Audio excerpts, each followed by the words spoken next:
Good afternoon, everybody, and welcome back to the first playoffs weekend. It is Sunday, and today we are watching Challenger playoffs on the main stream. I am Mux, and joining with me today is Senji. Hello, good evening. How's everyone doing? We are looking at the first series in between Feather and Apprentices, and what can you tell me about those two teams? Well, both of these teams are... well, I actually haven't really looked at the stats database myself, but I can tell for a fact that one of these players on Apprentice's side, Yeast, has won ERS Academy, which is the similar ranking to this tier actually. So I'm expecting there to be a good game from Apprentices, and I don't know much about Feather really. Could you tell me anything about them? Absolutely, we are looking at Feather, the number 1 seed, coming out of their conference. I think they have a very strong team looking to presumably dominate this matchup here against Apprentices, which would also be my guess, to be honest. Well, I think today is upper. I think upper semis is best of 5. I'm not sure. I think it will be. It indeed is. 3-1 to Apprentices in this series. What about you? Well, I'm in for a very interesting game, so I'm gonna go for... Let's go with a 5-game series, a 3-2 victory for Feather. Okay. Now, let's have a look at the team stats here in this matchup here. Definitely. On the side of Feather, we see with an astounding 91 goals in only 62 games. Oh, wait, team stats, my bad. We see that Feather came in as the first seed from their respective conference with 54 wins. On the other hand, Apprentices only able to slot in third with 48. Very interesting here. I don't know if that will keep much of a difference here, as we see Apprentices are a more dominant side in most of the stats here. The only thing that they are lacking in is the goals for and the goals against. They get scored on a lot, but equally they turn out with goals, and that could be a big factor in this game, seeing how they will match up against the side of Feather, who are clinical but can also save shots as they come home. Absolutely. Going into player stats now. On the player stats, one stat that immediately piqued my interest is sadly not shown on this screen here, but it is Yeast with 144 demos. Definitely a player to look out for, and I expect a lot of demos from him today. What other stats are those players performing well in? Well, having a look, I knew you'd go for demos, you are the demo king yourself, but having a look at some of the other players in Apprentice's side, you see Phoenix here, most played games, highest goal scorer, second highest in this lobby, second to Sharky. I will hopefully see good clinicality from him. Talking a bit about Sharky, actually, 62 games played and very clinical, highest goal scorer in Challenger, I think. He is a 1600 player at the moment, so I'm expecting him to be the one to be carrying the team and be carrying the lobby. It seems high win percent, high shot percent, it seems, second highest in this lobby. And I think that this matchup is really, really balanced, actually. Oh, it definitely looks like it is. I still tend a little bit towards the Phoenix side, but I'm very curious to see what the side of the Apprentices can bring to the table tonight, and especially it is playoffs. Let's be honest, anything can happen. Both teams stand their chance to go on and get into the upper finals or semis first, I believe, and I'm glad to see which team's gonna make it. Right, without further ado, let's get underway with the first best of 5 series of the evening, the upper semi-finals. We are moving into Manfield Night here. this game will start off quite quickly with Yeast there, getting a very dominant kickoff with Sharky being there, immediately going up in the air, not going for a double touch as it seems, but Phoenix gets a nice save. The ball is already mounting to Apprentice's side. Yeast with a bit of a touch there, going to the back corner. It was a lovely touch, just clears that ball away, clears the pressure away. Stingray getting a nice touch to the middle. Sharky not really getting the best touch, trying to get a doink off it, but not reading. Mock with an early hit, it hits the crossbar, and Yeast will be there to score the first goal in 25 seconds. Yeast and Mock linking up nicely there. Definitely, it's been a great start for the side of the Apprentices. They've come out strong, they've shown what they're here for, and if they can keep it up, they're definitely looking like they're prepared a little bit better than the side of Feather for this playoffs. Yeah, 100%. I think that first goal will put a lot of confidence into the side of Apprentices there. But a bumped attempt on Stingray onto Mock gets it nicely. Sharky is going to be there to keep that pressure inbound. Kazia trying to get a nice play. Gets a fake onto one and is not able to flick the other, but Sharky's there quite quickly. Going up off the backboard, trying to get a little bit of a double touch, but not getting it. A demo from Yeast onto Sharky. The first demo of this game. A shot goes off from Kazia and it hits the crossbar here.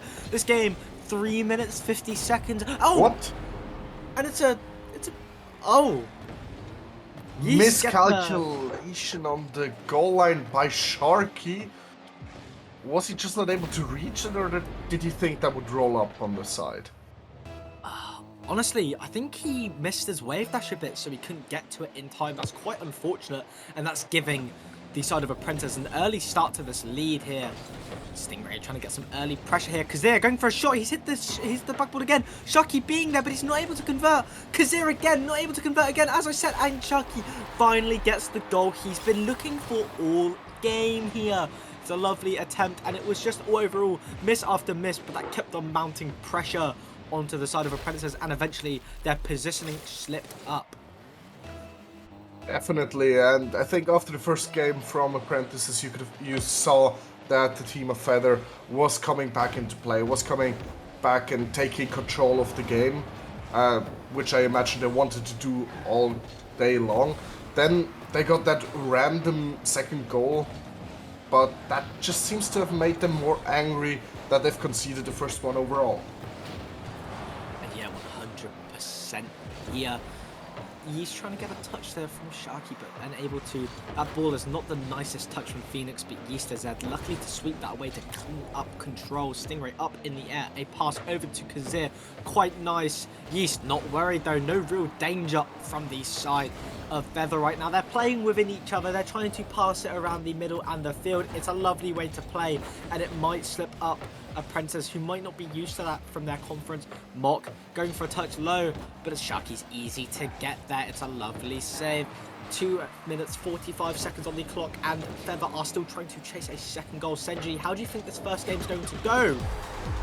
Well, we are at the perfect time to ask that question whilst we're at another tie, and I gotta say, ever since that first 25 seconds where Feather didn't seem like they even arrived in the game yet, they have come out stronger. They've taken control of the field, taken demand of what plays are being played. Ever since then, I don't think I've seen a single attack from the Apprentice side. They need to really get something going, otherwise this is a game going definitely to Feather. Yeah, 100%. I agree with you there. The pressure from Feather right now is way too much to contain Apprentices. They're stuck in their defense so much. Here, Sharky getting a really nice double touch, getting the 100 boost as well. Mock getting a pretty bad touch, if you ask me, there as he sends the ball down the field. And Phoenix with a lovely boom just to put it into the net. Yes, and again, a goal out of their own defense, a goal with a long shot. It seems that is the only solution against this Feather side that is really pushing strong. Pushing really strong, yeah, 100% here. This ball is now pushing down the field. Yeast here trying to do something with what he can. Kazir is taking that ball on the side. He gets it nicely. What's he going to do? Is he going to try and pass it to the middle? He's unable to though, but Sharky's there to clean up and nobody is in the net. Mock HD, his rotations are off this game and it's causing the side of Apprentices to lose. It does seem like it, and I think the team of the Apprentices, they need to find something else apart from shooting out of their own half every once in a while and getting a goal like that. I think they need to start disrupting the side of Apprentices whilst they're being pressured. It's hard to do, but a person like Yeast with 140 demos could maybe get that key element going for him. Yeah, 100% Yeast here. Being the key demo maker all season for this team, he is used to alleviating stress and pressure from their defense, and he hasn't really showed up much this game to do it. Now, I'm looking in the chat, and he has said about some lag, so maybe it's an issue with his internet this game. We don't know just yet. Yeast there, trying to go for a bit of a read, and it just doesn't go well. Mock puts it to middle. Nobody there, because they're hitting it upwards. Sharky's going to be there on the side. The net is wide open, but Yeast will be able to get there back in time, because they're keeping that ball nicely into the play here. They are really getting stuck in their back half of this game, and it's quite worrying to see, as Sharky with a lovely airplay to just put it in the net. 4-3 with 50 seconds left on the clock. And now I'm curious to see how Feather is going to adapt their play style, or if at all. Are they going to keep pushing for the remaining 50 seconds of this game, or are they going to be a little bit more defensive and try to make sure they won't get a long counter goal like they've done before? It seems like the option is the counter goal. No, Kassir just makes it back in time. He's the clutch man there, getting back just in the time. Is this going to be another counter attack? Kazir is going to be there. The ball going on the backboard. Nobody really going to be there to read it. Sharky Phoenix, what a save! You have just saved your team, and you have given your team another live a potential game here. Mock going up in the air, trying to get something or another. Sharky there going up, trying to get any sort of player. Pinch there, going back to Mock. Mock with a bit of a mistouch here, leaving the ball right for the taking of Feather. Sharky here not really getting the best touch. Phoenix here still following this ball. Yeast, they have 5 seconds. They need to make an attack now, and they do so, but Sharky's there to get a save as the ball drops for Feather's game. Game 1 goes to Feather. Interesting game 1 right here. I think what game 1 really showed us, Apprentices are ready to be here to play Feather, but Feather is the stronger team. The whole game, as soon as we see the stats of field domination, yes, it has been 56% of the game has been played in Apprentices half. I think Feather is really the strong pressuring team, and the Apprentices need to find more solutions apart from the long shots, which, to give credit to them, have worked wonderfully so far. Yeah, they have worked perfectly and wonderfully so far, but right now we are going into a bit of a break as they have to rehost the server due to some internet issues from Yeast's side. We will be back with you in a minute, but me and Senji will just keep talking to you about that game. It was a lovely game, with Apprentices really showing that they are able to be worthy of sitting in the upper bracket in this game. They want to win this game because this is their only life. Their lifeline will be gone after this, and they will be stuck on living on the edge. So, Senji, do you think that this game will be important for both teams here? I mean, I think the mentality of game 2 is always very interesting in a best of 5 situation. There's going to be the 2 opportunities. Either you're going to go into the lead, only need 1 more, or you're coming from a lead and now at least tie up, start by square 1, make it a best of 3 basically.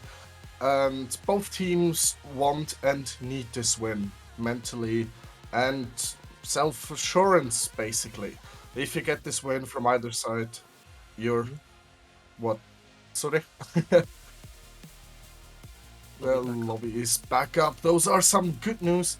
But as I was saying, the team that is going to get this next win is going to be mentally very ready for it.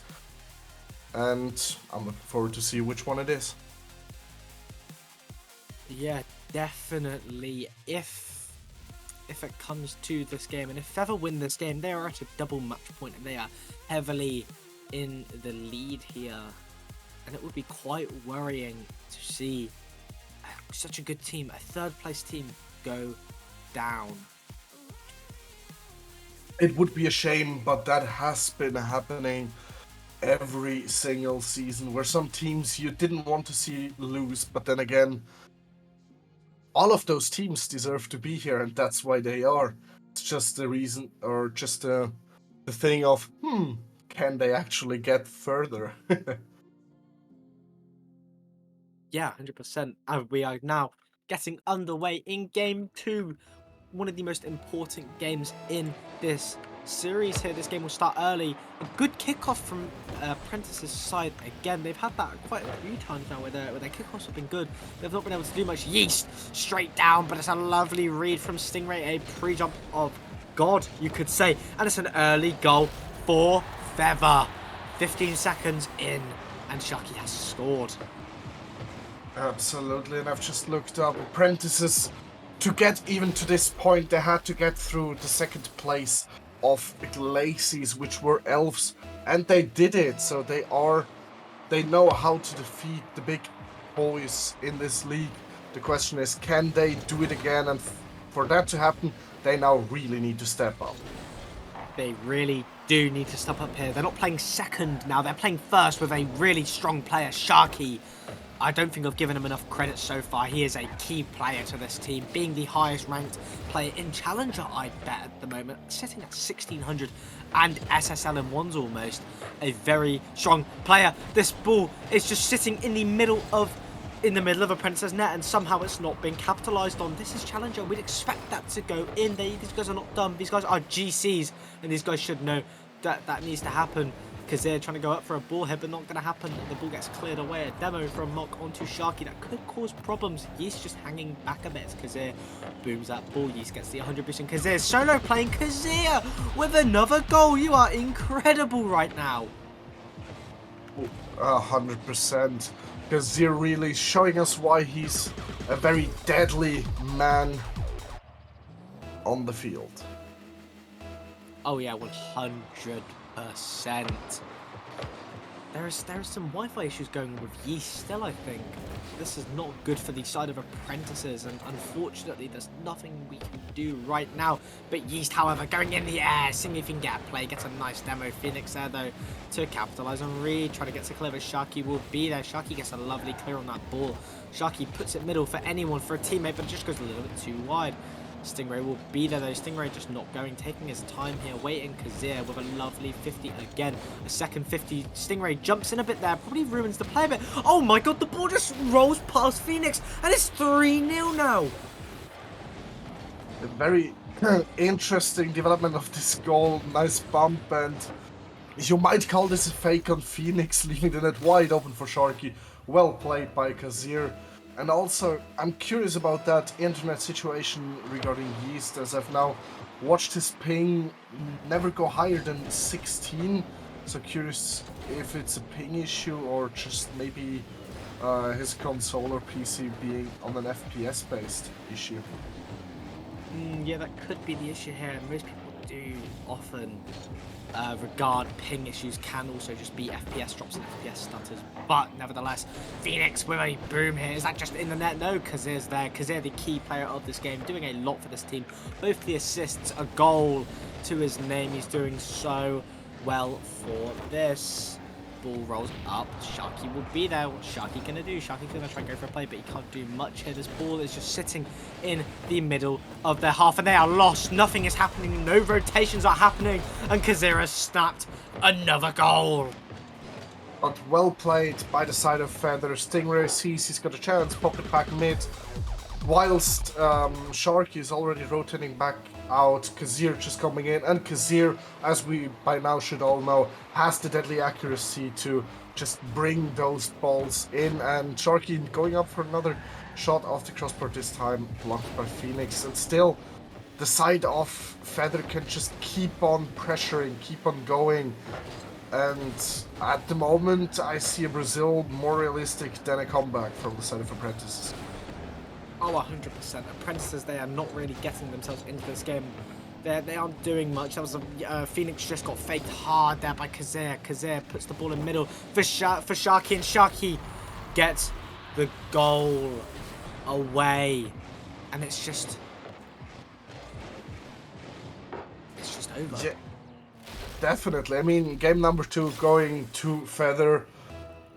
It's the question of what is Apprentices going to do.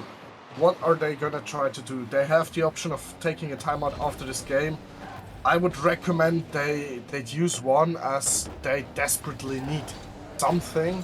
They need to focus back up, as they're not playing per se bad. It's just Feather is playing phenomenally for a challenger side.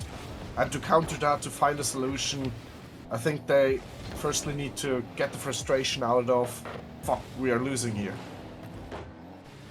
Yeah, they need to get the frustration in this situation out, and it's not looking good. But Mock with a lovely shot. It was a lovely pass from Phoenix. They link up so nicely here, and they get a nice goal here. Lovely pass and a lovely shot.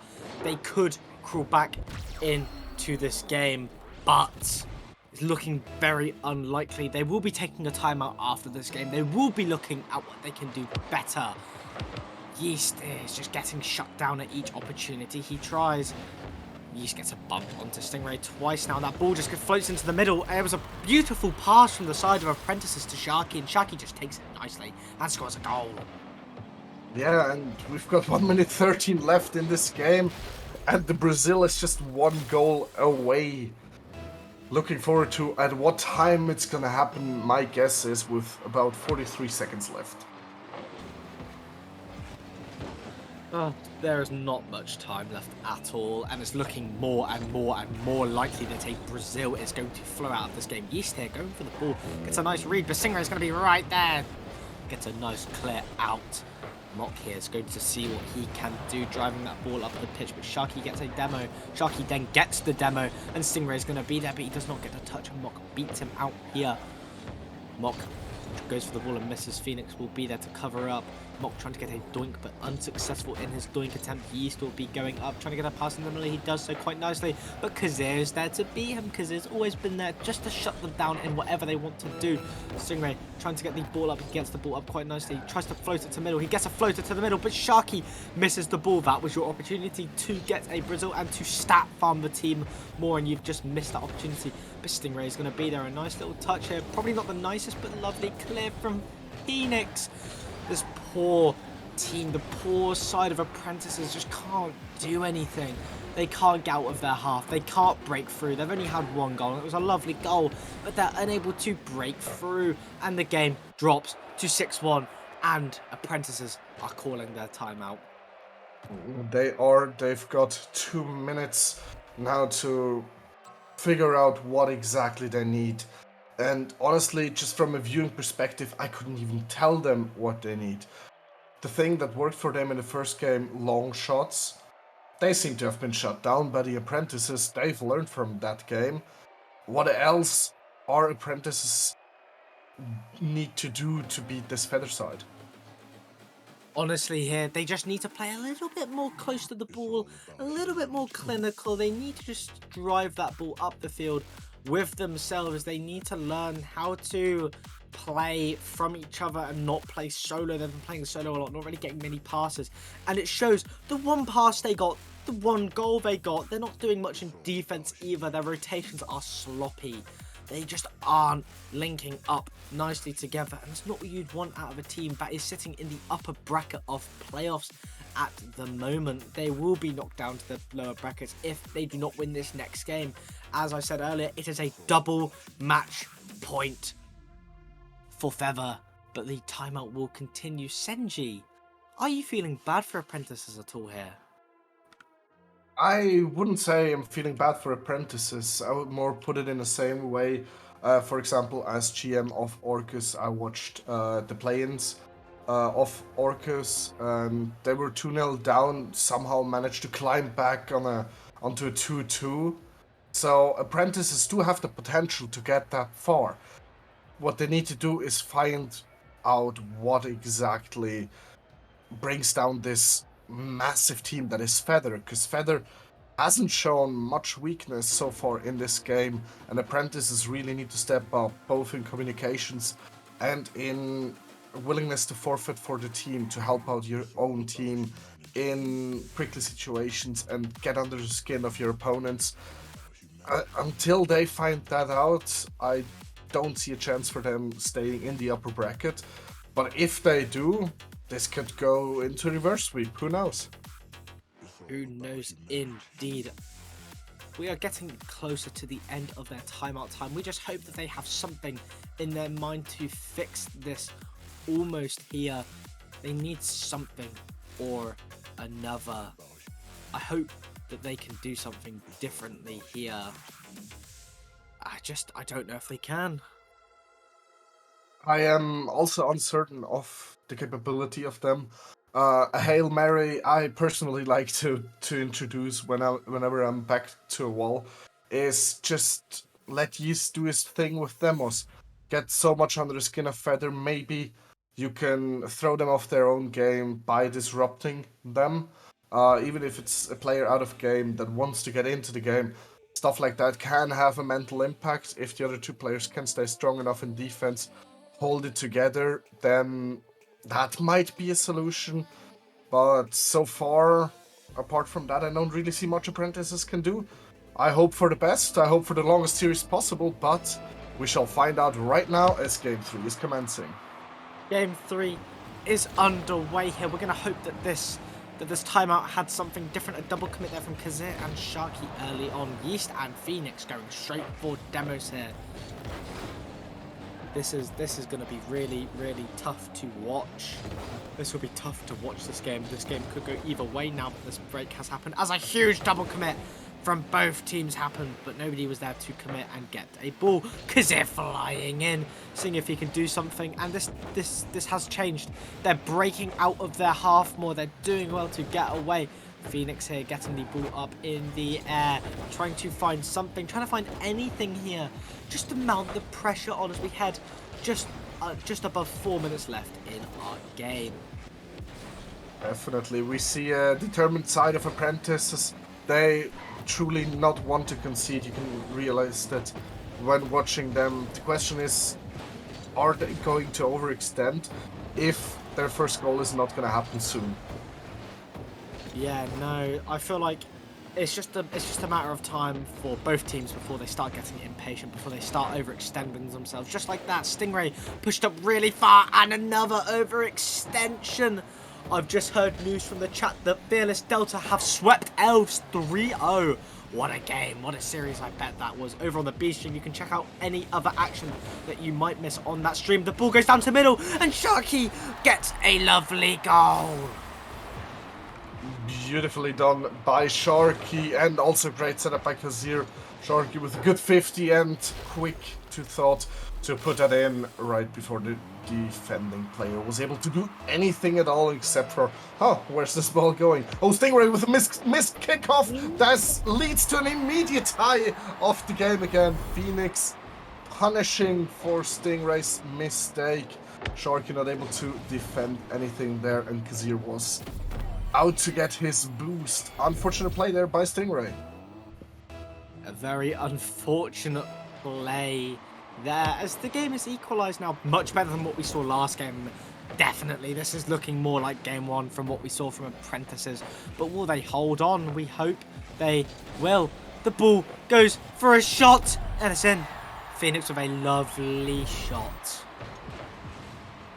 Absolutely. If apprentices back in this game, they are turning the tables of this game so far, and who knows, they've got 3 minutes to defend their lead and maybe even expand it. Maybe even expand it. What I'm seeing right now is that Primordial and Mischief lower round 1 has gone to game 5, and they are tied up from what I'm looking at in the chat at the moment. 2-2, which is actually going to be incredible.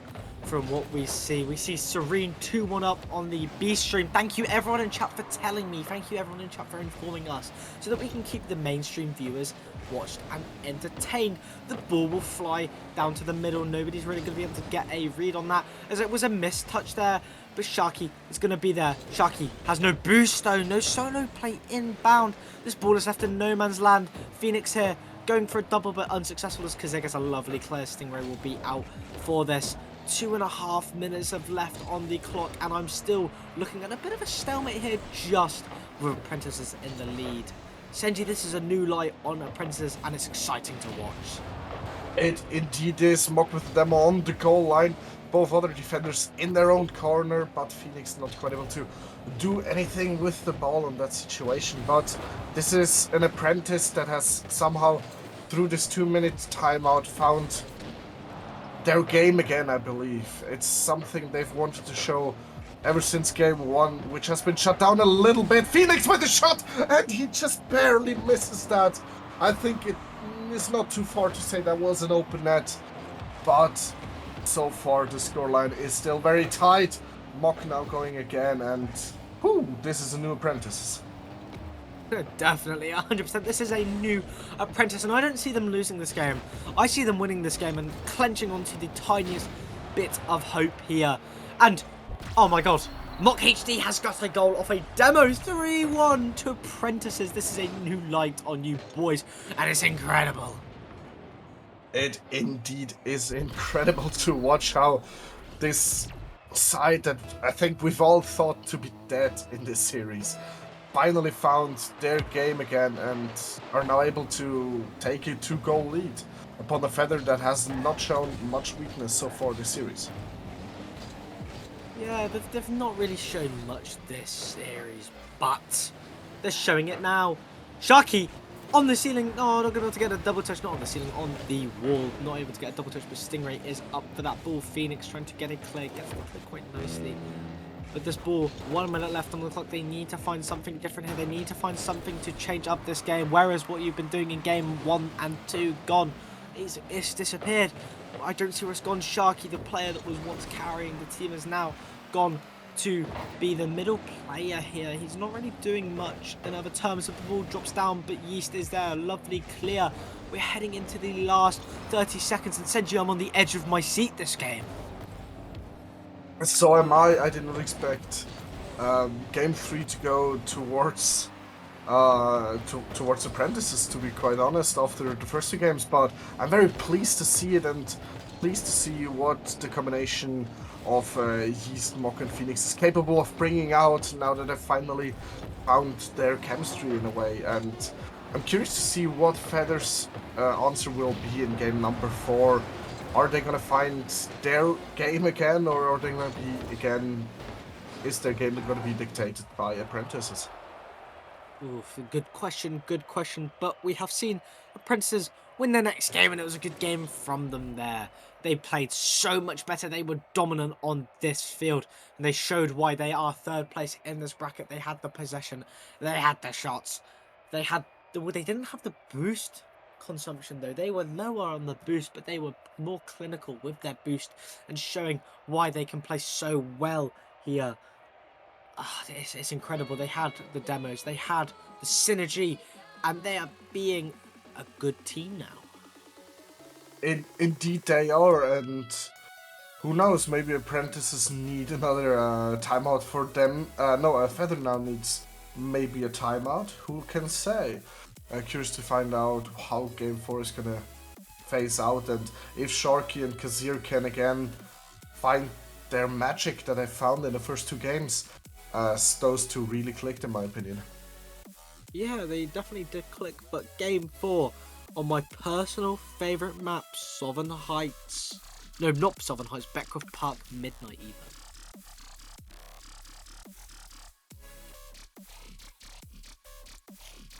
Indeed, as we head into game number 4, we shall find out if Apprentices can keep going, looking for that reverse sweep, or if the side of Feather is gonna shut them down.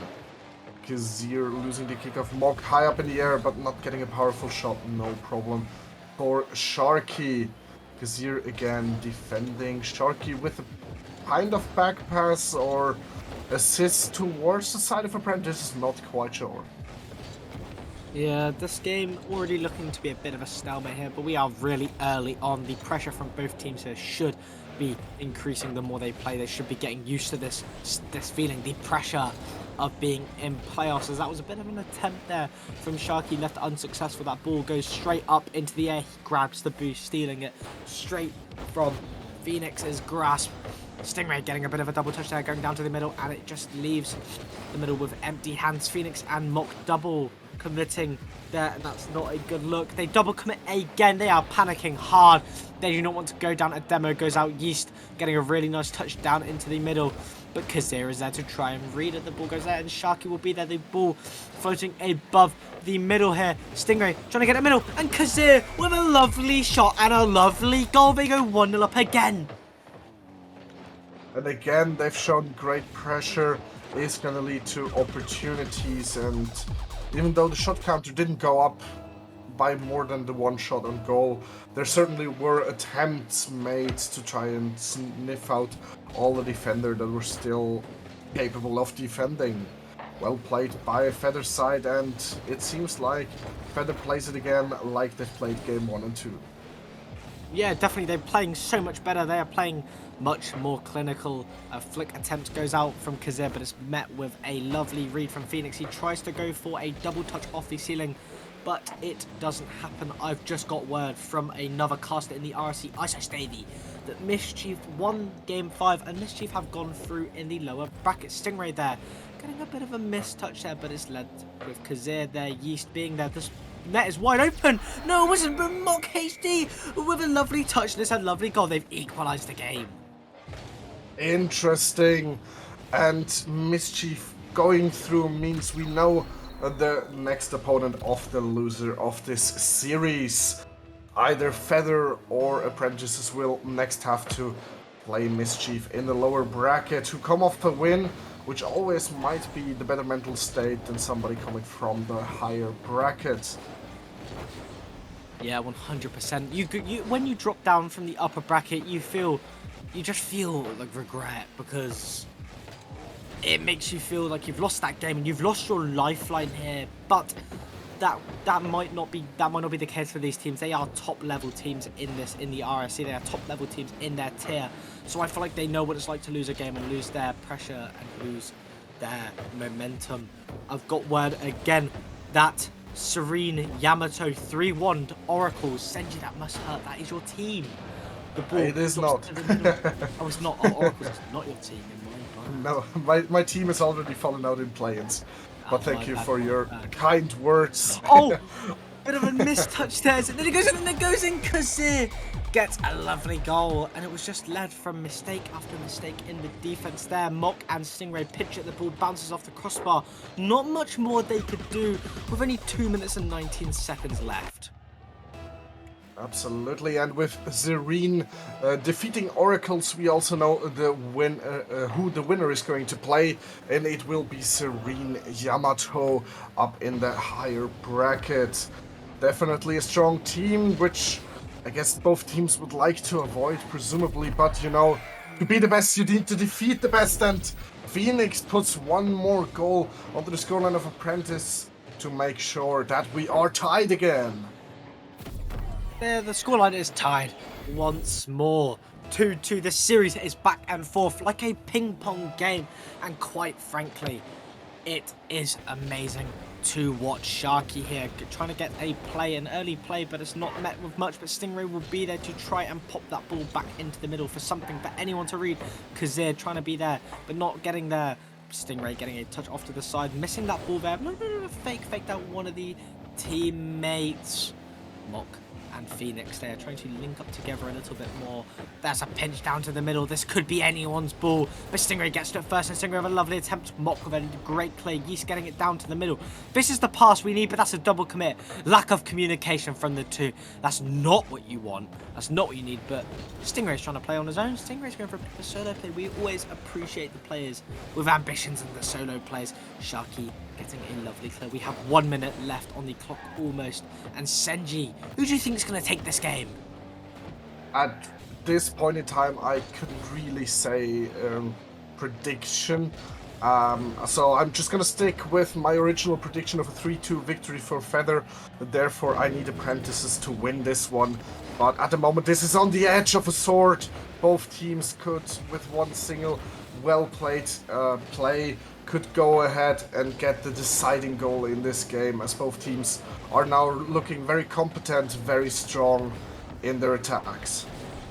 They are definitely looking extremely strong in their attacks, but their defense is also strong. And just looking at the way they're playing, Apprentices are playing like a different team than what we saw in game 1 and 2. They have a reason to be here. They want to stay here. That's a lovely touch to the middle. Stingray, what a pass! What a pass indeed, getting out the way of Yeast, and then this beautiful touch to take out Mock. Well played, and if it's been communicated to Sharky, which I assume, well thought of this whole plan, and Sharky well executed. Definitely well executed, and that's not what you want in the last 20 seconds here. And you are on a double match point, and Kizir with a shot on the crossbar. Yeast with a squishy save. What a save, Yeast! You are keeping your team alive here. You are giving them the tiniest hope. 10 seconds are on the clock. This is down to the wire. Phoenix getting the ball out. He's trying to go for a touch and he nearly gets it, but it doesn't happen. The ball drops, and Feather are your winners in the upper bracket series. Well played, both teams. We have, I believe, over the whole series, a very deserved winner in Feather. They've been stronger from the get-go, but what an amazing comeback, at least just playing-wise, from the Apprentices, really coming out strong in game number 3 and not letting themselves get slapped off the floor like in game 2, in game number 4. Congratulations to both. For both teams, this competition is not over yet. Feather is going to face Serene Yamato in about 1 hour's time, and Apprentices fall down into the lower bracket, into the lower quarterfinals to face off Mischief, who just came from the victory over Primordial. Very interesting bracket so far. This is lining up to be the best set of playoffs I've seen in the RSC yet. Feather, you played so well. Apprentices, you need to hold your head high too, as you came back from losing 2 in a row after a small timeout, and you came back to play really well, and I'm proud of both of the teams here, and it will be exciting to see how they both match up coming into this playoffs bracket next. But don't leave us yet. We have more matches on both the B stream and the main stream coming up soon. But thank you for watching me and Senji Cast. I have been Jasper. Thank you for watching. Thank you. Goodbye.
Yamato. It's going to be an interesting matchup. Of course, we are into single elimination territory. If you lose 3 games here in the best of 5, you will go home. Your season will be over. Every match matters even more than the last. Joining me here for this one, over from the B stream, he's onto the mainstream now. It's Banana Peels. How are you doing?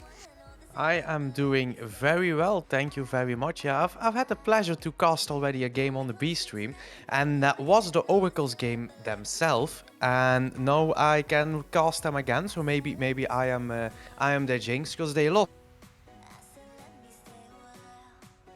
And I lost, and they didn't play like they could have, to be fair. Yeah, they will be disappointed with their loss. Of course, they didn't even get to Game 5, and I mean, I'm not sure how much of a consolation Game 5 is when you would still lose anyway, but they'll definitely be looking to improve their status here. We can go into the schedule so far, I think, with Bishik controlling the buttons, and look at how these playoffs are advancing through.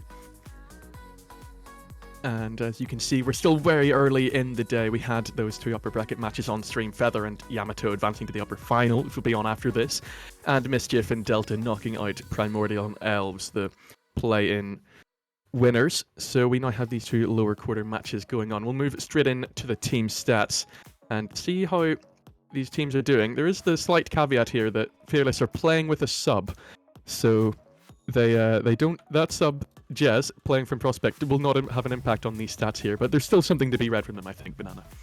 Yes, there was, and to be fair, saying that Jazz is a suburb, and in fact that is right, but he peaked over 1500, so a real sub is not, and he's got his place over here.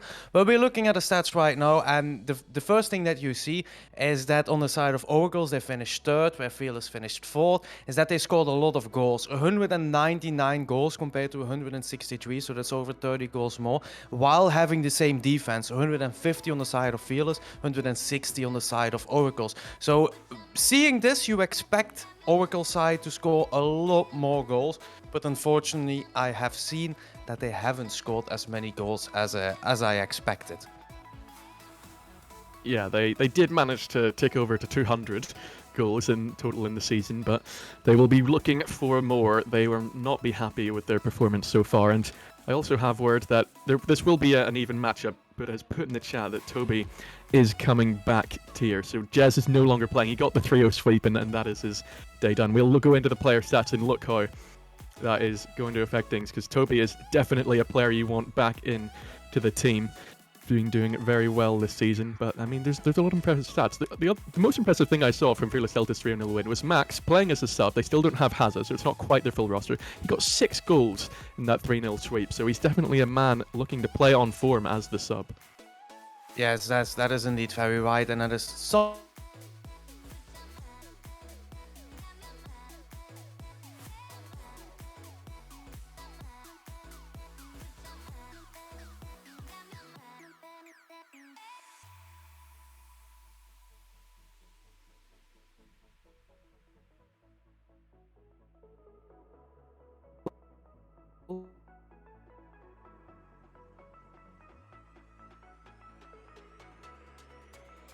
And I think those games was 3.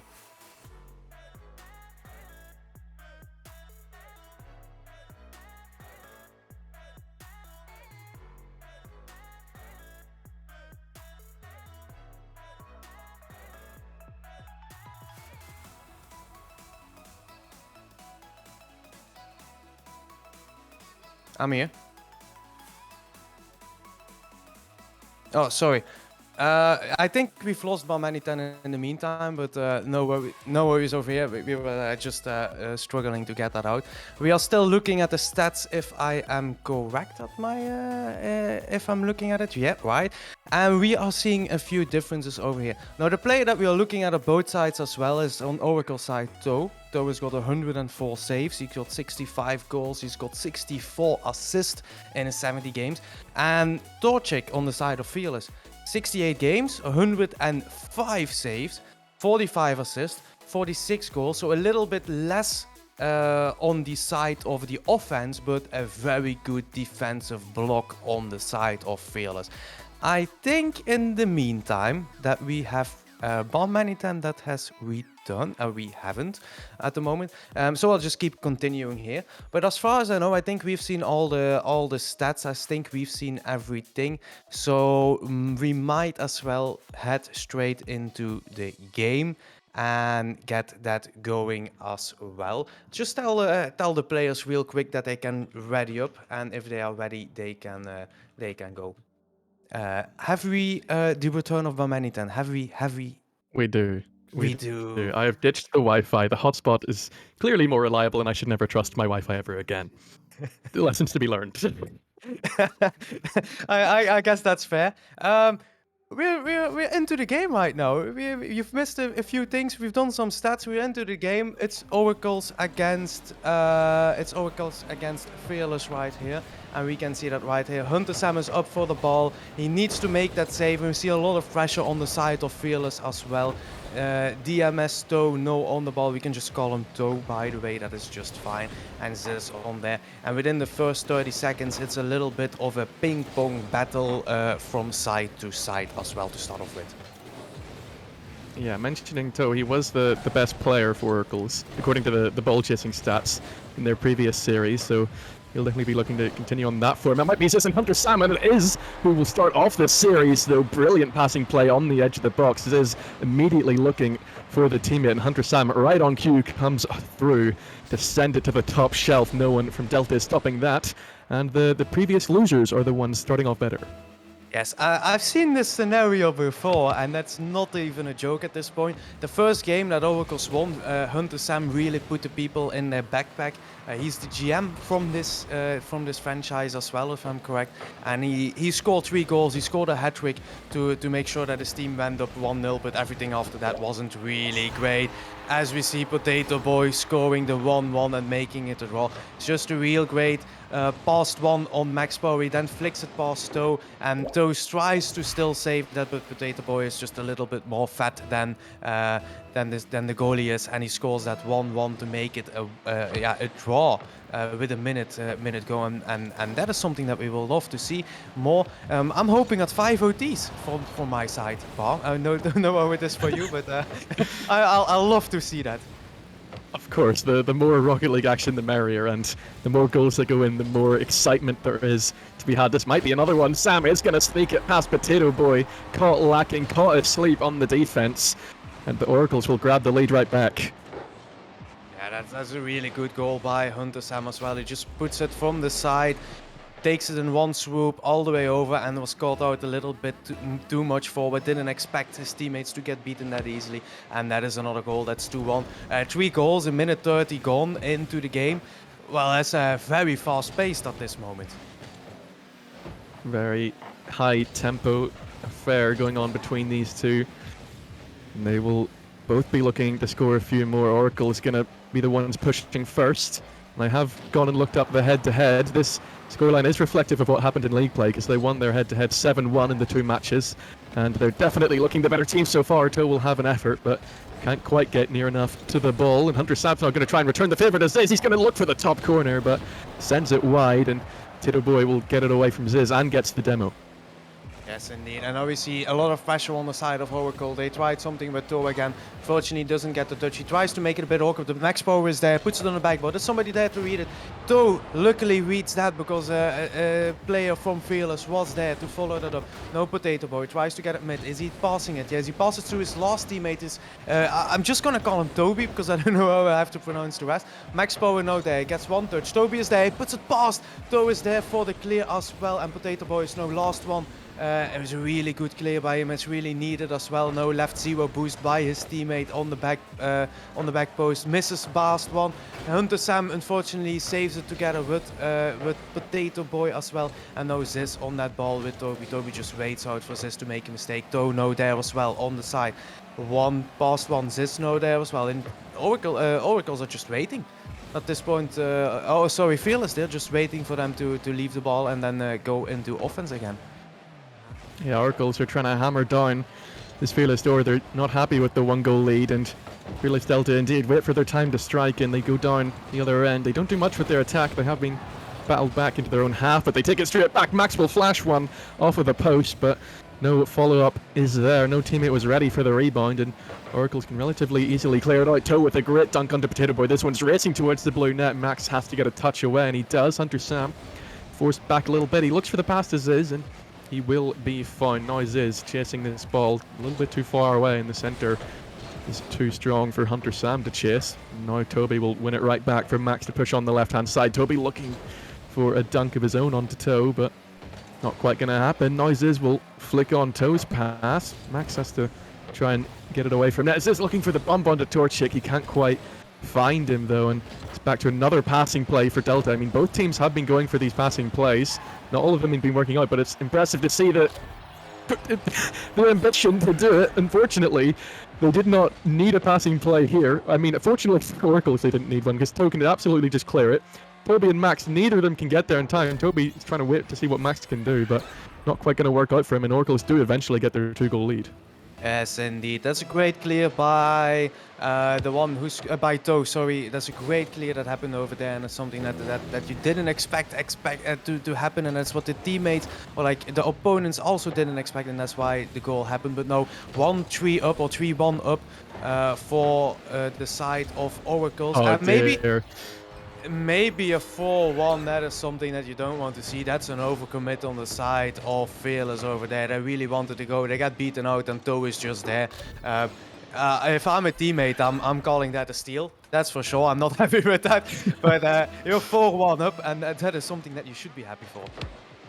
Yeah, Oracles will be delighted with this, but Delta absolutely do not learn from their mistake. Yes, they have to push a little bit more here when they are with very little time left and in the deficit, but can't push quite that much. You can't leave 2 open nets on 2 counters right back to back like that, because it just completely brings you out of the game, and now they're chasing for 3 goals in 30 seconds. It's just so unlikely that they're able to get anything here from game 1, and Delta will have to be playing from behind in the series. They might have one last push here, but it's immediately beaten away. Potato Boy will have another chance. Surely that one's heading towards the top corner. Hunter Sam will deny. And are they going to get a 5th one on the board? Ziz is lurking here. Max will get it away. Hunter Sam has a strike, but weak and off target. Toby will dribble it away. And surely the last few touches of game number 1 here, and in the end, was a dominant affair for Oracles, but mostly Delta sowed their own demise at the end with some lax defending.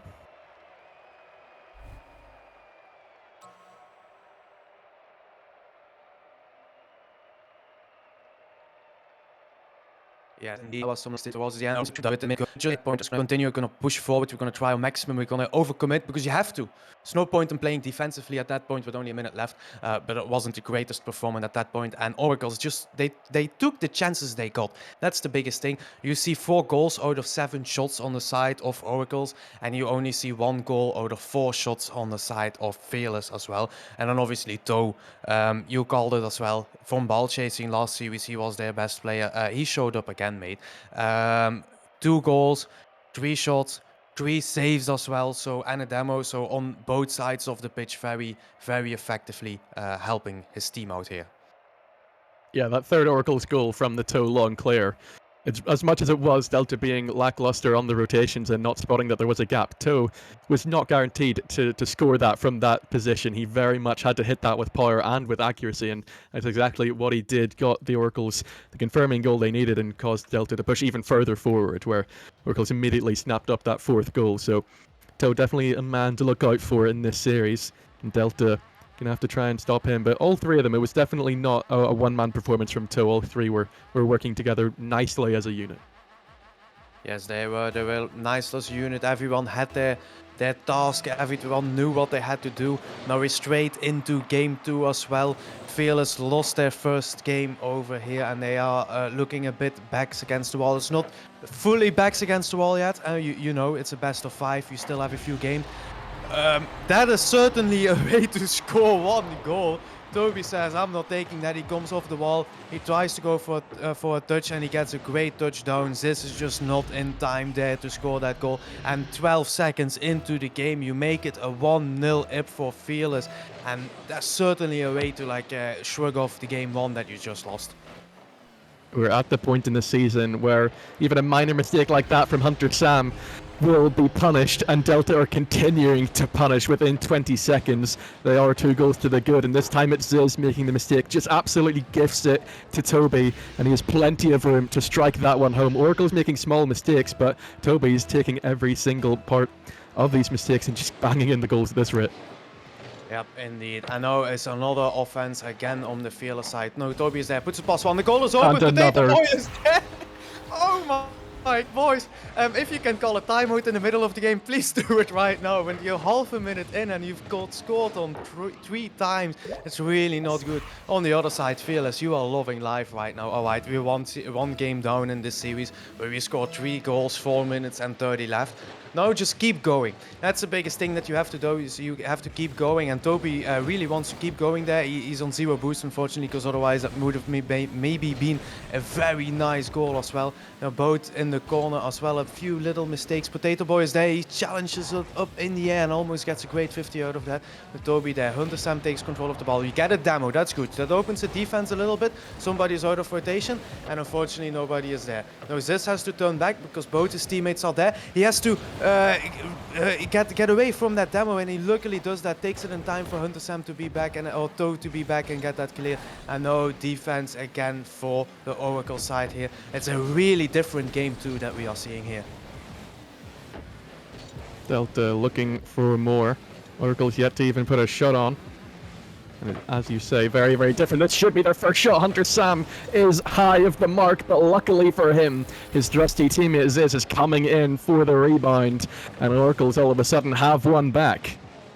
Yes, indeed, and it's also maybe the first shot. I don't know if that was the actual first shot by Oracles, but it's something that really helps. That helped them in the first game, and it helped them in the last series as well when they won their game. Let's put it backboard.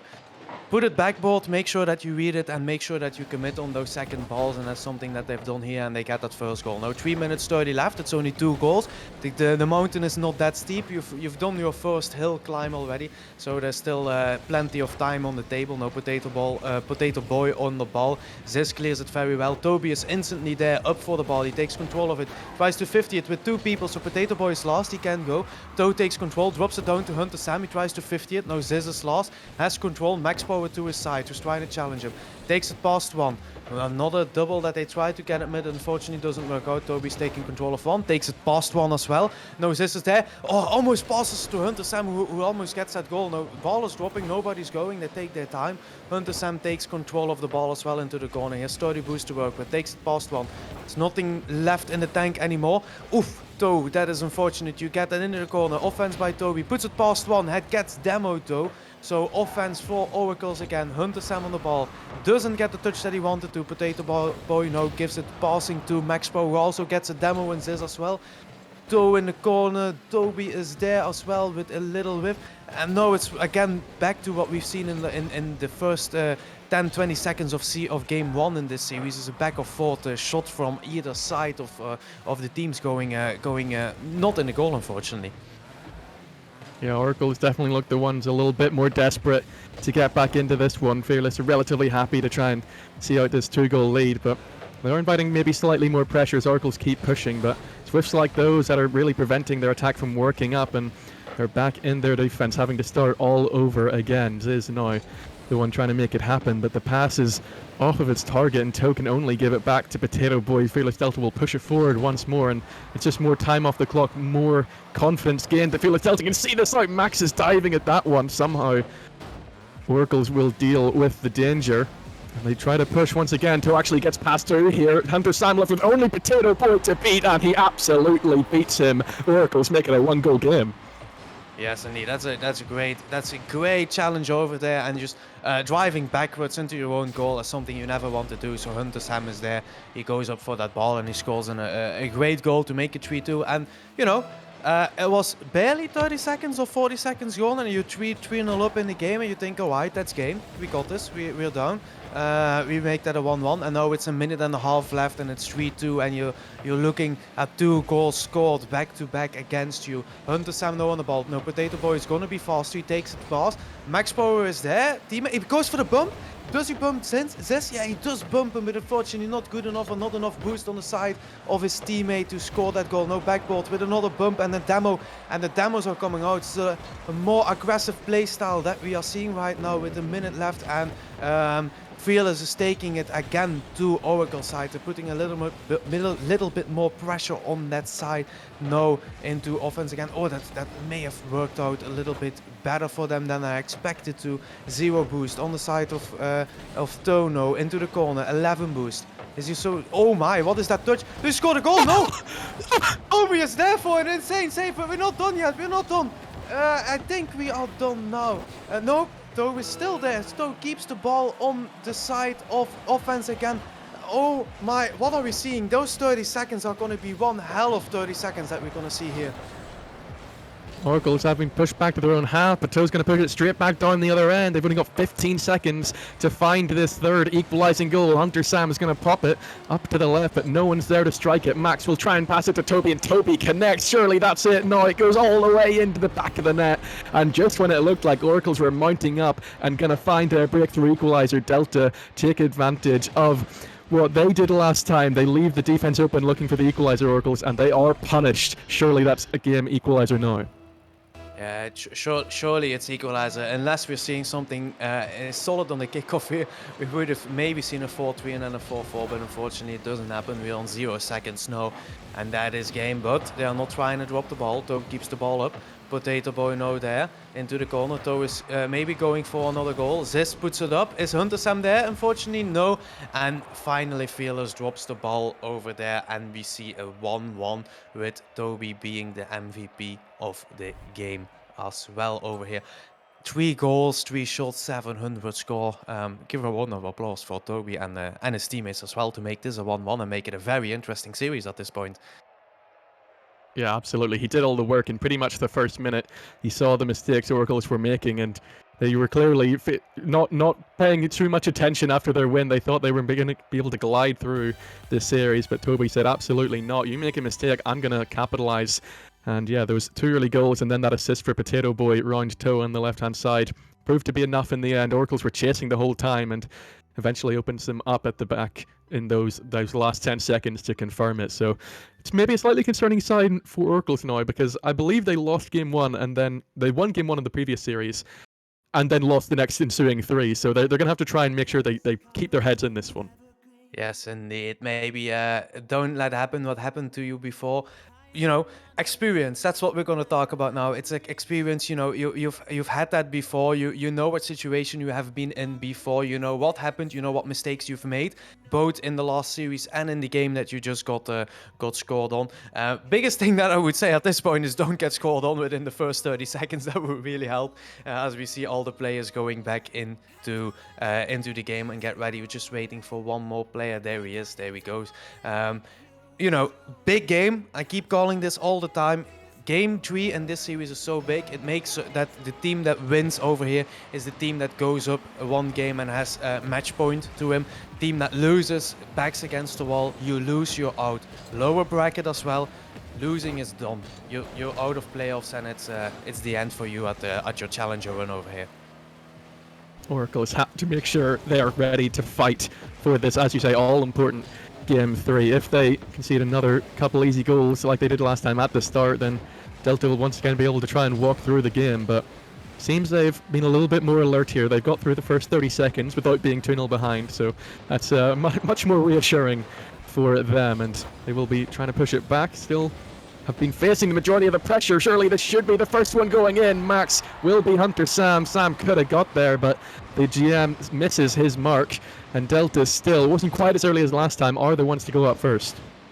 Yes, indeed. It's not as early as you said, indeed, but you still go up. It's still 1-0. It's still a little bit of pressure you put on your opponents as well. So that is something that we love to see if you're supporting the side of Fearless. On the side of Oracles, you not in tears yet, but you're not very far away from that either at this point. So you like to see the bouncing back, and it's Hunter Sam that I'm looking at to take that back. I know that Toe was highlighted as one of the better players, but every time that I saw things go right for Oracles, it's Hunter Sam who scored the goals right here. Now, they are putting a little bit of pressure on this side as well. Hunter Sam now on the side trying to take that ball. He takes it past one assist, turning That's for the open. ball. Whoa. Oh, he turned for that ball, but unfortunately it didn't happen. And now it's Fearless into the counter attack with Potato Boy. Nope, Hunter Sam is there. He shows again. Oh, goal is open. It's somebody there. Zez is there. Oh, he misses the ball. Unfortunately, he misses the ball. Those are shots that you cannot miss if you're trying to make it a 1-1 at this point of the game. Oracle should be equal. Is this the moment for them? No, Toe is now denied by Toby with a clutch save. That one was certainly on target this time, but this time Delta were awake on the defense, and now they're going to try and look for their second. Toe will deny Max's center ball. Also, amidst all of that, there was a Rule 1 that was broken. I'm not sure how that went down, but I mean, maybe it's going to spell good fortunes for Delta because they're back into the 3v3, and they were the ones looking much more likely to concede in that 2v2. Oracle just couldn't quite get over the line. Yes, indeed. And now we see Fearless is having a little bit more pressure. Toby is up for the ball. Toe doesn't save it. We see a demo on the side of Fearless. Max with a And double! Toe is there Oh, with goodness. a great double. Oh my, that's one way to make it a 2-0 up for your team. Look at that, boys. Clip it and send it for clip of the week. That is surely a contender right here. Max failed to score in the last game, but he's straight back up to that previous round's form because those two goals, especially obviously that last double tap, are going to do a world of good for Fearless Delta in their attempt to turn around this series and get themselves into the lead. They're still the ones pushing. Even Potato Boy looks for the third too, just about scrambles to get it away from the near post, but still here come Fearless Delta with more. Toby's going to push it with 0 boost, and it's going to leave Sam some time, but he takes too much of it. Max is going to try and get it center, and Potato Boy will be able to dive. Again, it's a dodgy touch on the defense from Oracles. They're not looking confident at getting this away. This time, this will do slightly better, but for a lot of the time when Oracles are in defense, they're just inviting Fearless Delta in, and Fearless Delta are taking it with plenty, but all of a sudden it goes back the other way. Delta completely crumble, and Sam finds himself with a completely open net. It's 2-1. That's usually the first thing in coaching that people tell me is sit back post, and he didn't sit back post. He was front post a little bit too off. Just doesn't hit the ball, and it's an open goal for the Oracle side to score that goal. And now 2 minutes left. It's 2-1. The next goal that will be scored, if we see another goal, obviously, is going to be a very big goal. But Ziz is going for that. He's control of the ball. He flicks it past one. Toby is out now. Potato Boy makes it a very good clear, and Toe needs to be careful because that goal was on. But Max Power is there, and he scores the goal, and it's a 3-1. That's a very important goal, and it's a bad clear on the side of Toe as well. He tries to take control, but unfortunately that just doesn't happen. And Max Power is there with the follow-up, 0 boost. He scores that goal. 3-1 up, a minute 50 left. That is a very big goal that you see right here. Absolutely, and again, it's coming down to Oracle's defensive lapses. They just cannot get the clearances that they need, and now it's Max to take advantage with his hat trick completed now. He will be feeling on top of the world and trying to drive Fearless Delta through to this match point situation. Oracles are not down and out of this game 3 just yet, but they're going to have to push with an all-new force. Toe's looking for a flip reset, but there's absolutely nothing behind it. Ziv strides on by, and Sam even committing his third man now. Oracles are having to start throwing this sink, and for the moment it's not working. They still need 2 to get back in this. This is there, and there is 1. They make it a 1-goal game. They make it close once more, and they still have a minute 16 to try and get back into this. Yes, that's yeah. We see backflips on both Toby and Max Power, and that just works out for this. He's there to receive the pass and makes it a 3-2. And now it's once more a 1-goal game that we are seeing right here. Dono on the ball. He has to go backwards. No, Potato Boy. He's trying to. He tried to fake one out. Unfortunately, it doesn't happen. Hunter Sam on the ball. Max Power meets him in the middle of that into the corner. Gets it to pass to another one. That's a great touch. Doesn't get it past one. No Toe on the ball. Nobody is next to him, so he has to try to get a 50. Potato Boy just takes control. He's got enough boost to maybe do something, but Hunter Sam just doesn't want to give up at this point. Dono needs to be careful. Toby on the corner as well. Takes control of the ball. Gets it mid. There's somebody there. Yeah, Max Power is there. But unfortunately for him, Toe is there as well. A lot of pressure we are seeing from Fearless right now. The last 10-20 seconds has just been everything on the side of Fearless. And there we go. 30 seconds of pressure is all you need to score a goal on Oracles apparently. And that's 4-2. 30 seconds left. Yeah, that's just, that's really big. Once again, Oracles bring it back to 2-3. They bring it back to the 1-goal game, and they just cannot make their opportunities count. They're down by 2. This time with slightly more time to make it work, but it's going to be an uphill battle. And it's just these defensive mistakes. Clearly the nerves are getting to both teams. Oracles have been profiting from Delta mistakes as well, but they have been the one more shaky on the defense. And again, it's coming to bite them. Sam just about gets that one away, but there's still a player waiting. Toby hits it off the post, and Max is there to finish it off. He's got 4 now. Oracles cannot keep it straight on the defense, and Delta keep on scoring goal after goal. They are going to go 2-1 up in the series. Yep, and it's great touch by Hunter Sam to get that first save, but then there was 2 opponents facing him for a shot and no teammates there to back him up to get that to get another save. That's just unfortunate rotations that turn out there. And with 15 seconds left, 3 goals, surely you can call it game right here. Maybe there's a goal, a little bit of a goal for the mental health of the side of Oracle, but it seems like it's not happening. It seems like Fearless is the one that's going to get a goal. Nope. Though is there, somebody there to follow it up. And they drop that goal as well, unfortunately, and that is game as well. Yep, that's what we're seeing here right now. Fearless won the game and they are 2-1 up at this point. An absolutely dominant performance from Max Power. 4 goals is not something you often see in a playoff scenario, but clearly where some of his teammates and some of his opponents are facing these nerves of being on stream and having your lives on the line, he is feeling it in his boots. He's getting everything going his way, whether it be mistakes from the opponent, whether it be crazy double taps. He is the man to look out for. And remember, he's the sub. He only played 19 games in league play for Delta, and clearly he is the one who's stepping up and leading his team on the charge to this next round in the lower bracket. Yep, indeed. And if you're then on the side of Fearless Delta, I don't know if your player, your 4th player, the main roster player is there or not. But at this rate, you wouldn't sub him out either.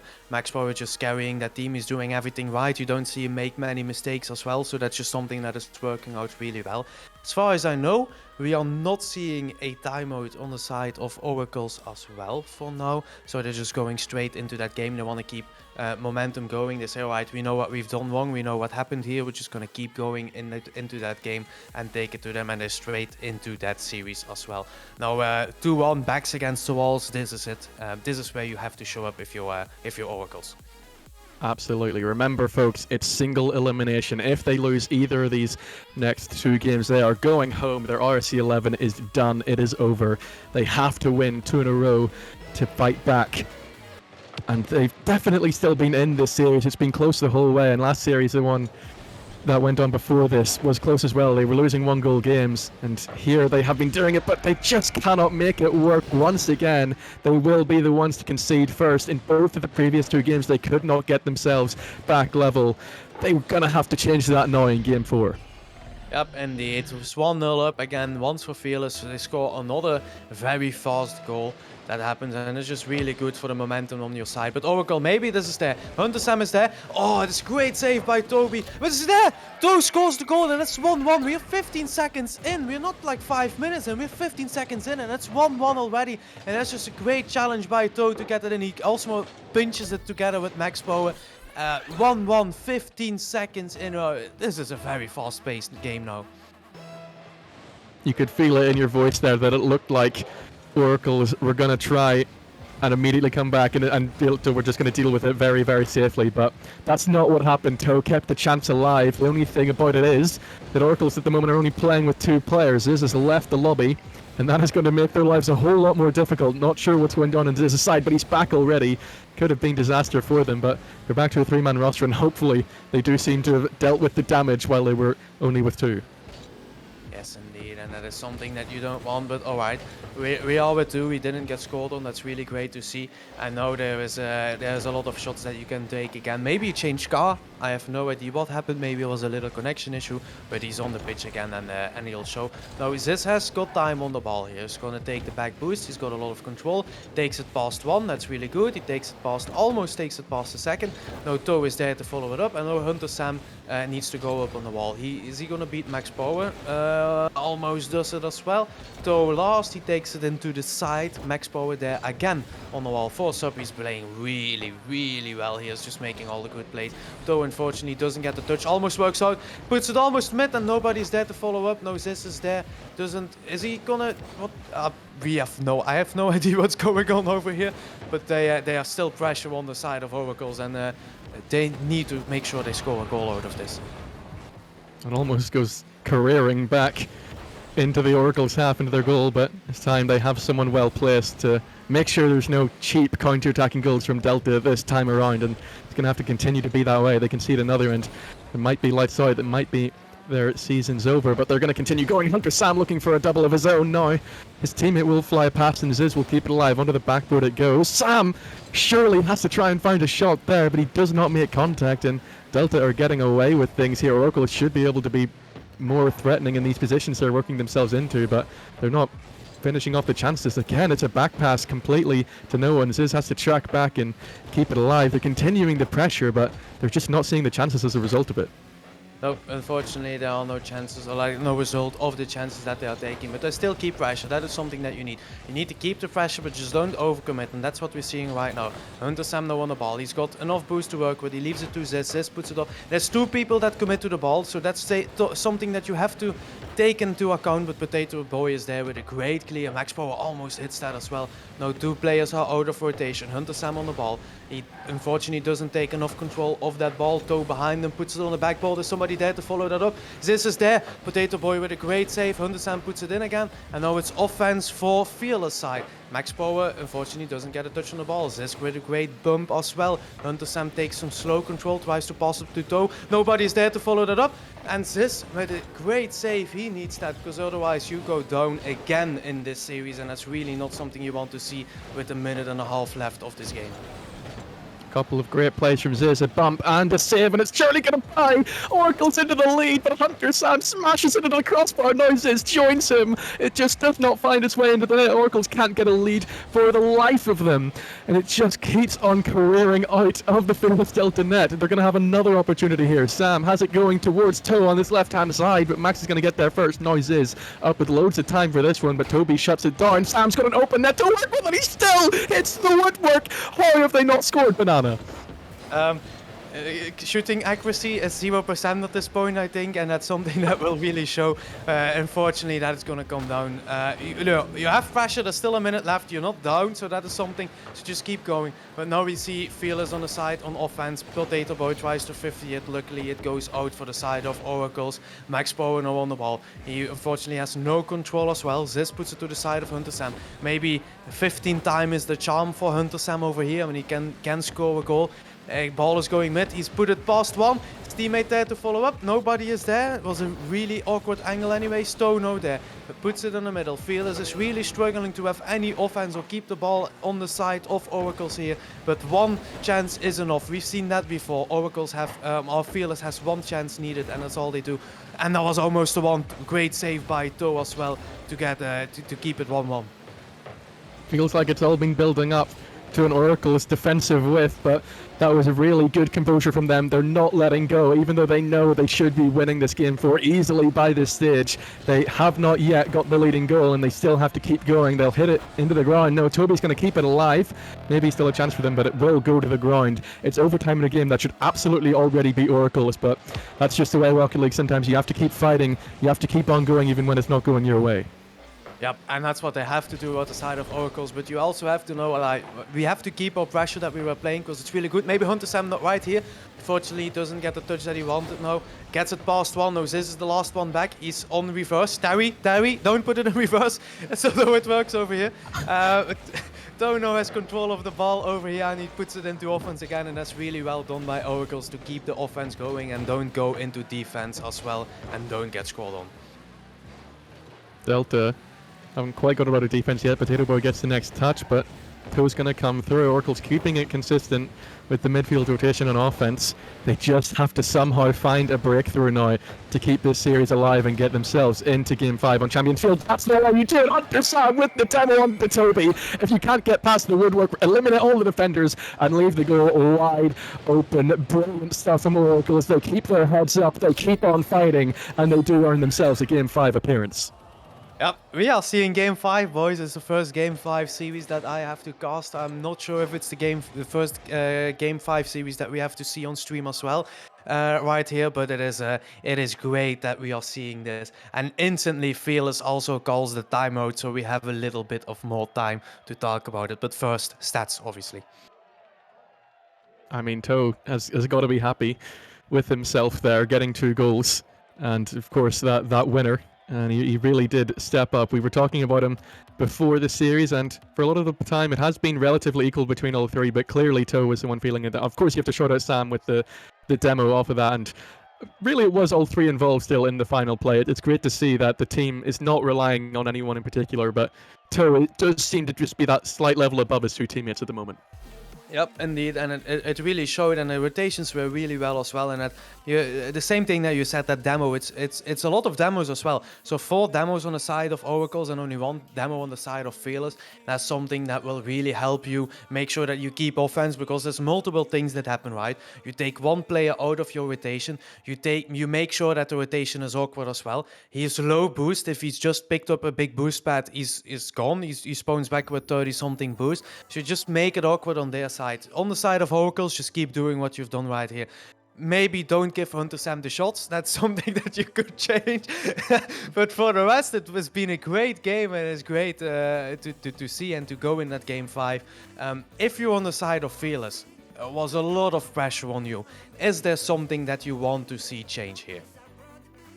It's a really tough call, because anything that you can change at this point might be sowing your own demise, but They have to try and get themselves back in the game. That was clearly Oracle's game to win, and even when it looked like Delta were going to crush Dreams and take it in 4, they could not make their chances on the counter count. So they maybe need to find a bit more consistency. I mean, really, it's Oracles that have been looking to find the ones with more consistency, but Delta, they have to just find a way to try and break through their rotation. Maybe they need to be the ones looking for demos more, but on the defensive side, trying to make sure Oracles can't keep the ball locked into Delta's half for quite so long. Yes, indeed, and we just got word that the 2-minute timeout is over. So now we're going into game 5, last game, backs against the wall. The pressure must be unreal on these players. If you lose, you are out, it's done. Challenger playoffs are over, so a lot of pressure on these guys. We are taking it away. Fearless Delta against Oracles. Kickoff is going as well, and it's instantly Max Power who goes for the shot, and almost there, almost Fearless who scores a goal on the kickoff, but Ziz is now there, puts it backboard for Hunter Sam, and he has to put it in reverse as well, takes control of it, takes a little bit of time with it, and no Toe is there, and it's a ping pong game for the first 20 seconds here. Remember, folks, this is a season of 4-game series for the first time in so many weeks of fighting to get themselves here. They are in a game 5. This is where you make it count. This is where you show why we have these hype best of 5s in the playoffs, to make these moments all the more intense. Nearly Oracle's going up first, but it's not going to quite be. The other thing to remember here is that Delta won 4-0 and 3-1 in their 2 league play matchups. Oracles have kept themselves up to their pace up to this point, but maybe it's going to be all in vain, because Delta are up first, and it's Toby once again who's the man to lead the way. Yes, indeed. It's just unfortunate miscommunication on the defensive side of Oracles. We'll put that down to a little bit of stress. Just shake it off and make another goal as well. We know that Oracles has the capabilities to come back. We've seen it multiple times. Maybe with Ziz here, he gets 50'd as well. No, Toe unfortunately doesn't get the touch. No, Ziz turns. That's really good. He keeps control of that ball. Max Power has to commit to that. He gets a lucky bounce on that. Hunter Sam is now there into the corner. No teammate. Potato Boy with a great clear. Does he get a second touch? Does he 50s it with Toe as well? It's his Snow on the ball, he takes control, and he gets demoed by Toby, and Toby instantly went for that second demo as well, so you instantly see a lot more demos coming out on both sides, and that's a clear. Is somebody gonna reach that? Yeah, Ziz is finally there, luckily, to reach that ball on 0 boost. He gets it past 1, passes it to his teammate, who both go for the same ball. Hunter Sam in the corner, gets it past 1, is it dropping mid, is dropping past the goal as well, and now everybody is in the same corner over here, and we see a lot of pressure, and Oracles is taking that pressure to Fearless again here. Just a quick update from the bracket. We do know who these teams will be playing. It's going to be Apprentices, the next team these teams will play. Whoever wins this all-important Game 5. They swept Mischief in the previous round, but it's still Oracle searching for their equalizer to try and get themselves to be Apprentices' opponent. Toe's going to back pass it, but no one's there to reach, and it'll go back into the midfield. This is such a close game, but still Oracles are the one who are chasing, just like it's been so much throughout the series. Yep, indeed, we can see it. And Fearless, no, they're just keeping, they're holding off strong. We've seen them hold off strong for a lot of shots before. If that's down to the defense or down to the bad shots, or a combination of both, we'll leave that to everyone in chat at the moment. But we are seeing that Oracles have to return on their passes. No, Toby with a great 50 puts it on the other side of the corner. Max Power doesn't get it. No, he goes down, comes from the air. Gets a 50 again. Is a midfield battle that we're seeing here. Hunter Sam has to be very careful. The ball goes up. Maybe this is his chance. Is he gonna punch it on the ground? No, he doesn't. No, Toe is there. That's gonna go straight down onto Max Power as well. Now he's controlled with full boost. Takes it past one. He's going. Oh, he almost went for that demo as well. Hunter Sam, no there. Gets it mid. Is his teammate there? No. Max Power is there to get that save as well, and he's on the ceiling. There, he has control. 20 boost on the corner, 0 boost now. Another demo by Potato Boy. You see a lot more demos on the side of Fearless that they are doing here, and a minute 50 left, and they're holding off strong. They know they don't need to score another goal to continue in this bracket. Max will have an attempt, and it's a good one. Sam has to make sure he gets his car in the right place for the 50. Here comes Oracles once again. Hunter Sam is on target. He was probably more looking for Toe, though, and Toe couldn't get there before the defender. Sam's going to center it up once more, and again, Toe is just a second behind the first Fearless Delta defender. This one's just all the way in.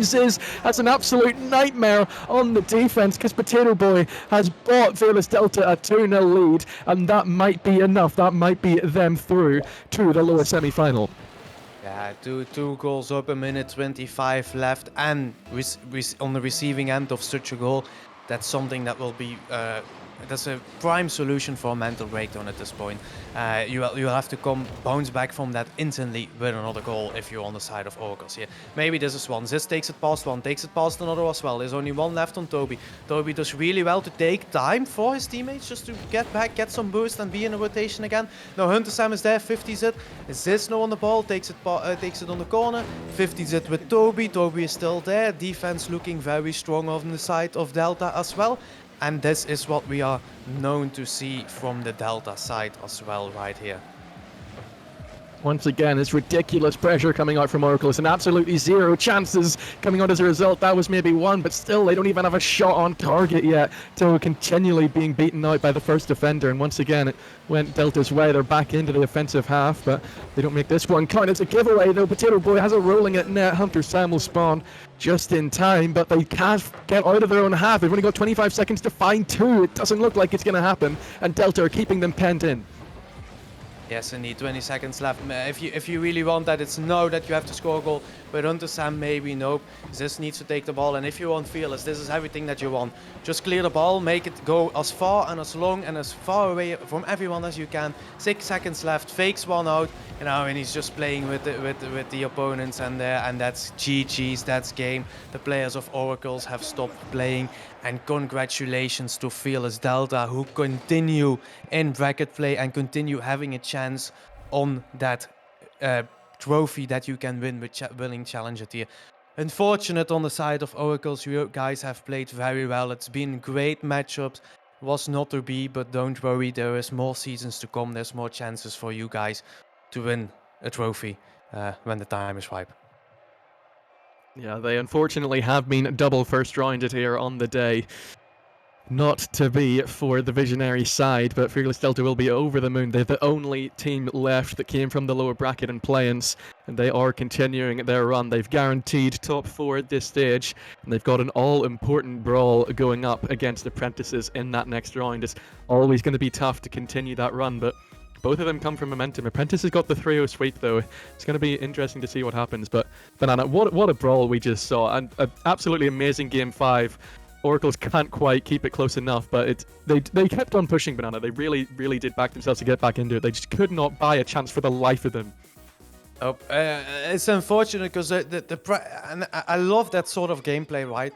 I love seeing teams play with a lot of pressure. I want to see people put the ball close to the goal, even if it's not on the goal. It's at least making the other guys do something. But at some point, the ball has to go into the goal. And if you have so much pressure and you still don't have one single shot on that goal of Fearless, then it's just going to be very difficult to score a goal. And if you then have someone like Potato Boy, who's not done it once, but I think I've seen it at least twice, who gets it clear, that instantly turns into a goal because you guys commit with 3 people, and then it's going to be a really difficult series for you guys. So congratulations to both. I love a game 5. Hopefully we'll see more game 5s today. Yeah, if you want to continue Delta's journey in the lower bracket, then you can hop on over to the B stream. But right now, here on the main channel will be the upper final. Yamato and Feather have been waiting patiently after winning their upper round 1. So stick around, folks. There's still a whole day left of Challenger playoffs. Join us back in a few for more RSC action.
through. I give it up to you. I do it all for you. Maybe this feeling's overdue. You're uninvited. You wanna hold me close, but I know what you have to. Yeah, yeah, yeah. Why are you hiding? Tell me what must I do? Come to you, come to you. You're mine, mine, mine. It's right, right, right. It's right, right, right. Right now. Why are you hiding? Tell me what must I do? Come to you, come to you.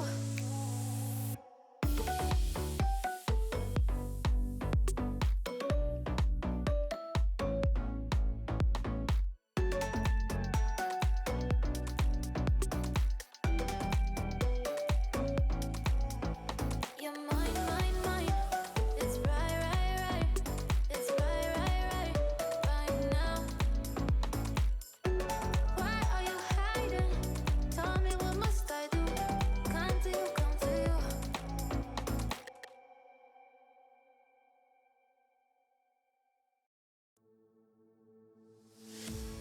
Here we are, a million stars floating over our heads. Beating hearts, falling apart, staying up to forget. But baby, we'll fall. We all go dancing down, and paradise is found. We're shaking up the ground, 'cause there ain't no stopping love. Say there ain't no stopping love. No, there ain't no stopping love. There ain't no stopping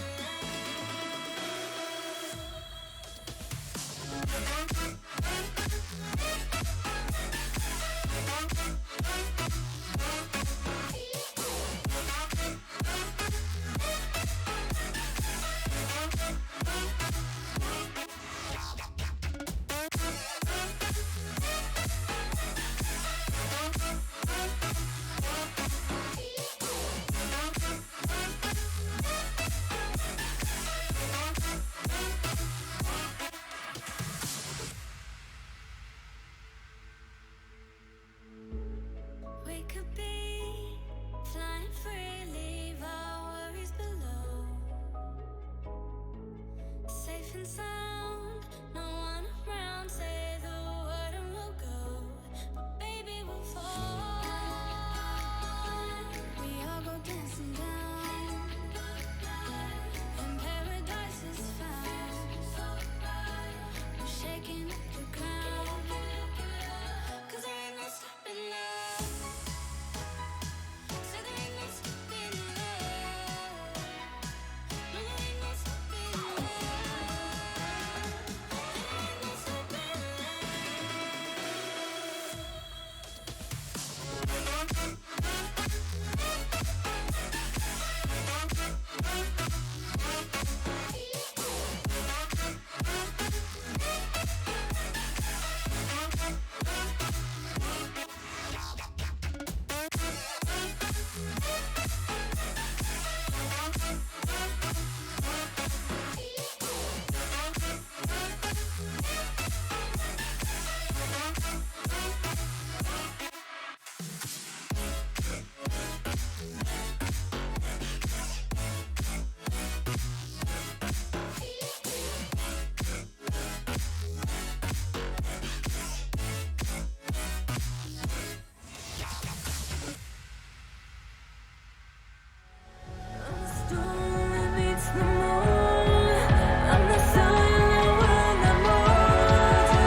Ladies and gentlemen, welcome back for another series over here at the RSC EU 11 Challengers series. I am once more joined by my good friend Merit. You've had a little break. How are you doing now? Alright, feeling refreshed, and we've got the upper final for you guys. We're reaching crunch time in this competition. These teams need to show up, because one spot in the grand final awaits the winner of this series in a best of 5. And on the B stream, the loser of this series will go down to the lower final to play the winner of Fearless Delta and Apprentices. Indeed, we're just taking a quick look at the bracket over right here. So you can see at the top, Serene Yamato 2 hours ago played against Oracles and 3-1 them, and Feather 3-1 Apprentices as well. Both teams are also the league leaders, so both finished first in their own conferences. So we have a very big matchup, which, to be fair, could have been a grand final of its own as well. These are the two highest rated teams that we've seen throughout the years. And then on the lower bracket we see Apprentices against Fearless Delta. Winner of that advances towards the loser of this game, who still has a chance to make it into that grand final that we are looking at. So that is something very big that we can look up to. Serene Yamato Feather is the series that we are gonna look at right now. Now, two teams that have finished first, right? Two teams that have leaded in their conference. Two teams that have not played on Wednesday or Thursday. Two teams, Thursday or Friday, sorry. Two teams that have 3-1 both their series that they have played. So it's very, very likely that there is going to be a very close game. Now, we will have to look at some stats. Maybe there are some stats that will show us a few certain things that we can point out at this point, right? I don't know. Yep, there we are. We are taking a look at the stats right now. And you see both first. No merits. Gonna toss it over to you. Is there anything that stands out for you? Well, there's one thing staring me right in the eyes. 103 positive goal difference for Feather. That's 199 goals scored. Only 96 conceded. That's absolutely incredible.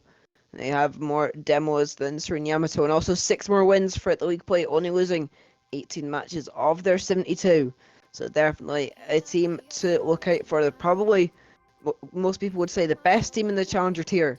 But Serene Yamato, there'll be no pushovers. They've scored more than Feather in league play, and they've also got more saves, a little bit less demos, but they have the better shooting percentage also. So it's definitely a lot more even on paper than you'd expect with those stats. Yes, indeed. And I think we're going to see two different play styles. As we see, both teams have a lot of goals scored, but the one has 96 goals against them, but only 228 saves, if I can say it like that.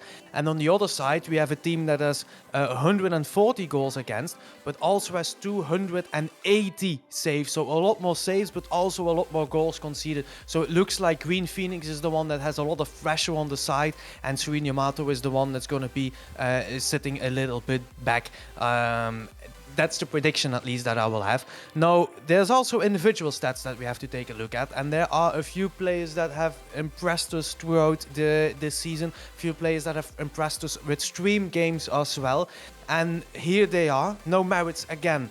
Is there anything that catches your eye here? On Newborn, Sharky, 91 goals for league play, that in 62 games, also 49 saves and 30 assists to his name. 81% win percentage when he was on the field for Newborn, and 65% goal participation rate. So you expect him to be in the middle of the action. But looking over at Serene Yamato, I'm going to have a look at Fat Fish Tank. He's very high in all stats. He's the leader in all stats except goals.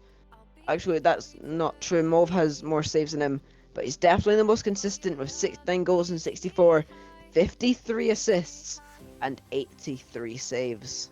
Indeed, and on the other side there's one player that I want to point out on the Green Phoenix franchise. That is Sharky. Sharky is a player who's played 62 games in league play, 91 goals, 30 assists, 49 saves. He's got a goal participation of 65%, which is very high, and a win rate of 81%.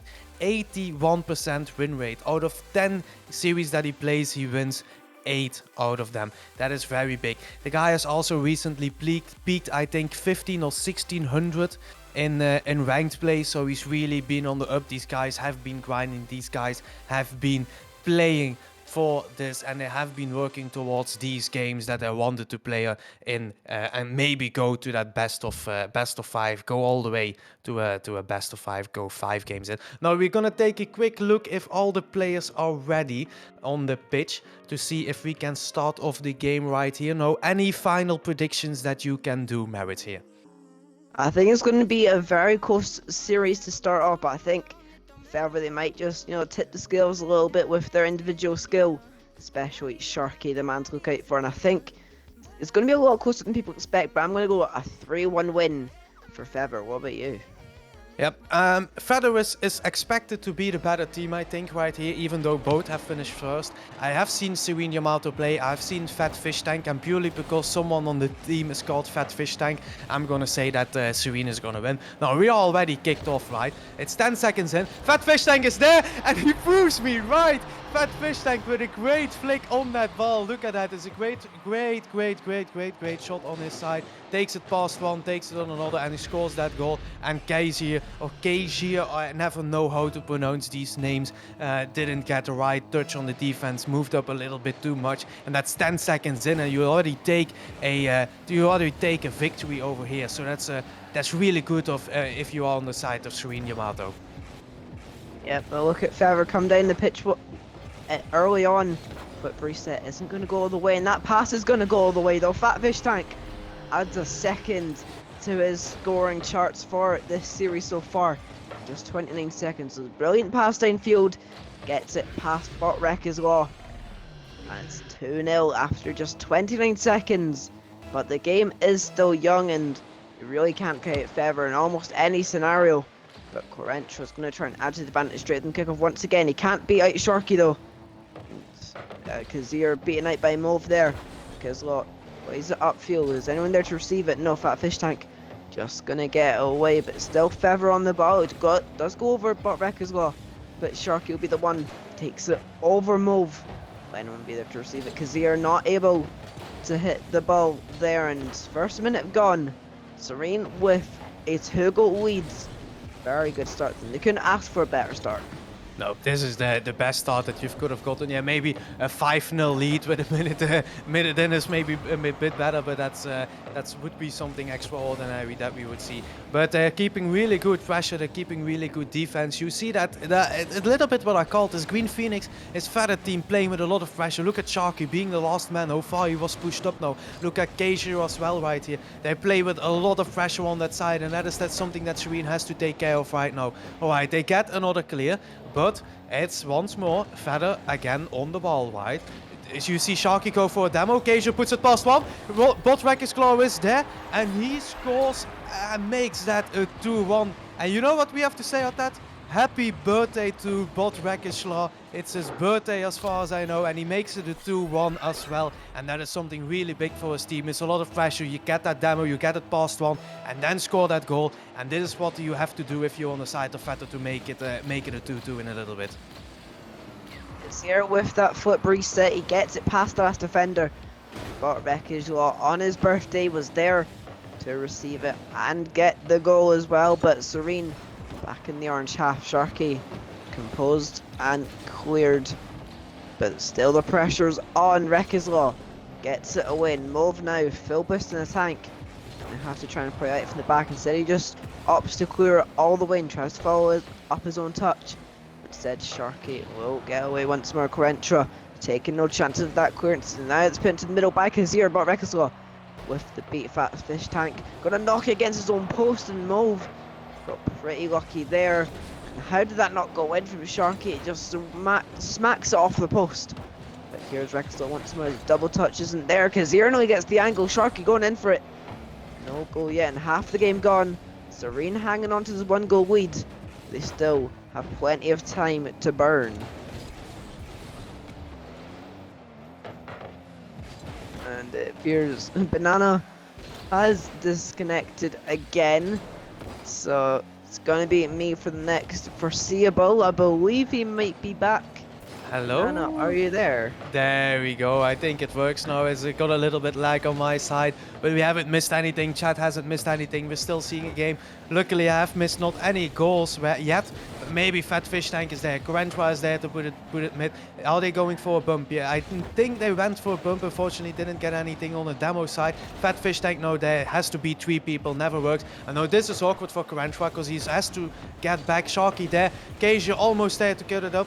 And no, Corentra into mid. Is somebody there? No, Fat Fish Tank just turns back. He takes... Alright, we still 1 goal up. We take it a little bit more slowly right here. Right, we'll take our time. Fat Fish Tank, no, on the middle. Has the ball. No, Rakeslaw is there. Move on the ball. Keijo is meeting him in the middle. Sharky is no there to follow it up. You see a demo there as last man on Fat Fish Tank, which opens up the defense. Corentra scores a goal. Alright, you can demo. I don't mind. Take the demos, mate. Take the demos. That's nothing that happens, and he takes it past 1, and nobody was expecting him to get that, and the back post was just wide open, and that's 3-1.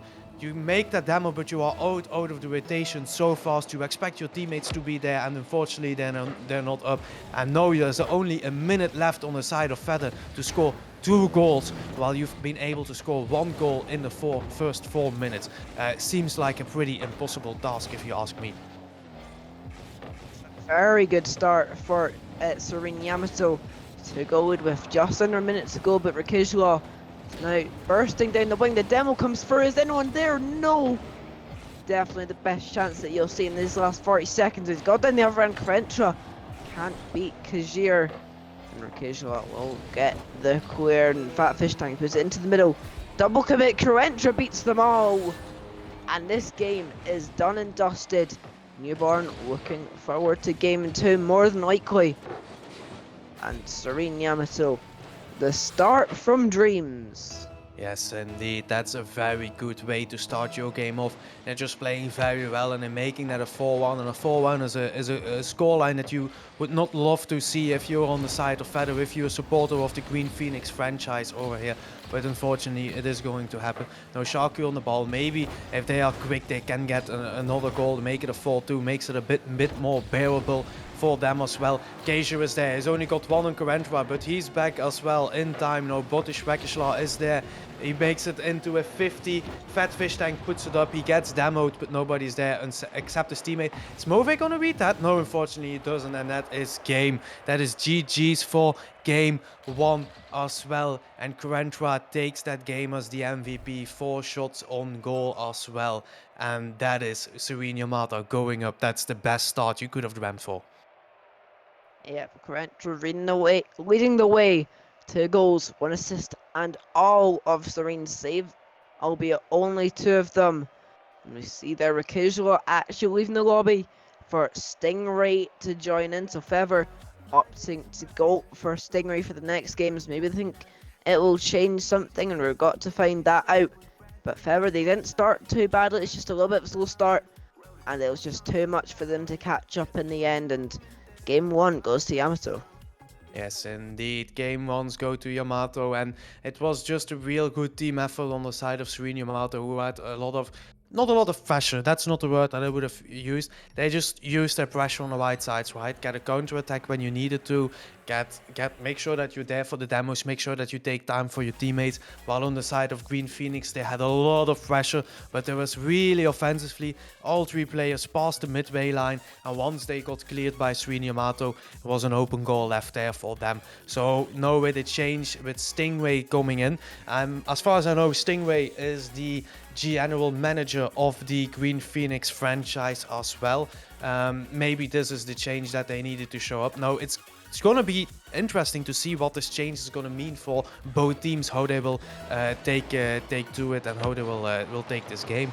Now, we just kicked off, right? Now, I think it is, Green Phoenix that has to defend for the first little bit. Now, Fat Fish Tank is there. Corentra is there as well. And they score another goal. Serene Yamato is scoring fast goals. Please make a bet for that, because apparently it's going to happen every single time. And it's just a great push on the backboard and a great read by his teammate. And they score a goal. Fat Fish Tank, Corentra, the 2 people showing really up for their franchise. And 10 seconds in, Green Phoenix is running behind the play again. They're immediately coming back forward, but Mauve They'll get the clear, but not for much longer. Stingray puts it into the middle. Cruncher met almost immediately by a 50. Now Stingray can only pop it backwards. Sharky rather puts it back in, but now it's a chance for Yamato to try and build something up. But Kazir is there. Sharky does get the read, but the Fat Fish Tank smothers that 50. But they haven't really had a let up since that first goal came in, and this could be an equaliser, but Kazir a bit too far back, and the back pass is made. Stingray popping it up for himself. He reads the bounce down, but the shot wasn't quite there. It's an easy enough save for Serene Yamato. They haven't had the ball out their own half, and finally, no way!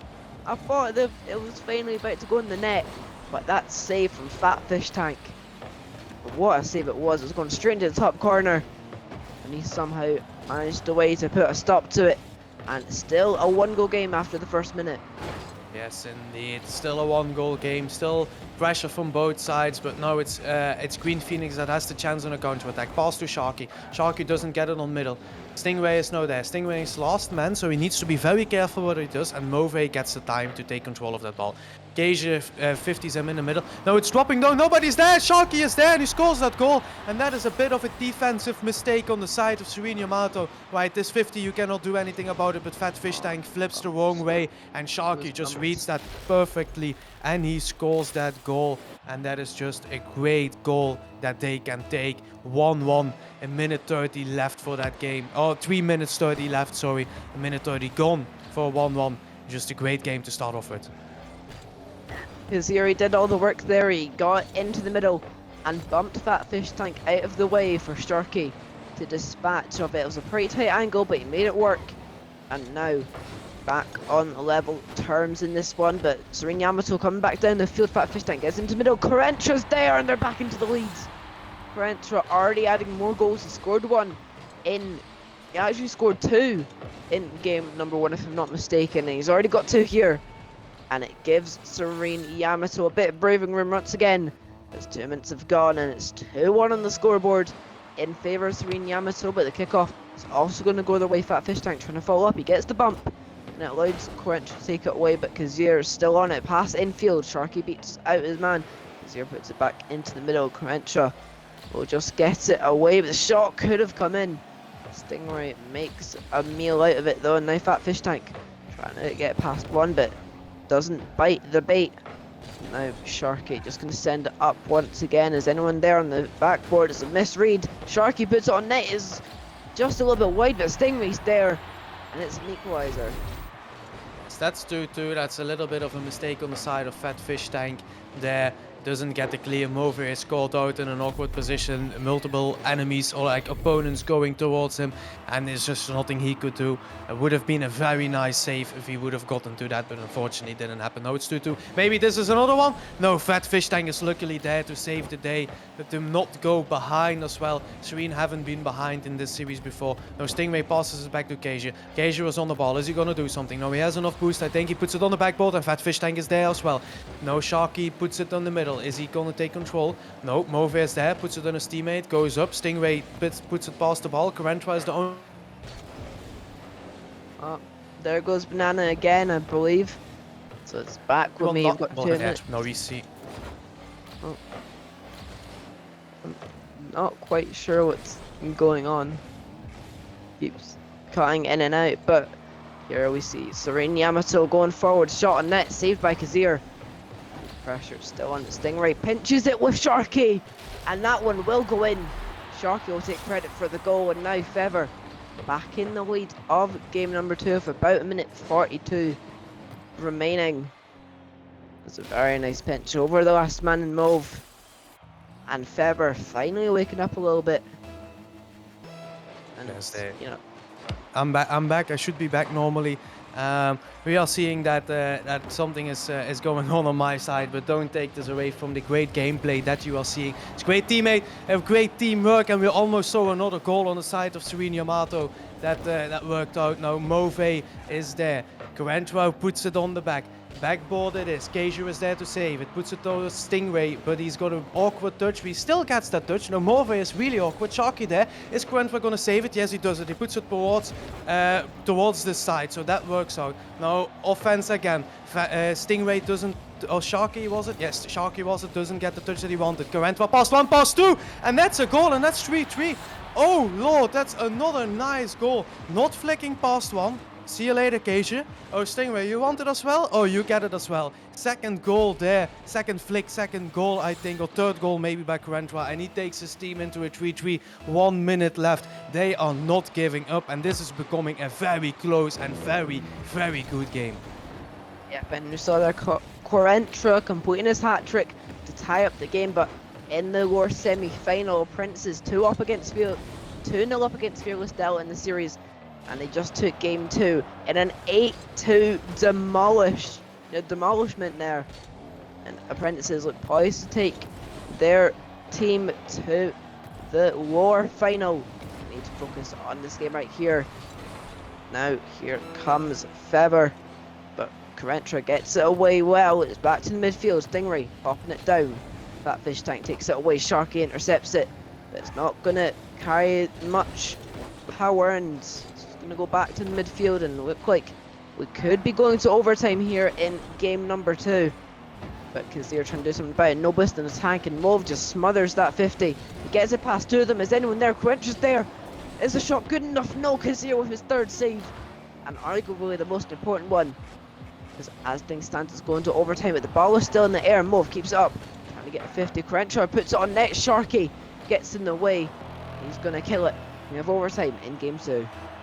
Yes, we have overtime and we're going into kickoff right here, right now. This is where the place where it happens. It's a very big game that you can take away here if you win this or you lose this as well. Now Move on the ball, puts it in the back.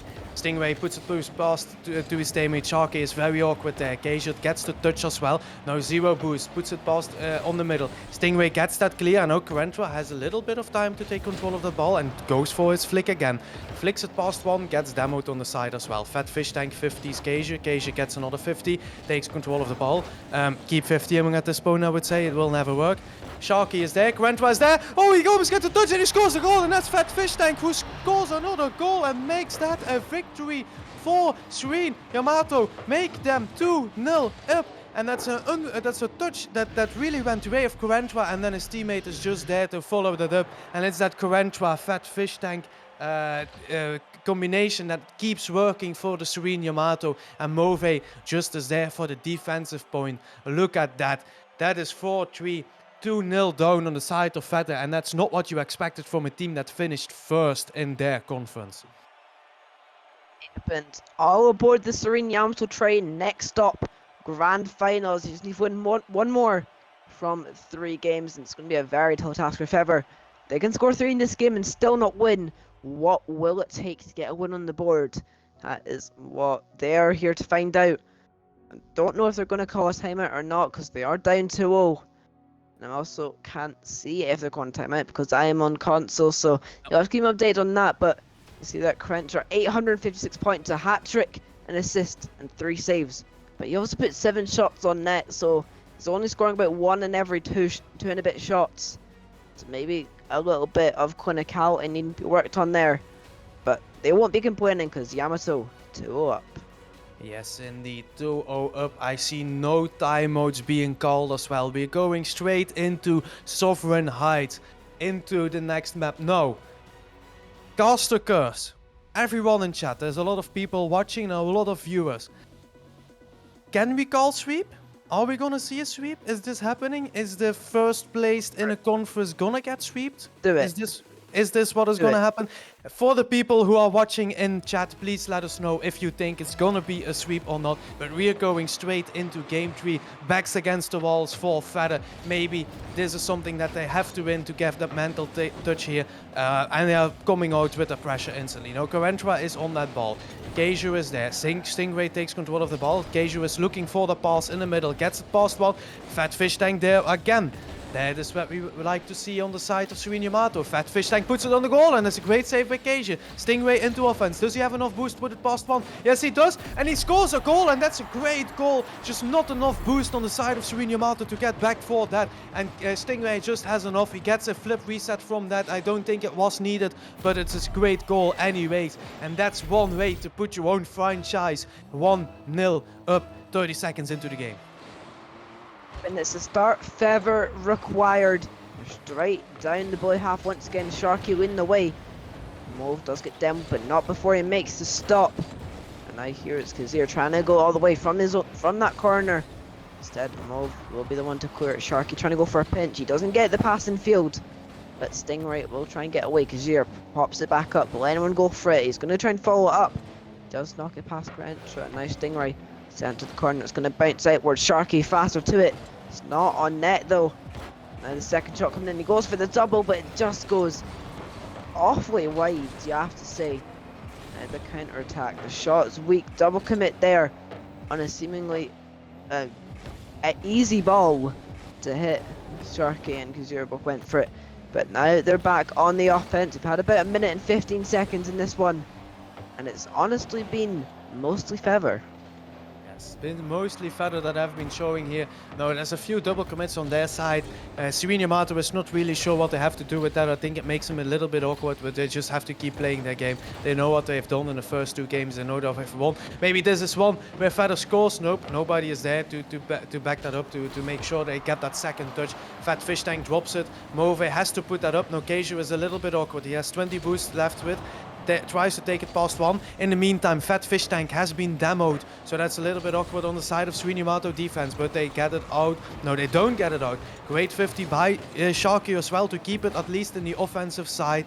And now finally Serene tries to take a little bit of control, and it's straight back into offense for Green Phoenix. Stingray now puts it past one. Fat Fish Tank with the clear. Sharky takes control of the ball. Another offensive play that we're gonna see. Past one. Is it past two? It's not past two. It's past the 50. And a 50 goes in into the top corner, top left corner, and that's top bins for 2-0 up for Green Phoenix. And it's a different game that we are looking at here in game 3. But all of a sudden it's a lot more comfortable for Feather. There's still more than half the game left, but certainly bolsters their chances of at least forcing a game 4 here. But Grentra straight down the other end, and a little bit of a pinch there. Sharky will take credit for the save. Now Stingray all alone, just going to pop it up and try and prolong this attack for our team to get here, and Kazir does. So only into Fat Fish Tank, and the attack has to restart, or an attack for Serene Yamato. Stingray gets demoed. Fat Fish Tank and Sharky never connects with the ball. Grentra puts it a little bit high, and Stingray send it to the corner. It's very awkward here. Mo puts it on net. It's a bit too high. It is cleared away for now, but the pressure still isn't letting up. But finally, that could be the resounding clear that they need. But Mauve sends it straight back in. Sharky just can't get it out, and Fat Fish Tank nearly gets one back, but Stingray in the way. Now he's trying to go alone, but no boost in the tank means he can't do much with it. Now here's Grentra, the main goal scorer so far, and he nearly adds another to his goal scoring tally. He just pinches it off of the crossbar. Feather get away lightly, and now this could be the contract they need. Stingray against Mauve. Mauve comes out on top, and with about 90 seconds to go, will Feather be able to close it game 3? At this rate, you have to say that they are going to close it out. They're looking pretty good. Alright, Serene has having their shot, but it's not really anything that is very dangerous on the side of Green Phoenix for them. Now another offensive play. Sharky went up way too early for that ball and just could not read what was going on there. But now it's going mid. That's a defensive mistake. That's 3-0. That's GG's for them. Stingray coming into that game, and he's scoring goals on the side of Green Phoenix. He's making sure that he's there when he needs to be there, and he's making sure that this is a 3-0 with a minute left to be played, 60 seconds or 70 seconds in this case, to be fair. And that's just looking very good on their side. But they are starting to get a little bit of pressure here off the kickoff. But Kazir does all he can of no boost, and what he does is get it past one for Shark to follow up. Mauve gets it clear to 50, goes the way of Serene Yamato, and now Stingray forced to make a dodgy clear, but Sharky is able to back it up. He's the fastest to that one there. She's going to get away. burning some seconds off the clock. Mo forced to go low, straight into another Feather attacker. In fact, Fishtank needs to advance quickly here. He gets it past 1. He's trying to go for the fake. He gets the 50 instead. And the boost, but Stingray gets away, sends it back to midfield. Mo pops it up. He's trying to go for the bump. Sharky remains strong. We see Kazir has stopped playing momentarily. Not sure why. I'm going to see if it's a ping issue. Yep, it is. He's got that flashing sign that we all so dread. But it isn't going to matter in the end, as it looks like Feather will take the win in game number 3, but at what cost? Yes, indeed. That's very unfortunate. Now they're gonna straight drop the ball. And this is where it's going to become fun. Is Kezia in time to come back? Or does Feather need to get their player in again, their other player? I'm not sure who it was again. It slipped my mind at the moment. Oh, it's Bot Rekishaw, if I'm sure. Who's their fourth player who may need to come in, as the ping issues don't seem to be resolved at the moment. No, on the other side, this is exactly what you want if you're Serene Yamato. All right, you lose 3-0, right? It's something that happens. All right, we'll take care of this. Just take a breather now. Just take some control. We know what we've done right in the first 2 games. We know what we've done. We've had our game played here, and we will continue with that play right here. On the other side, Feather has called a timeout as well. I suppose it is both for calling a few things over, but also to make sure that Keiju is here in time. Now, if you're on the side of Serene Yamato, you know I've asked you this multiple times before. What do you think that you are talking about right now? I think you've just got to stay calm and composed. You've already won 2 games. You have still got a little bit of breathing room, but ideally you want to close it out in 4. And into Beckwith Park, you know, you've got to be thinking what went wrong in that game. And I think, I'm actually not sure what it mainly came down to, because they had pressure. They looked solid enough on the back lines, but it was mainly a couple of open goals is, I believe, what the main source of the goals were. So watching that third man, don't push up too high.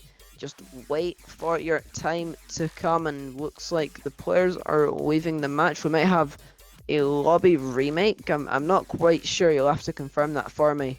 Yes. What it's looking like.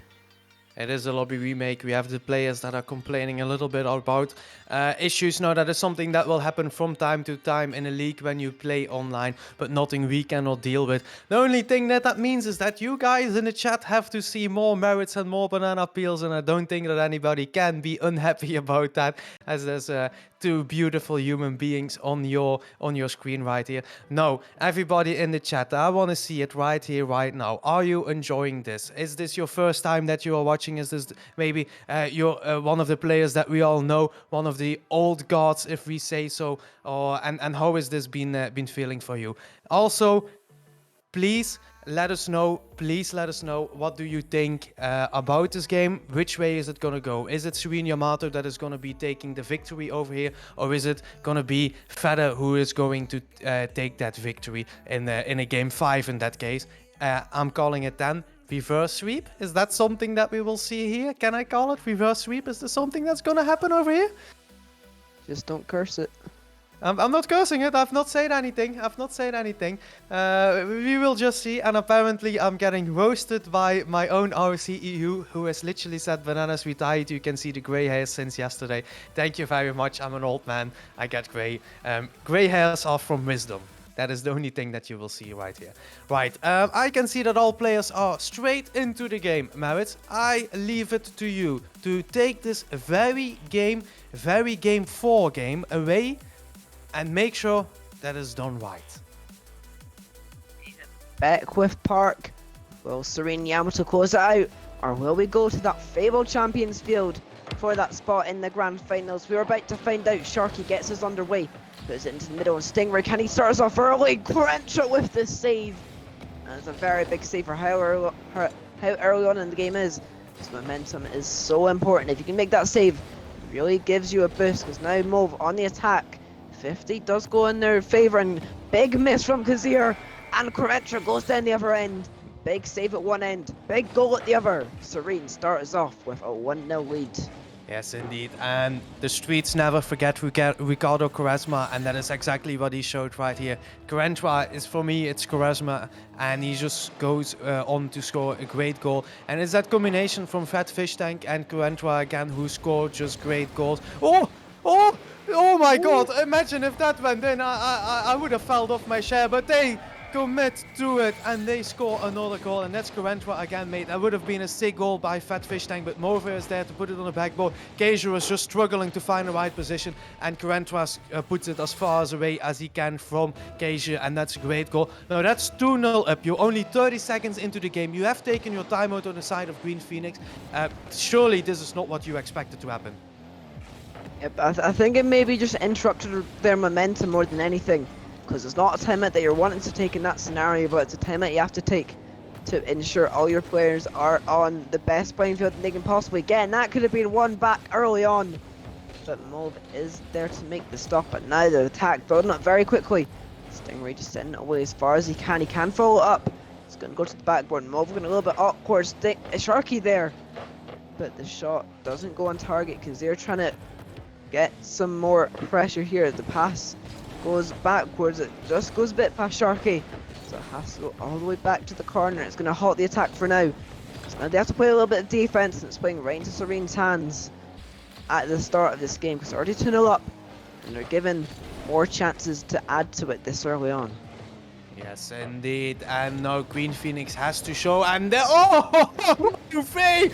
Oh, send that to clip of the week. That's a save to keep your team 2-0 up. Holy mother, that is a great save. Green Phoenix, Fada is having a lot of pressure. Maybe that's an open goal. No, Stingray doesn't get the touch into mid. He doesn't take control. Sharky is there, and that's the goal that they finally needed. And we're 2 minutes in. We've seen 3 goals. That is 2-1 that we actually had to get. And that is just great back and forth gameplay by Fada as well right here. And maybe this is the comeback that they needed. It's definitely a start, because now you have 3 minutes to work with and only 1 goal. For a team as prolific as Fever, it's definitely not the hardest thing in the world to accomplish. But Serene Yamtel's defense is no easy nut to crack. So they're immediately down the other end. Mauve trying to keep the attack alive, but Stingray does get away. He's done his job so far since subbing in game number 2. He scored a couple of goals and made a couple of good saves. So he's definitely done what was required. Kazier puts it into the middle. Nearly a pinch coming through, one that we saw in game number 3, very similar to that. Kazier gonna send it away. It does go into the path of Fatfish Tank, but sent all the way back down the same channel once more. But Mauve takes it into the middle. Fatfish Tank is up.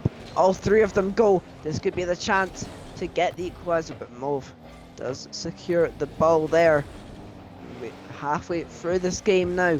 Serene Yamato in prime position to take this series in 4 and book their spot in the grand final. Yes, indeed. You must remember. Stingray scored that goal. No, Quaresma is there with a great save. Otherwise, that would have been a very nice goal. You can see the level of gameplay that is coming out, and only to think that this is the challenger tier. We have still so many tiers left that have to be played as well.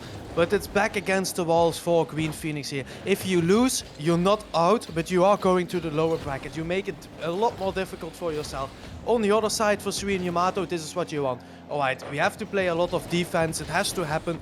But we are still up. It's 1 minute and 30 seconds left. We still have that goal. You see a demo on the side of Quaresma onto Stingray. That opens up the goal. Unfortunately, nothing happens, but they take time off. Now, Sharky is there. Offense, Mauve is the only one back. Is Mauve reaching that? No, he doesn't, and that's a goal by Stingray. And that is 2-2. Are we going to see an overtime with 1 minute 20 left? Stingray just makes that goal into a 2-2, and that's a great touch by him. Mauve never was reaching that anymore.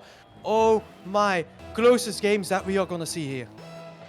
Yep, and Stingray has been that big moment player so far. For Fever, another great goal and such a great time as well. It is the equalizer to give them a bit more of a lifeline, a bit more of a chance to take this to Champions Field and nearly make that reverse sweep a reality. But Serene, they have the attack and prowess to hold on to this one. Mauve sends it to the middle. Fat Fish Tank. The shot comes through. Stingray with the stop. And a very timely save. Mauve now trying to go alone. Instead, it's going to bounce down. Is anyone there? Sharky sends it away, and he's going to be able to follow up his own touch. He gets it past Karentra. Is it going to go in? It's just that little bit wide. Now Mauve against the world. He gets it past one. It just goes a little bit too far back to make the hit. Never mind. But it just got a little bit away from him now. Entering the dying moments of this game 4 in regular time. Will we see a winner?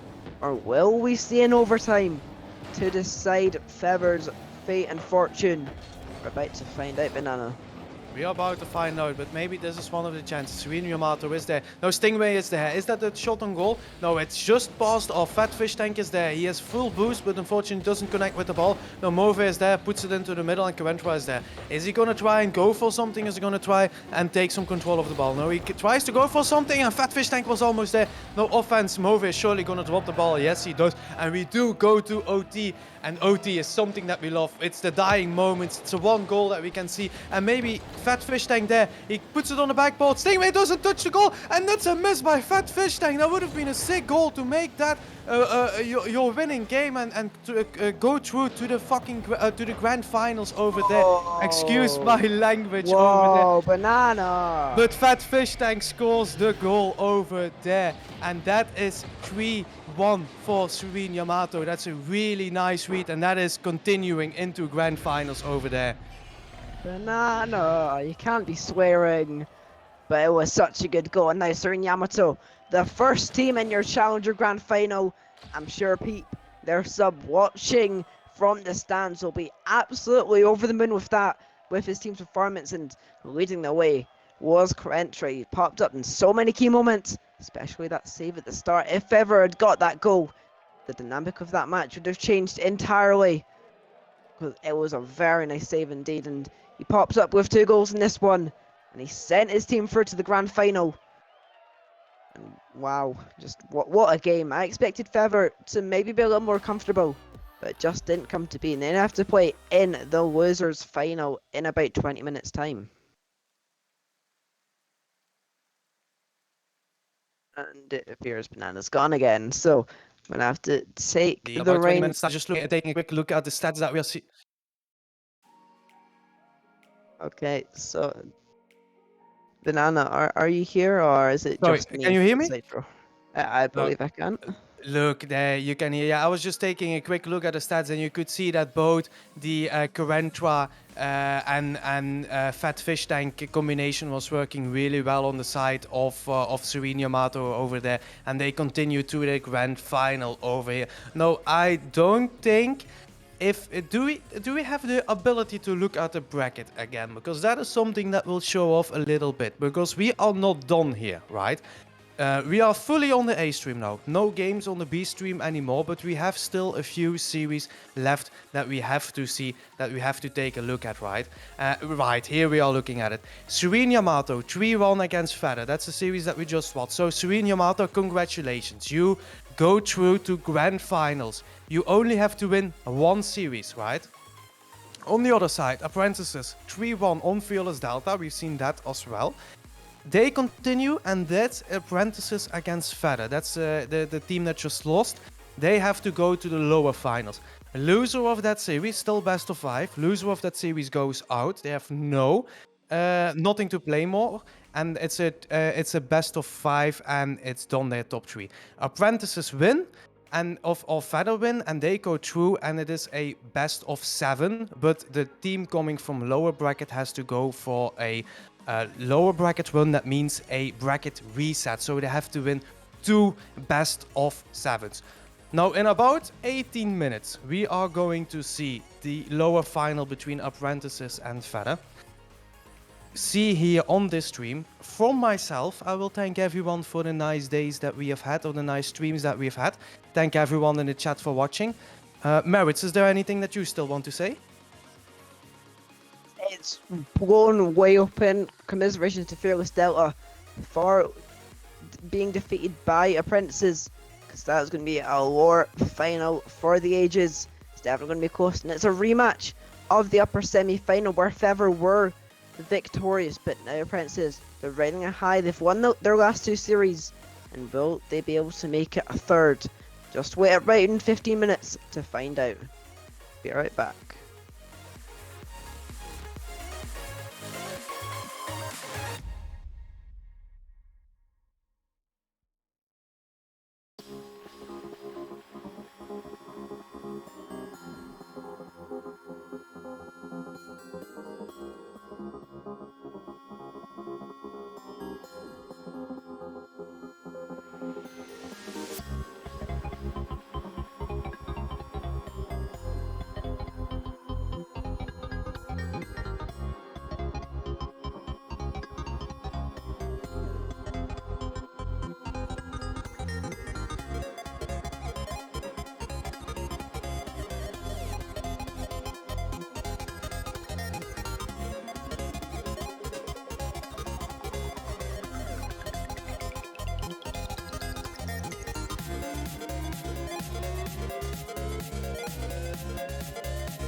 to the bottom of the ocean, yeah.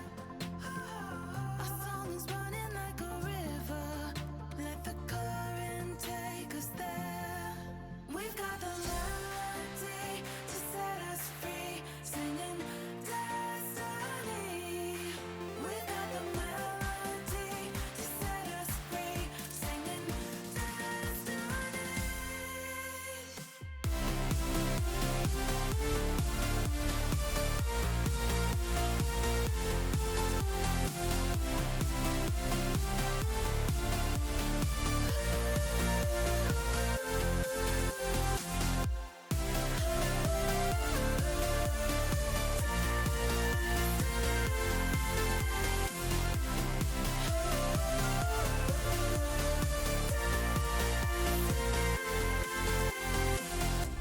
Our hearts are like stars, guiding us through the dark. We've got the melody to set us free, singing destiny. We've got the melody to set us free, singing destiny.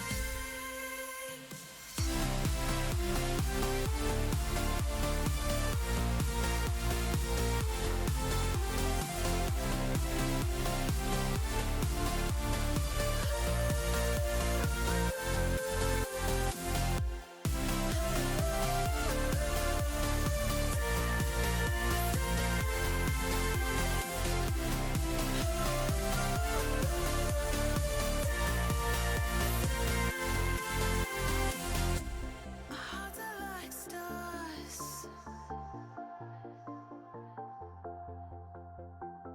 guiding us through the dark.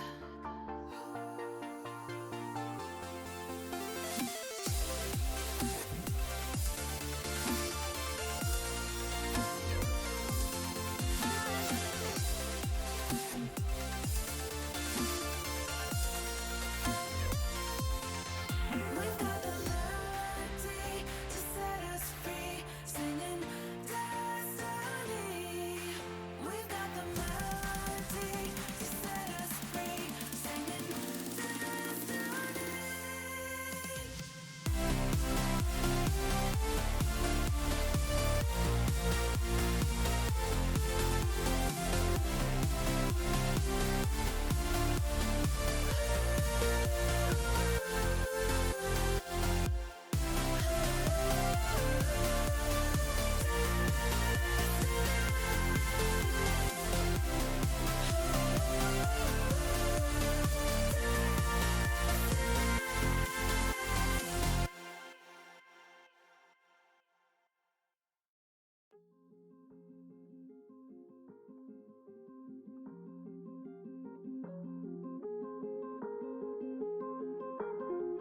Drama. Yeah, I've been running and running to keep it 100. It's all that I wanted, but lately I don't get the stomach. The higher the summit, the harder the plummet. They know me all over this planet.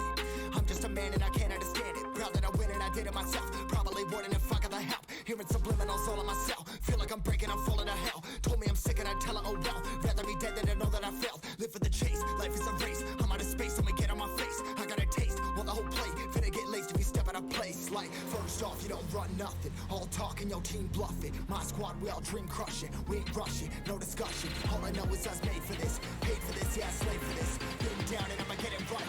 Get on sight like.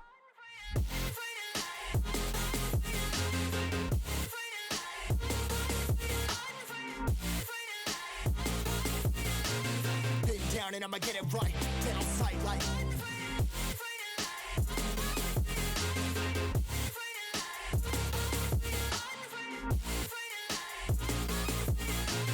Been down and I'ma get it right. Get on sight like.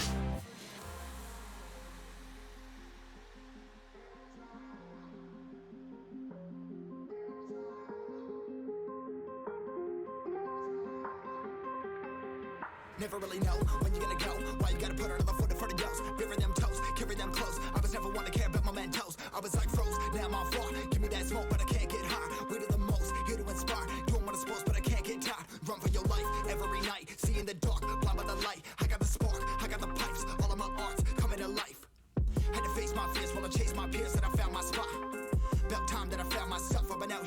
that walk. Like, first off, you don't run nothing. All talking, your team bluffing. My squad, we all dream crush it. We ain't rushing, no discussion. All I know is I was made for this, paid for this, yeah, slave for this. Been down and I'ma get it right, dead on sight like. First off, you don't run nothing. All talking, your team bluffing. My squad, we all dream crush it. We ain't rushing, no discussion. All I know is I was made for this, paid for this, yeah, slave for this. Been down and I'ma get it right, dead on sight like.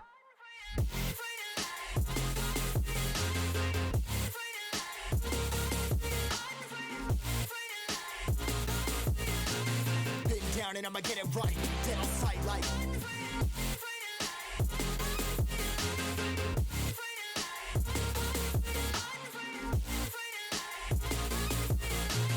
Been down and I'ma get it right, dead on sight like.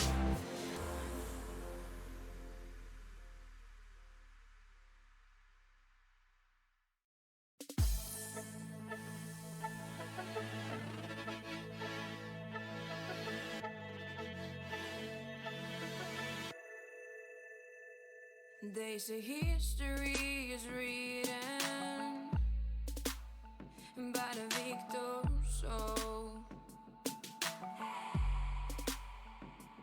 I don't mind playing the villain. Got a pretty girl to the throne. 'Cause the memories come and I can't even run. I gotta win this just to prove to me I can. I'll divide and I will conquer. I will battle like a warrior. If I'm dying, get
ladies and gentlemen, we move out with the old casters and bring in the new. It is myself, joined by the one, the only, the fabulous fellow Dutchman, Quizzy. How are you doing tonight, buddy? I'm doing fine. Your voice is apparently doing fine as well. So we'll start off with an insane voice crack. But yeah, I'm really excited for tonight. Of course. No, but tonight's gonna be amazing. We've just seen a beautiful game. We will come back on that a little bit later. But the lower final and the grand finale this night, it's gonna be amazing. It is gonna be amazing. It's exciting. We've already seen and heard about some upsets happening, or well, upsets some would say, as of course anything can happen. Remember, it is the Challenger playoffs. Anything can happen within these ranks. If you play well on the day, you could win it all. And well, let's bring over the playoff brackets so far, because I think one thing has happened so far that a lot of people didn't expect, but I'm excited for it. Oh yes, I'm definitely excited for it. If we go to the bracket, we can see that we just have seen the match between Serene and Feder. I've watched that match myself as well. And upcoming match will be Apprentices against Feder. But I would like to go back to the last match where I saw Feder. And what I mostly saw about their defense rotations is that they always went front post when rotating. That caused massive chaos, and you can't do that against a team as Serene. They just punished every single little mistake, and front post rotations is not something you want to be doing this late into the playoffs. So that's something they really need to watch out for. It definitely is. I mean, to be fair though, to Feder, they've already beaten Apprentices, but looking all over the bracket then, the other upset, or people would say maybe upset, is of course going to be maybe Fearless Delta. Going 3-2 against Oracles, expected somewhat, but then losing to this Apprentices team that already lost to Feder. It is a rematch, and we might see another rematch because of it. Fearless Delta though, in my eyes, from what I know of them, is I expected maybe a bit more, maybe a long run. I would have liked to seen a lower bracket run out of them. On the other end though, you cannot blame them for losing against Apprentices. They have been looking good, they have been looking quite great, but now they have to beat Feder, who is not an easy opponent. So most people actually have Feder winning it all, or in the finals at least. But that one slot is already taken by Serena Yamato. All that is nicely on your screen right now, but we can move on from that, right, Crazy? We have more stuff to talk about, in particular, teams. Teams Yes. that are playing Apprentices against Feder. Indeed, two teams that are playing. Feder we have of course seen in the last match already, so we are gonna move on to Apprentices pretty quickly. We have a Phoenix, which is confusing as Phoenix is playing against the Green Phoenix. Let's not confuse you with that, but Phoenix is on the side of Apprentices. He has a lot of games played for his team, the most out of all, 67 in total, and he's a great player overall. He has a lot of goals, 70 goals, so more than a goal each game, which is a stat you can be quite proud of. It is a stat you can be quite proud of course. Looking more at these team statistics, you can see here that on team stats, Phoenix, Feder, they are the first seeded team coming into this. They've won the most, they've lost the least. That's how you normally end up there. Overall, though, looking at their stats, the biggest thing is their goals for, Quizzy, 199. Their goals against, 96. They score 100 goals more than they actually concede. And that is nuts. That is an insane statistic for this rank. That means that defense is normally the thing you complain about yourself, about the front post rotations. It is what they've actually been doing well. I mean, the stats show, but what I just watched was something different. So I'm really eager to see how that develops into this next series. But yeah, for every 2 goals they make, they get only 1 goal against. It isn't that weird that you're first then, because you can't lose with those kinds of numbers. Well, really performed of them. But on the other side, we have the other team also 191 goals and 40 goals more against, but still. They are still positive on that side, and the saves of them are higher as well. They look like they're more in defense, so I'm really interested to see how they play this out. Well, we could see something very interesting happening. Looking at the demos, though, my goodness, Apprentices has a lot more demos than Feder. That could be an interesting statistic that we may see happening again in this series, where look at the Feder has. I've just seen it. Okay. Calm down, Quizzy. One step at a time, please. No, but I've just seen this. I'm just gonna throw it out. Yeast has the entire amount is 250 demos for Apprentices.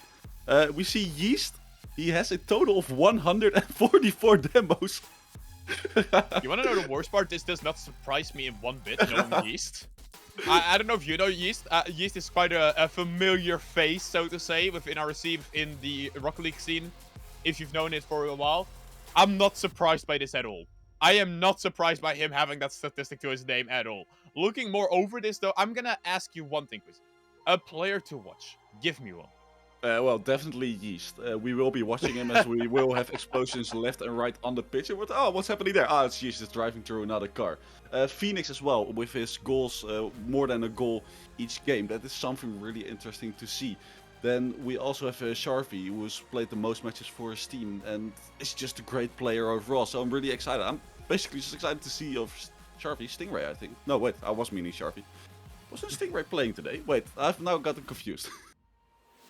Quizzy is confused. I am confused. That's fine. We'll get underway with the game quite soon.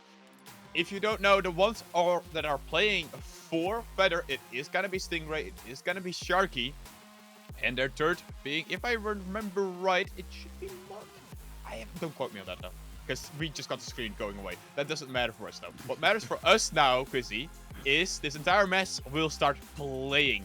We'll get underway. Game number 1 of the lower finals. We have Apprentices in blue. We have Feather in red. The winner goes on to the grand final. Yes, on Feather this side we have Stingray, Sharky and Kazir. And then on the other side we have Phoenix, Muck and Yeast. So quite a good lineup for both the teams, but we have to see who takes the advantage. Good opening second so far from Apprentices. A good shot coming out as well. Saved by Sharky. Moved to the side by Kaiser. Yeast. What can the demo man himself do? Well, he's got his first. Can the ball end up in the back of the net? No, he's saved by Kaiser. But it's still in the orange half. They have to be careful. Good clearing out from their end. But that is already showing the promise that I wanted to see, Quizzy. A demo from Yeast. I am happy. I mean, it didn't even take more than 20 seconds and we already had our first one. But, well, I'm not really surprised. With 144, you can't take too long. With Phoenix here up in the air, can he go for the double touch? Yes, he will try, because he is already interrupting that. Both teams already on and off offense. Already are, and now the ball bounces back on into the blue half. Once again, Mark, good control. Can he follow it up himself? No, Kaiser dropping it straight down. Sharky gets a clear going, not to one of his teammates. It means that Yeast can just bang the ball right on back. Good clearing out, and so far, Quizzy, what I'm noticing from both these teams is they like to be a bit more defensive, which is normal, of course, seeing in the first match. But they're trying to find these quick counterattacks to one another. I mean, it's the best way if you want to play defensive. Counterattacks is the most efficient way. Because if you're really quick, you have a good pinch, you have a good boom out of there, then you have a good counterattack. You can't just play it slowly out. And if you want to play on that defense, quick booms forward like this, like a ball like this. If it just bounces a little bit better, as we have a rule 1 here, so it's now a 2v2. If it bounces a little bit better, then you have that quick counterattack. And the opponents that can't react as they do push forward. Now, I'm not sure who actually gets a better hand from this 2v2 now. Because Apprentices, Yeast is still playing around. And Yeast, yes, his demos are great. His defense, not so much, but he's proving me wrong here. Getting the save right now for Apprentices, keeping them alive in this game. On the other end, though, Feather, they're dealing with Stingray and Sharky. Two people that I already said I'm looking forward to see playing. Here they are. Definitely, it's really, now you see them in a team formation as well, the 2v2, it's promising, and it's really promising. Sharky puts it lovely into the top corner. That is what you like to see. Good pass from Stingray, not too special, but you see that you like that third man, the last defender. But even if the defender was there, to be honest, Quizzy, this is a very well-placed shot. Top corner, that's what you like to see. A defender couldn't do much about it. Even if you have a higher tier player, they still couldn't do anything about it because it was that well placed indeed. But now with the half of the match played, it's only a 1-0. Still all the time to bring it back. All the time to bring it back, but if you can, that will be the tough task because we've seen it before on statistics. Feather, they don't concede a lot of these goals. They don't concede any time, really. They always score more than you, and that's a dangerous statistic to go up against. Can it keep it alive now? Stingray hitting the ball back forward once again. Phoenix looking to clear the ball away, but it's in the hands of Kaiser. He gives it away, though. This is an open net. Phoenix just a bit too wide. They should have definitely scored that, but sadly enough they didn't, so it's still 1-0 for their opponents. Because here, awkwardly in the corner, Phoenix with a great commit there, didn't get it on to the goal. Stingray passes to the middle, won't reach it as first, but his teammate will. Then he will take it over, trying to pop it forward, but Mak is quickly there, doesn't get a good 50. Phoenix has to make the touch, and so he does, and keeps it out for a little bit longer. But they are still under that pressure all the time. Here's then a good counter attack. Can they make something from this? No, Stingray is there. Touch from Stingray as well. Good early call out. You could tell that they were ready for that as Sharky moved up right away, knowing where the ball was going to end up. That's what you like to hear. That's what you like to see. Those good comps. That means that your team can be more proactive. They can be right on top of things. That's not what I'm seeing right now from Apprentices. Lacking a tiny bit. Maybe committing a bit too much altogether. This one going for it once again. Yeast. This time no demo to his name, but the bump could be just as annoying. Definitely is here. They put it into the goal, sadly enough. They didn't get it. The bumps, of course. I expect some more demos of Yeast. Has only gotten one till now. Something unexpected from him, the least to say. Stingray is going to try to get it to the middle. Does almost do it, but Phoenix is still in the way. Then Kazir, good pinch. Maybe that's something. Ball drops in front of the goal. There's someone to clear it out. Stingray tries to pass it. Fakes it. Is it good enough? Yes, it is. Can he get another touch? Double commit there. But they are still 1-0 ahead, and the ball's high in the air. As long as they can keep it away from their net, they will be fine. Maybe they try to get a second one, but they don't. Not a second one to their name just yet, but 30 seconds left from the clock. They don't need a second one anymore, but Sharky, a miss coming out. Bump helping out Yeast. Is he going to look for a couple more? No, he's not. This ball is dangerously in the middle, though. Coming down from the ceiling. Ooh. Phoenix is there, but not on target. It hit the crossbar and got saved. And that means that Sharky now, with the counter-attack, he's blocking it off quite quickly as well, but Sharky still in a good position. Ball back into the middle. Mark missing the ball. Yeast hitting it high. The seconds keep on ticking away. They keep on ticking down. Sharky now, what can you do? You just have to keep the ball away, and the way he does this ball, it surely is gonna drop. It's in the hands once again of Stingray. He drops it down. Game 1 going to Feder. Feder really playing well, not letting anything through on defense. As I've just seen, I was watching their defense as well. Like, are they still doing that front post rotation? And I didn't see it as much, and I'm happy with that because, well, then you don't concede. The one who's been the most efficient in offense for Apprentices was Phoenix. He's had some really close calls to score, but luckily enough for the side of Feder, he didn't because the defense was good enough. The defense was good enough and actually held up again very strongly from Feder. They've had 4 saves though. 4 saves was all they needed, and they basically kept the ball out of their own net, kept it in a good position. I am so far quite impressed by Feder. This looks like a way different Feder defensively than what we saw in the upper finals. Way more controlled, way more relaxed, not as much in this shaky front post position what we saw before. Yes, definitely. And you can also see it. We've, of course, just seen the stats, but I will just quickly bring it up again for you. Feder has a total of 3 shots. Apprentices have an entire 7. It's more than double. But, well, Feder has scored a goal and Apprentices hasn't, so they have won. That is a really impressive thing, and that really shows that their defense is really taken up a notch. Quick maths with Quizzy. I'm gonna give you another quick maths. We have a timeout right now, so we're gonna wait a tiny bit. We're gonna wait a second for these players to just reset themselves. And what do you think is gonna happen there for Apprentices? Because let's remind everyone, it's the best of 5. Calling a timeout this early is probably a smarter thing to do than wait for going down 2-0 and having to reverse sweep. But what do you change? I actually don't know. The accuracy, that's something that has to change, because with 7 shots and not scoring, I'm just throw it out there, bold caster. You need at least to score 1. With 7 shots, I'm always the guy, like, if you just shoot, eventually 1 will go in, but then you need to make that 1 goal, because else you don't have anything to see for it. Phoenix was a few times was really close, had 4 shots in total as well, but just that tiny bit that needs to be there. That the angle, at least on goal, needs to be there as well. Because I just got a DM from the one and only legend himself, Danny. Don't worry, people, you can save yourself. Danny's not casting tonight. There will be no bullying on this stream just yet. You want to know what he said? He changed everything. Everything. And I'm not saying he's wrong, because quite honestly, even though they had most of the offense, they were not the ones leading it. They were not the ones leading this game. It was non-stop Feder, the ones in control, patiently waiting. They do have the ability to bounce back. I want to see from Apprentices, maybe let Yeast be pushed up further ahead and put the other 2 a bit further back. Have your solid defense and let Yeast just run wild in offense. Just just let him go on a rampage, just boom cars everywhere, mess up their rotations, and then capitalize on that. That's definitely an interesting thing they can try. He's going here for the double touch, can't make it. Phoenix then with the shot, that's just a little bit high, and Sharky can get the clear out, but a good start from the side of Apprentices. Sharky, good touchdown. But it's in the hands of Phoenix, winning the balls back into the middle. An awkward spot to be in for both these two players, but eventually the ball does end up in the hands of Yeast. Good pass into the middle, Stingray. I don't know if it's luck or if it was calculated, but in the end it was a good touchdown. Just blocked off the pass into the middle. Yeast, good touch here. Stingray still gets it though. Then it's Mach passing it to the wall. Opponent won't be there actually. So he can continue on, try to get it into the middle. But then Kasir will take control of it. Tries to pass it to the middle. Yeast will pick that up. Has the solo play in front of him. Tries to go past Stingray. But Stingray is a bit too good for that.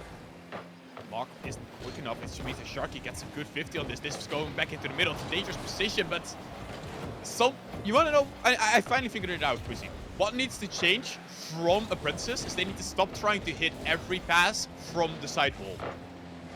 I don't think I've seen them go for anything else apart from passes from the corner or the side walls.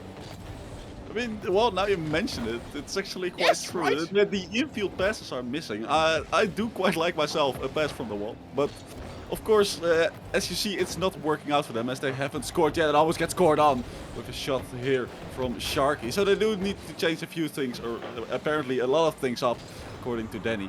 So maybe that's one thing to start at. It could be a thing to start it. Also could be a thing to start it is this quick shot from Yeast. Once again, he has been the offensive force for Apprentices so far. It's looking quite good, actually. But we saw it last game as well. Good bump from Yeast. That 100% for sure would have gone in if he did not bump that player. If he left him alone or went for something else, that would have been a 1-0 lead for Feder once again.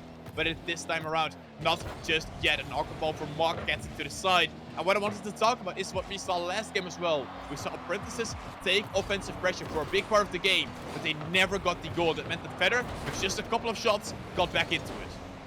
It's definitely, but now if you look at the Apprentices, they are playing a lot more defensive. There's always, you mentioned it, always have a guy like all the way back. That's really what they're doing. It's an offense. There's a guy, you just saw it quickly in the right corner. There's a guy all the way at their back boost. Like normally if you want to push up a little bit, then he won't be there. But that is the decision they've made to face this side of Feder to score it. Here's an open goal, but sadly enough they don't make it. They bounced it a tiny bit too much to the ground. It means that the ball was a bit too slow, but this is a good to the side case here. He won't have an easy time with this. A good pre-jump coming out from Phoenix, just blocking off that straight path. That straight shot on target. Blocking that all 50 pre-jump is a very smart thing to do. Mark gets it past one, but not past the second. This ball's back into the hands of Sharky. What can you do by yourself? The 50 goes in his favor, but Phoenix, patient, takes control. A good thing to see, but they're not out of the woods just yet. Phoenix taking control wasn't the best decision he made there as the counter-attack almost instantly started. Here's Phoenix then with an attempt to score a goal. Sadly enough, Kasir is there to save it. Yeast onto the backboard. Can he find the bump? He can find the scare. But sadly enough, he can't find the pass to the middle. It's Phoenix then booming it forward. It can actually go in, but Kasir is there to put it out. He's leaving the ball alone. This is what I like to see. Maybe go for a couple of demos, but this time around, actually decided, no, I won't go for those demos. I am a reformed man. I have changed, but this is a beautiful pass and shot from Mark. Back ball back into the middle once again. It's Phoenix. Can you follow it up himself? No, Mark actually trying to help him out, and Yeast, smart decision right there. Deciding not to jump to it. So many people have been like, yes, opportunity, I go. He instead says, no, I'm not going to go for that. I'm going to sit back, wait, and keep this pressure going. Yes, they are indeed. They are playing a bit slow. I hope for them they are not going to be overcommitted because that lies around the corner for them as they're in defense. Once again, it's going to be Yeast to first get the touch. Can he get the double touch? Yes, he can, because he is already blocking that out. And it will be Phoenix taking it over. Driving slow up on the one. Not getting the best touch you wanted. Sharky taking it over. Getting bumped. Almost gets a really good pass to the middle. Good block there from Stingray. But he just gets through. And both teams are really like equal to win this match. Normally the problem I see with Challenger is that the offense is always amazing and the defense is just nowhere to be found. I'm finding something else right now. Both these two teams have great defense, but the offense has been quite lacking, quite honestly. A couple of open net misses so far as Yeast tries it himself. Pass back into the middle. Not a good one. Sharky can break out free, but no one there to help him out. Stingray, what can you do by yourself? Bringing the ball back into the middle. Good bit of mechanical control, but Yeast blocking it up. It's into the middle. You need a second man. Yeast trying to just keep this ball going, keep the pressure flowing, keep this Oh, ball no. into the middle. This is a dangerous touch from Kaiser with the miss. And I feel like we just saw Feder come out of fire right there and be unharmed. It was wide open. The last defender who could have done something about it missed the ball entirely. But the offense of Apprentices did get through. Luckily enough for them, they didn't get scored on here because they also know they should have already taken this match home. They can still do it with a good shot of Mock here, but Sharky is in between with that. Apprentices, if you lose this now, it's going to be really difficult to get back. It's going to be really difficult, but it's still a possibility. It's Kaiser now, hitting the ball away. Yeast blocking it off. Ball back into the middle. That's not a good touch from Kaiser. Once again, he has to be careful. Defensively, has been getting a couple of missed touches, but this one is definitely not a missed touch. It's up to Stingray, a bit onto the backboard. The follow-up is not there. It's a 2v1, but Phoenix gives it away. It's a ball you should be controlling. You have the mechanical skill for it, but he didn't. Yeah, I was quite confused by that as well. It was a 1v1. He had the bounce as well, which makes a 1v1 play even easier because you can either take it high or low, get a good flick, get a musty or anything on it. He just chose to give it away. That's something they can definitely focus on as well as they are now in defense. The flipper set is there. Stingray just can't get the touch. And that's up to Phoenix to take it away. Doesn't get the best touch, get a good pass back, but he goes underneath the ball. Now will be Muck who has to clear that mess up, and he does quite good, but Kazir's there to take it over from him. Shot on target. Yeast, a good touch, not good enough because it's in. Yeast trying his best, but there's only so long you can hold on to. Hits it up into the air, not the touch he probably would have wanted. Stingray, good eyesight, saw it coming. And I mean, you see Feder take the goal right there. What I do like to see though, just outside of this QC, is how Feder, in particular Stingray, is using a Green Phoenix goal explosion. I mean, you gotta be ready for the little details, and that's something they definitely are now. But let's get back to the game. Once again, Apprentices. Wasn't that, I mean, no, just overall actually the game, both teams. The offense, as you said, the defense is really good on both the teams, and they are playing really defensive as well. If you look at the game, they always have a guy in the back. But the offense is just not there. They are just like scared, both scared to have the ball. Once they have the ball, they just throw it away to the opposite side, hope it ends up in the net. Probably it doesn't, and then they need to go in defense again because the other one throws it back. It's really a ping pong match, as they call it. I want to see more solo plays, more controlled plays.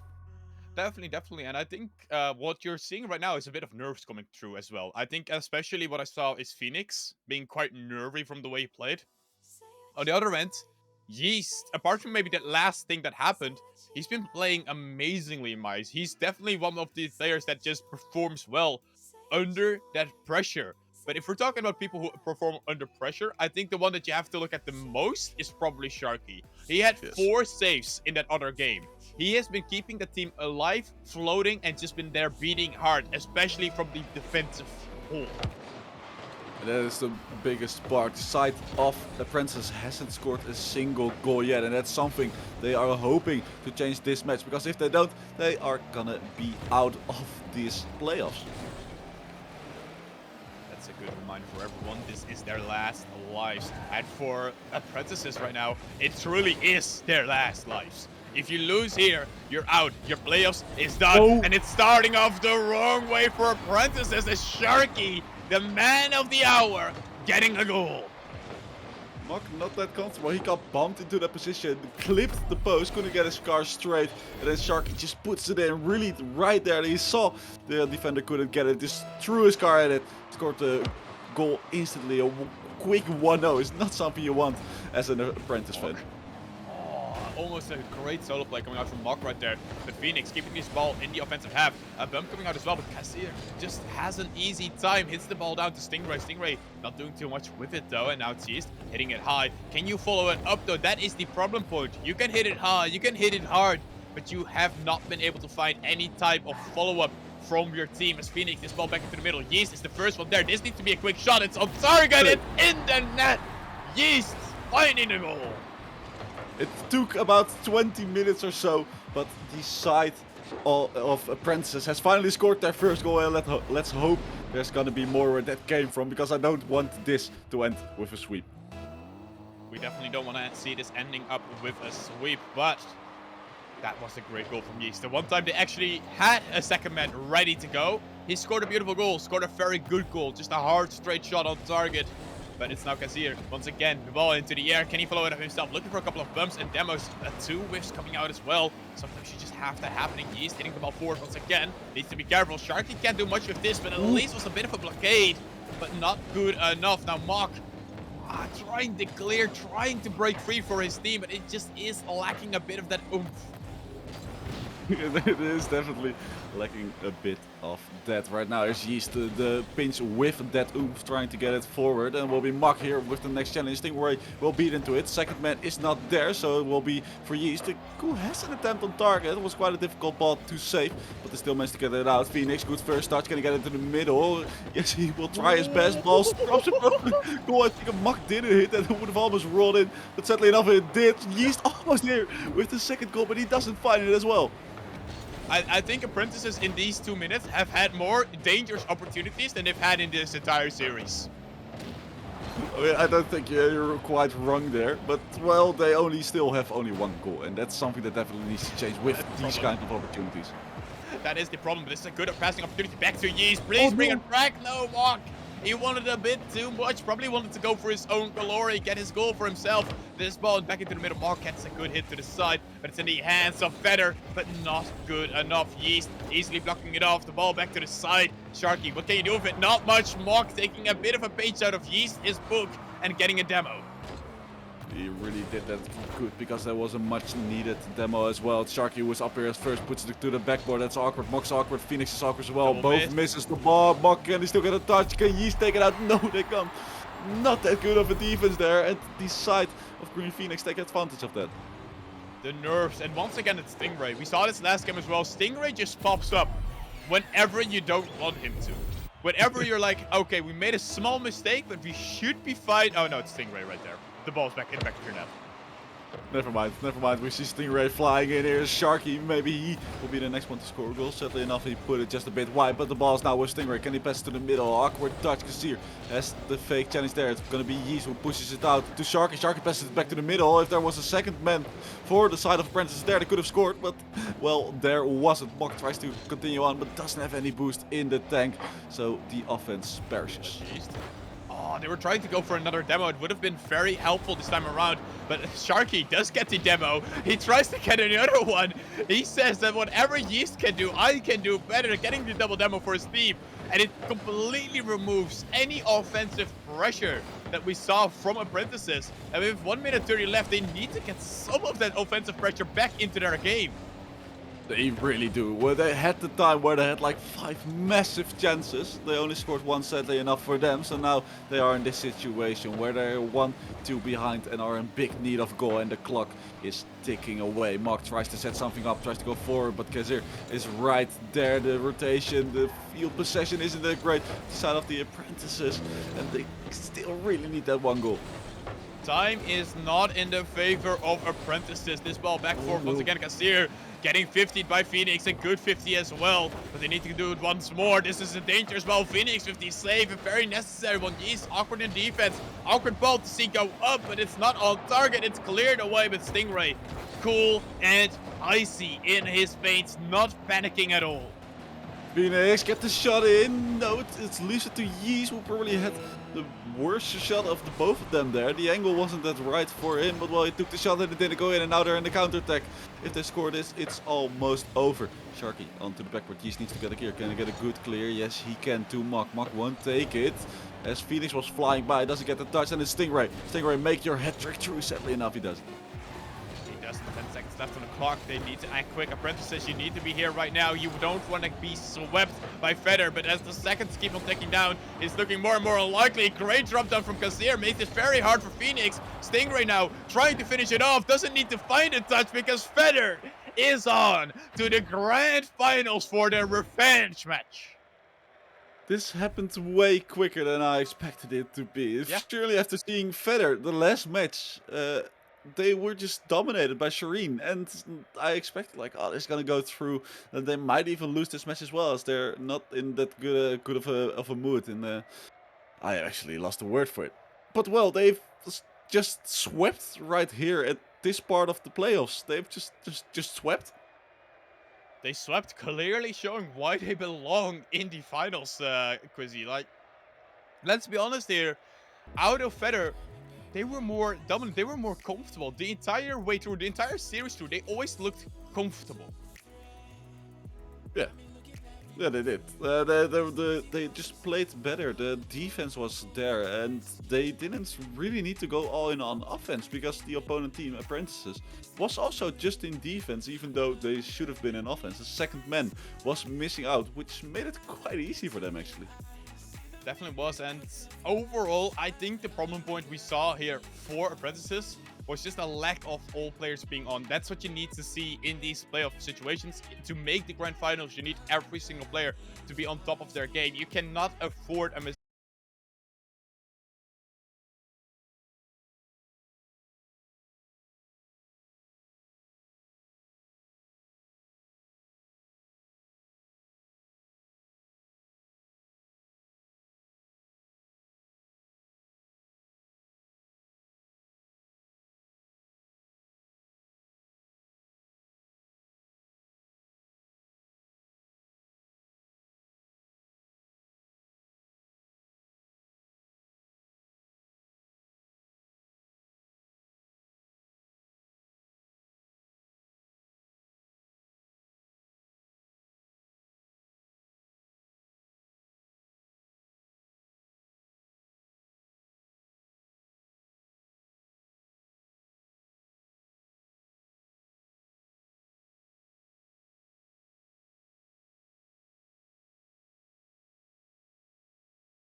never felt so alive in my life.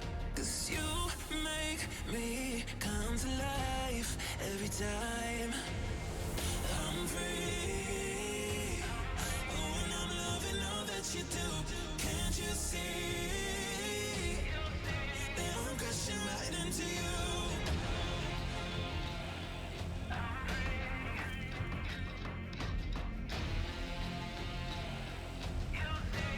I'm crashing right into you.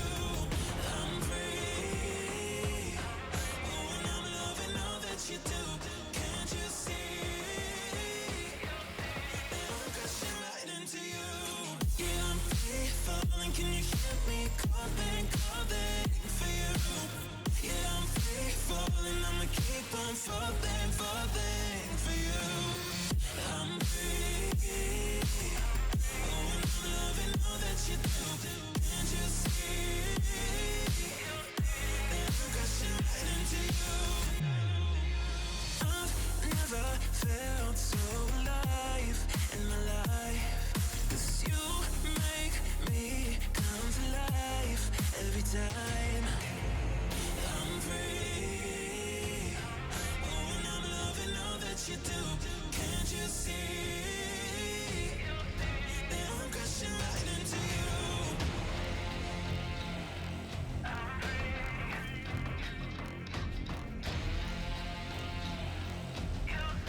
That I'm crashing right into you.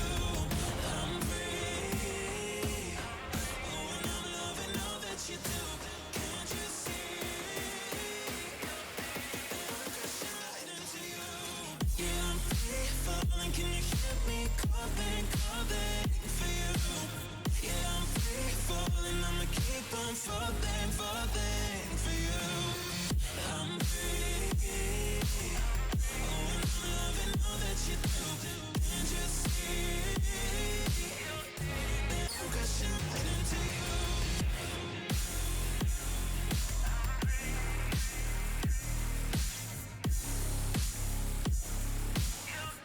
That I'm crashing right into you.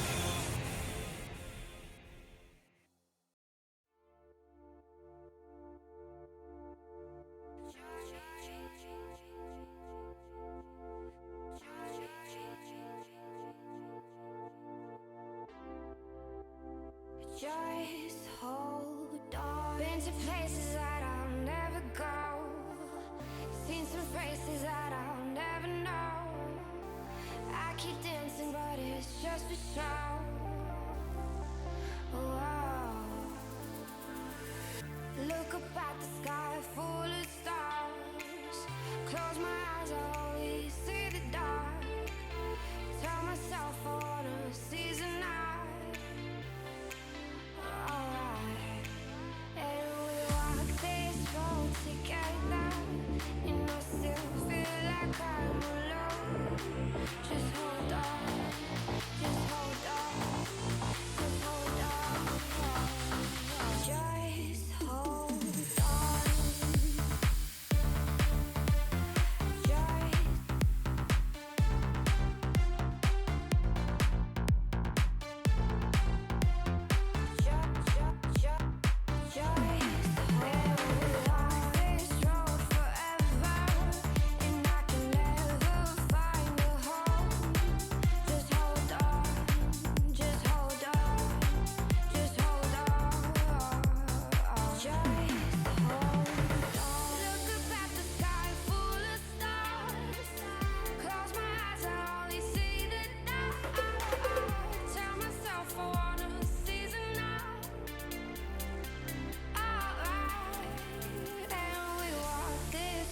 Together, but I still feel like I'm alone.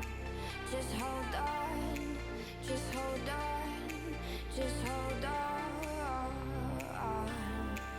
And we walk this road forever, and I can never find a home. Just hold on, just hold on, just hold on.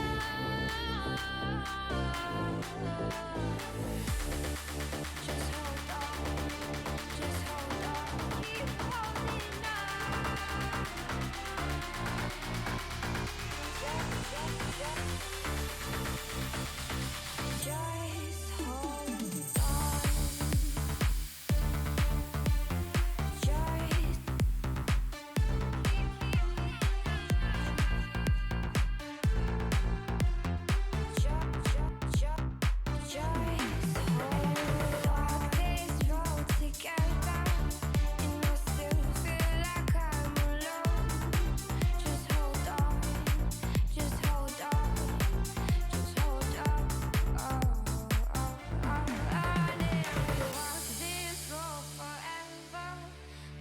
can never find a home. Just hold on, just hold on, just hold on, just hold on.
Spin the chamber, look outside. Just another danger, just another white line.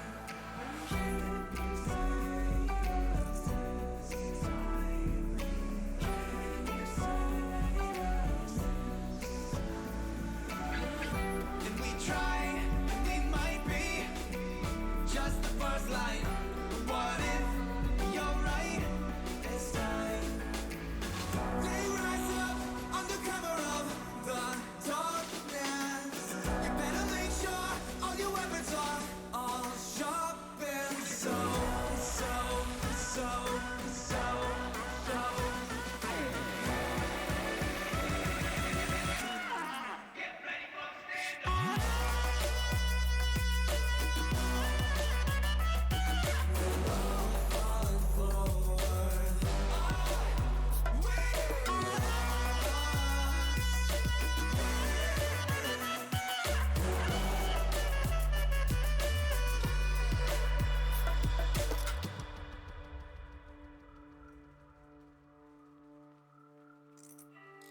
I never thought I would have seen it in your mind. Do you think that we can beat it? And I see it, and I feel it, but you need it, you can see it.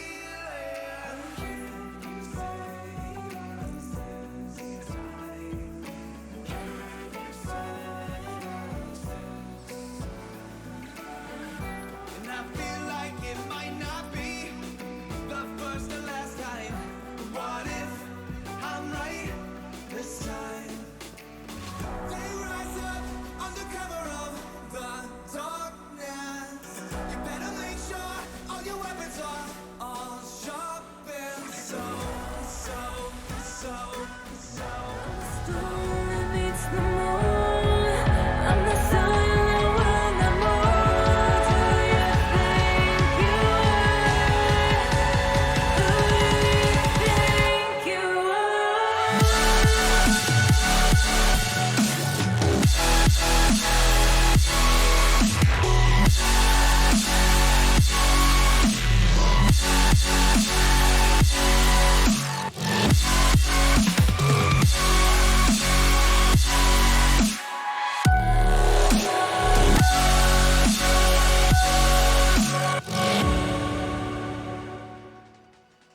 Welcome back, ladies and gentlemen. We got a bit of a longer break because Feder just wanted to sweep. They wanted to be quick. It is still myself, Spooks, joined by Quizzy. You still have to deal with us two Dutch boys here. And, I mean, we're in for a good one, I hope, Quizzy. Yes, definitely. We've just seen Feder play, and from the upper semi-finals, of course now in the grand finals, to the lower semi-finals, because they lost right there against Serene. Then they played in these lower semi-finals, and it was an entire different team. They played 10 times better, mostly in defense. They were just way better. So I hope they can take back their revenge. I hope they can take back the revenge as well. Let's quickly go over the playoff brackets so far, though, to show everyone what we have seen up till now, how we got to this position, because I mean, it has been a wild ride. Let me remind you as well, we started off with both these teams being in the upper semi-finals, being there already, high seeds, coming through, beating their opponents. Then they met each other, upper finals, 3-1 upset victory for Serene Yamato over Feder. Feder drops on down. They have to play a revenge match against Apprentices. And you want to know what they did, Quizzy? They stomped them. Absolutely got rid of them. And now we are here. Serene Yamato against Feder. What a matchup. Yeah, it's definitely going to be really interesting. And of course, because they have already played 2 hours ago against each other, Serene won that. But that was a way different Feder that we saw against Apprentices. And because they 3-0'd, they've had a lot of time to just lay back, get the steam off a little bit. Because there's a lot of pressure on these 6 people here. There's a lot of pressure. But I'm going to ask you the question that no caster wants to answer. Quizzy, Oh, no. are there any predictions? What is your prediction? Are we gonna see the bracket reset? I mean, I do hope, but I also don't hope, because I do have to wake up really early tomorrow, but I do really like a good match of Rocket League, and a bracket reset would be really amazing. But I would hope that if we get a bracket reset, we play in the entire 14 games, so it's gonna be a 4-3 and another 4-3 in the end, so we really have a really long evening. But right now, Predictions, Squizzy. Say okay, it. I'm stalling, I don't want to say it. If I'm right now, I am actually gonna go for Vedder, who wins the first one, but the second one is gonna be taken by Serene. Ooh, so any specific predictions? Because we need to make it look nice, Squizzy. What is Okay, the so- first series gonna be? It's gonna be a 4-2. It's gonna be a first to Serene, then Vedder's gonna pick it up to 3-1, then come back to the 4 or to the 2-3, and then it's gonna be the 4-2. That's how it's gonna happen, and then from that moment on, there is gonna be a little dime down of 5 minutes, I think, as if I'm right. If they there's gonna want, be- if they want. If they want 5 minutes, that's gonna be taken by the side of Serene, and then they're just gonna sweep.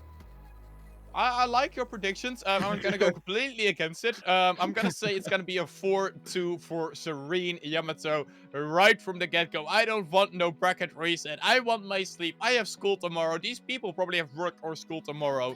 So we don't want to wait too long now, do we, Chrissy? No, we don't. So I'm also a big fan of kind of what you're suggesting here. I really want to get into this match because 6 players right here are probably sweating already, even though they haven't even driven a single bit. This is the game they've been playing this entire season for. Every win, every loss doesn't really count anymore if you lose right here.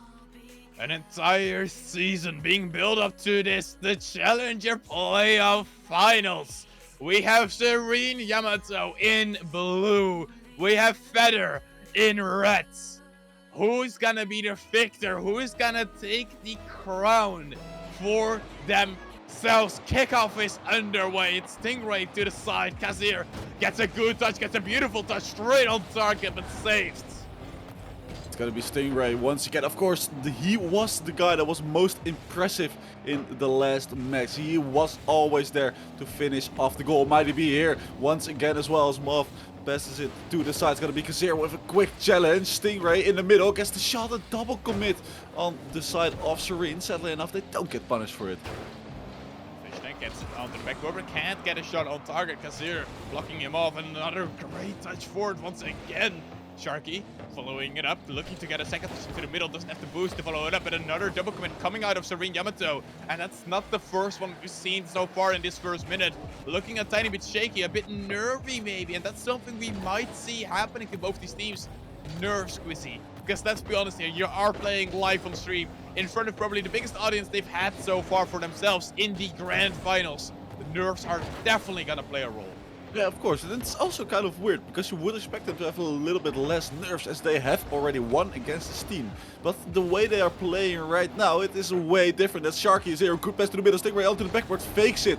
Moth gets the clear, Kazir has to make the touch. Does he get it before the opponent does? Yes, he does, pass it to the corner. Not that good of a clear, but sadly enough, he can take it, leads to Sharky. He tries to push it up, and Fishtank passes to the other side, but the side of Feder is just playing better till now. They are playing better. Let me remind everyone, if Feder does win this best of 7, they are not champions just yet.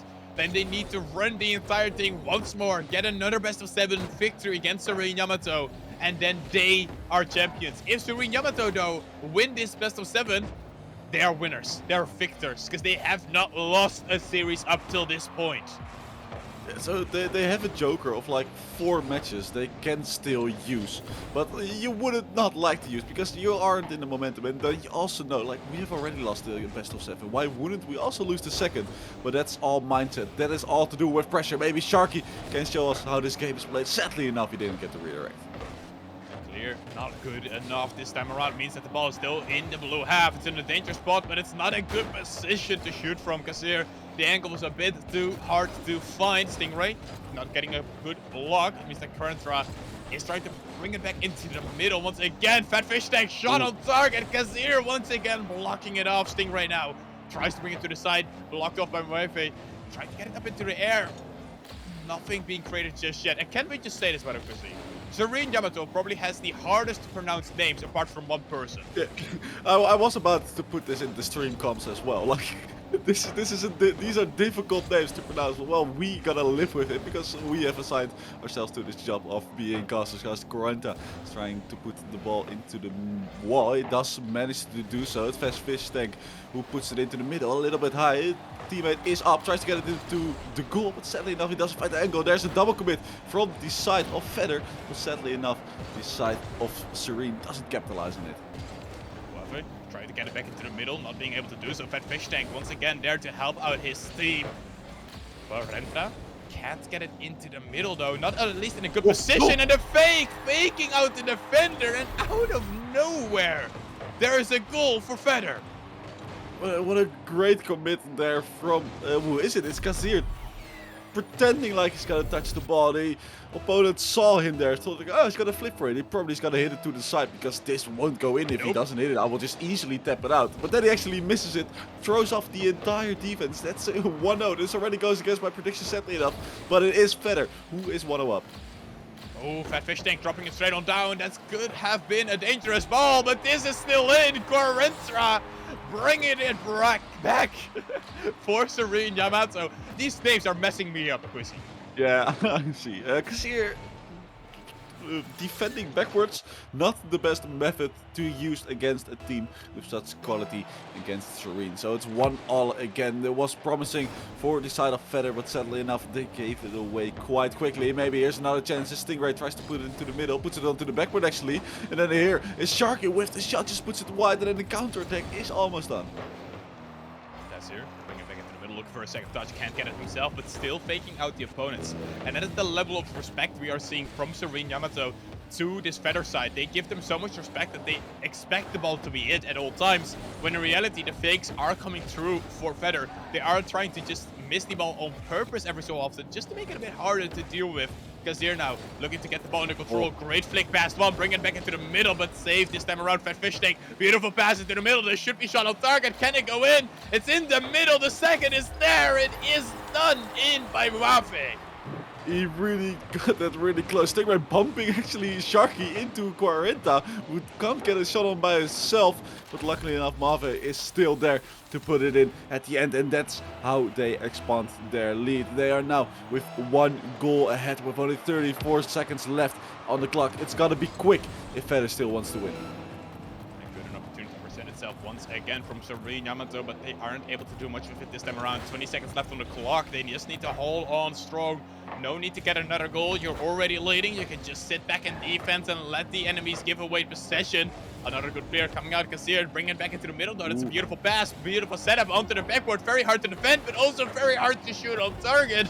And this may be the end of Feder's first game. Not being able to take it back at Fast Fish Tank. Once again, onto the backboard, looking to get it into the middle. Just needs to be dropped, and Serene Yamato takes game number 1. They indeed do. But I just want to throw it out there. This was also part of my prediction, of course. Yeah. Okay, but let's get back. Feder was a better team for most of the game, actually, at least in my eyes. Only in defense they made 2 mistakes and also got 2 goals against them. But most of the game they were the team in offense. They were the team that was in possession of the ball. They were controlling it. But they just gave it away with tiny mistakes. Maybe they just needed to get back into the game after such a long break. But I know the thing though, Quizzy. That's exactly what we saw happen to Feder in the previous game that we saw, where they were the ones sitting back more and the other team had all the control. And eventually Feder won every single game. Are we going to see a replica of that with Serene Yamato just being like, no, we're going to sit back a tiny bit more and boom, we punish your mistakes? Yeah, I mean, it's a great tactic because, well, it has worked for them with a 2-1 win in the first match. But of course, there are 7, or at least a maximum of 7 matches in total, at least 4. So it's definitely not over yet. And actually got a beautiful hint to us, Quizzy. It's Quarenta. You can say that's Quarenta. I mean, it doesn't make it quite easier. At least it's better than what we did before. But what hopefully also will be better is the gameplay out of Feder themselves. Shots on target, I would like to see. Maybe get some more pressure going. This could be an opening from Stingray. Not on target just yet. Quarenta hitting it to the side. Sharky blocking it off though. Good 50 into the middle. Not being able to get it themselves. Stingray takes it slow. Looks it easy, looking for the boost. And this is the control play you like to see out of someone that is Stingray. About that carry person. A good demo on the backline from Fat Fish Tank, but not good enough. Stingray steals the wall air dribble attempt of his teammates. Sadly enough, he can't do much with it. Really good touch of Karentra. Marv with good shot. Karentra actually blocking that. Fat Fish Tank with the shot. It's just a bit wide. So you're taking control. And as you said, they are taking a bit more control. This range isn't that well thought of. Fat Fish Tank will try to get the ceiling shot in, but sadly enough, he doesn't get the touch. Stingray. Bit of an overcommit coming out of Feather, but it's not dangerous just yet. Rafe can't do too much with it either. Kazir once again bring it back down. Stingray gets it fast one. Can he get some help out of his team? He is looking for it, but no one actually committing to it. Karentra in an awkward position. Sharky hitting it high, not being able to do much of it either. Ball's a bit stuck in no man's land. No one really getting the touches they want. No one really getting the control they probably would be liking right now. Kazir, can you do it once again? Bring it into the middle, but a beautiful clear coming out. Yes, we have Fat Fish Tank, good pass to the middle. Sadly enough, no teammate to be found. Stingray trying to get it forward. Sharky passing it to his teammate. He can't get the touch on the ball. Fat Fish Tank once again with a good 50. Karentra is right here trying to put it forward. Fat Fish Tank with the shot. Good angle from him. And that's another lead for them. A beautiful shot on target. A great job as well. Just ready for it. Angled. Found it right on target. Stingray front post. Quissy, what did we speak about before? Stingray, I think, not my predictions at least, because they are going horribly wrong right now. Front post rotations, Quissy. Front oh yeah, post right, rotations. that was it. Yeah, that's the thing that we had with Feather. They did do it last game, so I'm actually quite surprised to see it once again. Maybe it's just that Serene Yamato brings it out of them. Oh, it could be, because that would make sense, as they did play them before, and that was the game where they were doing that a lot. Maybe they're just under too much pressure, and it creates chaos in the defense, and just don't know what to do, and just want to challenge every time as quickly as possible. Then you do the front post rotation, even though it's way better to just take a chill pill and go a bit further back. A dangerous ball once again. Mafe needs to be careful though. This may be a bit of a giveaway. Could lead to a goal out of Feather. It's in a dangerous position. Mafe not in a good position. Good shot down, but here not good enough. The ball gets cleared right by Fat Fish Tank, but everyone is in an awkward position. No one really being able to do much with this. Kair once again not on target. A bit too high. The angle a bit too hard. Sharky now once again bring it forth. You are just waiting for it. It needs to happen. One of these opportunities from Feather. It needs to go in. But sadly enough, it doesn't. That's the entire problem they are having. Same as we saw last year. So luckily for them, it wasn't for them that match. But it is right now. Just not being able to score that one goal, to get close to that one goal. And as offense, so lovely fake. You can't do this in the grand final. Come on. I mean, just look at this. A beautiful pass once again, Amoave. My goodness. Did I speak about nerfs? Did I speak about nerfs here, Quizzy? Mafe doesn't have any nerf.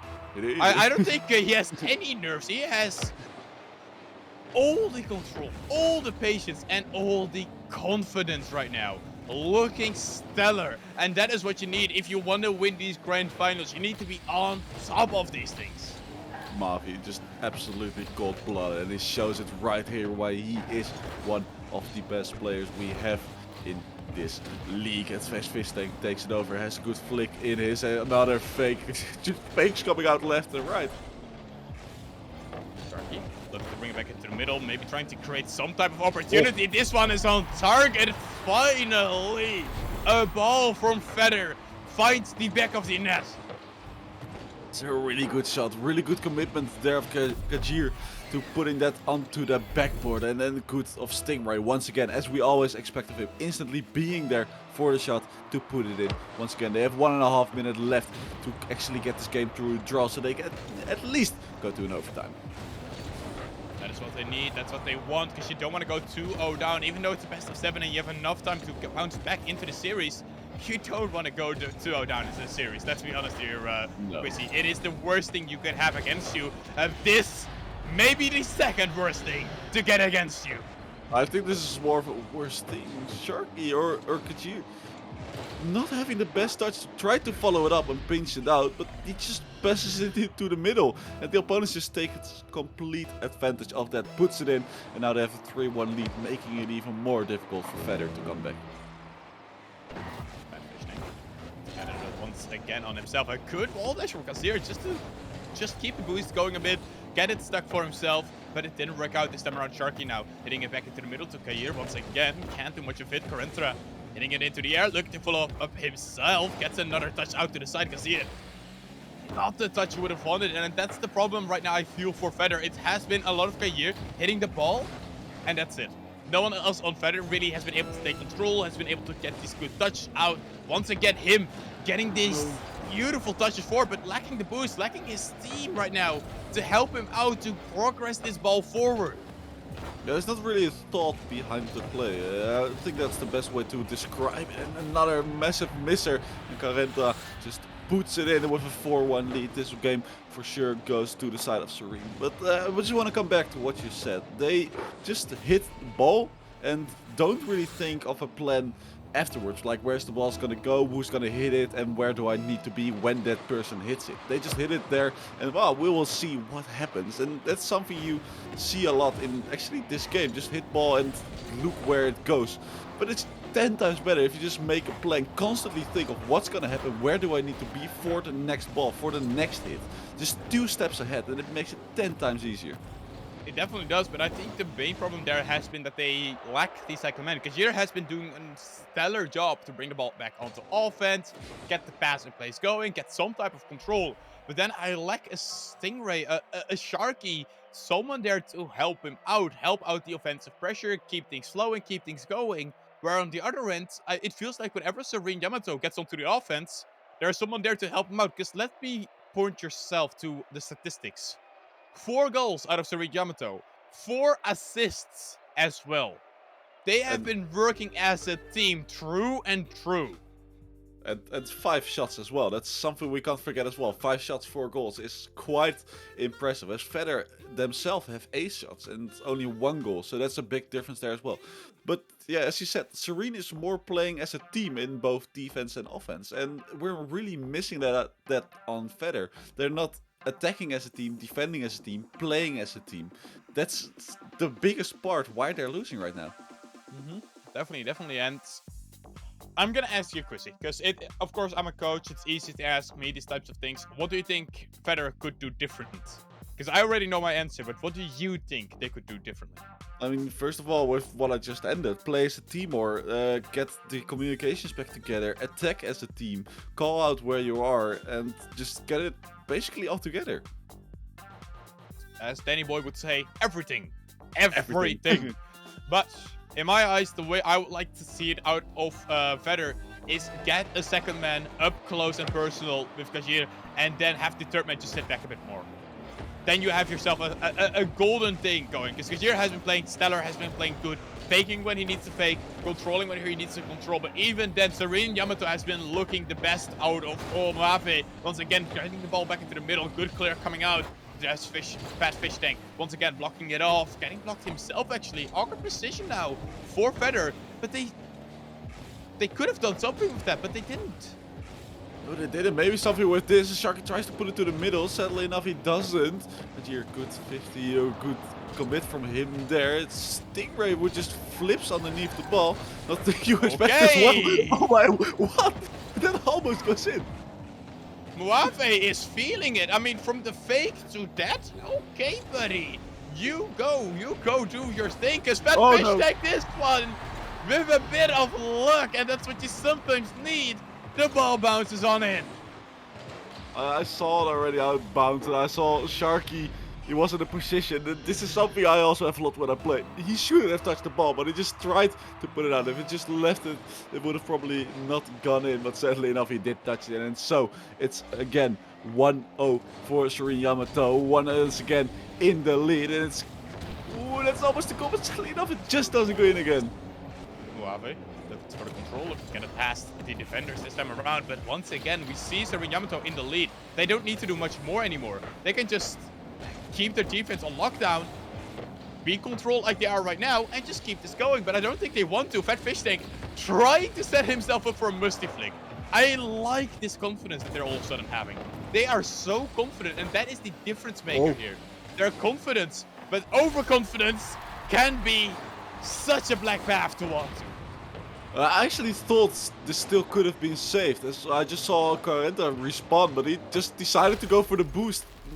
Really bad comms, I suppose, not saying it to your team, but hey, if you respawn, just straight drive to the goal. You can maybe still take this out. So this is really a free goal for the side of Feather, and this is the moment when they gotta take advantage of it.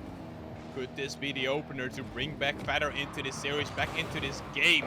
Karentra can't do it much with it, Mojave. Heading it to the side. It's a good bump. It could lead to a goal. Fat Fish Tank, the accuracy on point.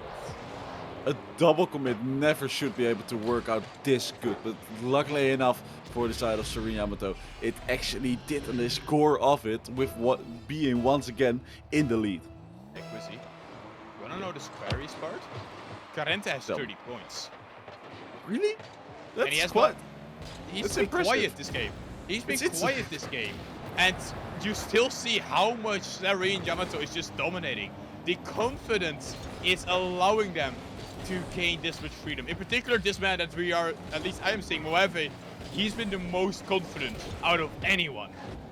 They're just mechanically really being there, and then Corenta is just there on the pitch. You don't need points to play a good match, and that's Corenta is a perfect example of that. Of course, he hasn't done the flash plays like a Moave that he's wall dashing for like 5 seconds out of nowhere and faking just players left and right, but he's just there where he needs to be, and just that he is there already messes up the opponent. Kazir here with a massive chance, but he actually wasted.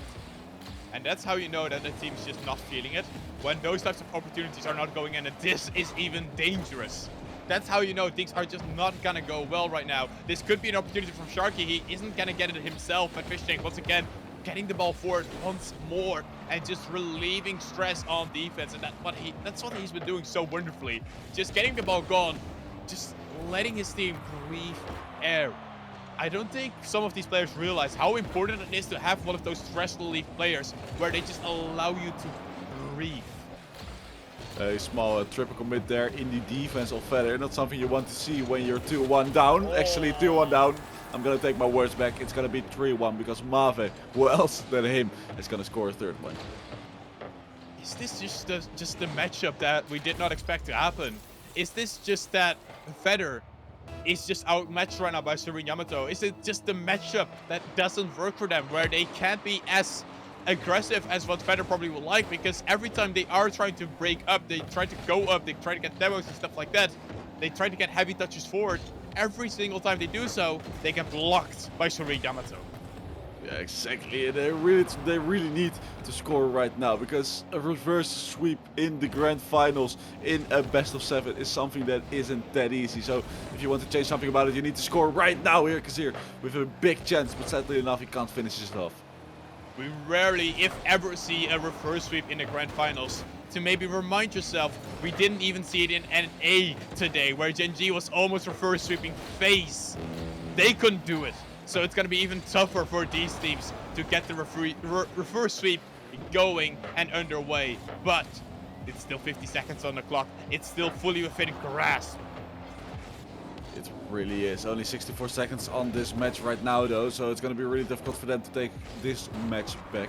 But they definitely can. It is enough time. You have the time to score 2 goals. Only you need to be in offense and not all the time in defense. Sharky can get this one out, but Marve is there. Good 50 on to the next one. Kazir, can you get the challenge in, or it's going to be Stingray? It's going to be Stingray trying to pass the ball into the middle, and so he does. Kazir is there, but just doesn't get the touch.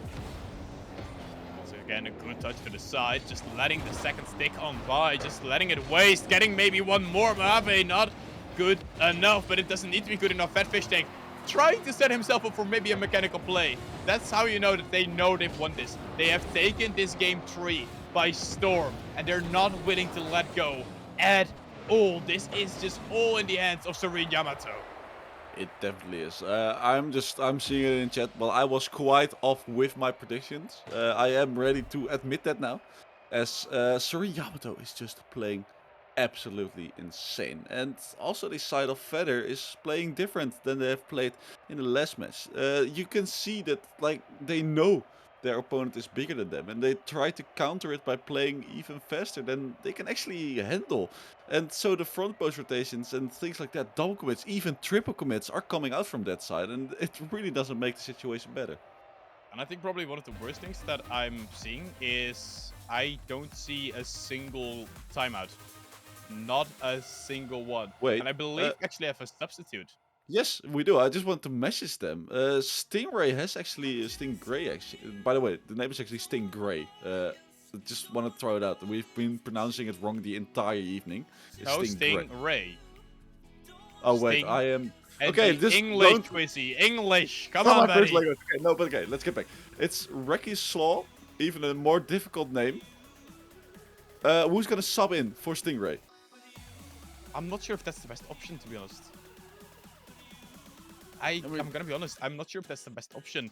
I don't know how good Resispa is, of course, No. but let's be honest. The birthday boy has to perform right now, and I'm not sure if he can do it against this team that is just playing this good. And in particular, taking out Stingray, I am unsure about that. Because in my opinion, Stingray was the player that was non-stop trying to break them free, getting goals when it was necessary. Yes, I was also thinking that like he was the best player, but there's definitely been some tactical behind it. Maybe it was something to do with mindset as well, nerves that Stinger just didn't feel like he was the player that was best. And it's something like that you could take the entire mood of the team down. So maybe it was a tactical substitution as well. But we will have to see, as there's gonna be only 5 minutes left in this game. And it could end right here with a sweep. Or are we gonna see a comeback? It looks like it's gonna end like a sweep. Fat fish tank, all he had to do is hit it home, because Quarentra, what a pass, setting up his team. Nothing you can do as a defender. Yes, you need to hit the ball away, but the ball is just, you have to predict. You have to guess in these moments, and guessing is not something you want to do in Rocket League. No, definitely not. That doesn't really... That isn't really good for your play. As Surgical tries to get his goal in here early, tries to put a mark on this match. Sadly enough, he does not, because here takes control of the bar of the wall. Marv is there first, can he beat the other one? It's just not. He's just gonna beat Sharky. Here's a good demo of Sharky, but then bumps his own teammate. It's all really so close, because here has to make a touch right here. Does have to boost for it, but does get demoed. And it really just looks like Yamato is still all over them. A double demo coming out from Fat Fish Tank. He has been feeling it so much. Good setup right here from Reese. Almost done by Reese's Law, but he could not get it once more. It is the setup that you needed. Maybe he brings that a bit more of the setup that we haven't seen from Feder at all, but they need to be careful in defense now. Good pass forward once again from Mafe. Once again blocking it off. The pass was there, but the shot not. The shot wasn't there, but the ghost touch actually was. I thought he actually hit it, but sadly enough, it went through his car. And so, it's still only 1-0, but the second goal is going to be here soon. It looks like it's the ball's in front of the net. Only a shot is what it needs, but that isn't there. Look to get it back into the middle. Good demo coming out from Quarentra. Once again, now Fat Fish Tank taking his time, taking the control, faking one pass into the middle. The comfortability levels are out of this world. Quarentra once again bring it back for Sharky. Good clear forward. Maybe can catch this insane Serene Yamato team off guard, and he does all by himself. Sharky, he just puts it through. He was done with it. Gets the first touch with Fish Tank. Another one with the backboard, and then just gets the touch in. This is a really big moment for the side of Feder, because now they are drawn again. This is the moment they need to capitalize on. This is the moment they actually need to expand their goals on. But it doesn't look that good from the start. Fat Fish Tank almost getting another one to his name. Let's get Quarentra back into the middle we go, but it is now Reese's Law. Once again getting the ball back for this team on Feder. A good shot on target, and he brings some heat with him. Finally, the side of Feder is in front. Really well done for Kassir. That little touch here made it so Rishclaw could get the right angle to actually put it in. And now they're in the lead, and now they need to hold on to this. Hold on, that is the task at hand, but still half of the game to go. And Serene Yamato, what are you gonna change now? What are you gonna change? What are you gonna bring have to maybe play differently in this Nothing. game. Well, you don't need to do anything differently when goals are handed to you like this. I was about to say, I already knew you were gonna give it over to me, and I wasn't gonna say you don't need to change anything because you've been playing good the entire time. Why would you change it now? And so they proved me that they are good enough right now as they play, doing it with a draw. It's a 2-2 standing right now. 2 minutes left on the clock. Sharky blocking this one off. Carenta once again having the control, looking to get it past the defenders, and that is what I like to see. Taking control, looking for a 50 when you don't have the boost. Sharky in an awkward position. Now Fat Fish Tank can't find the shot, leaving it alone for his teammate Sharky. Beautiful block coming out. Carenta once again to the side. Has to be careful though. Reese's Law once again blocking this ball off. Reese's Law coming in as the birthday boy. Happy birthday to him, by the way.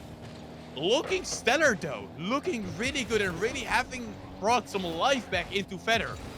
Yeah, it really is. Just some fresh energy. He isn't exhausted from all the games they needed to play today. Of course, 3 series for them, a upper bracket final, a lower bracket final, and then a grand final. It's quite a long time you have to sit through. And just some fresh energy may be worth it.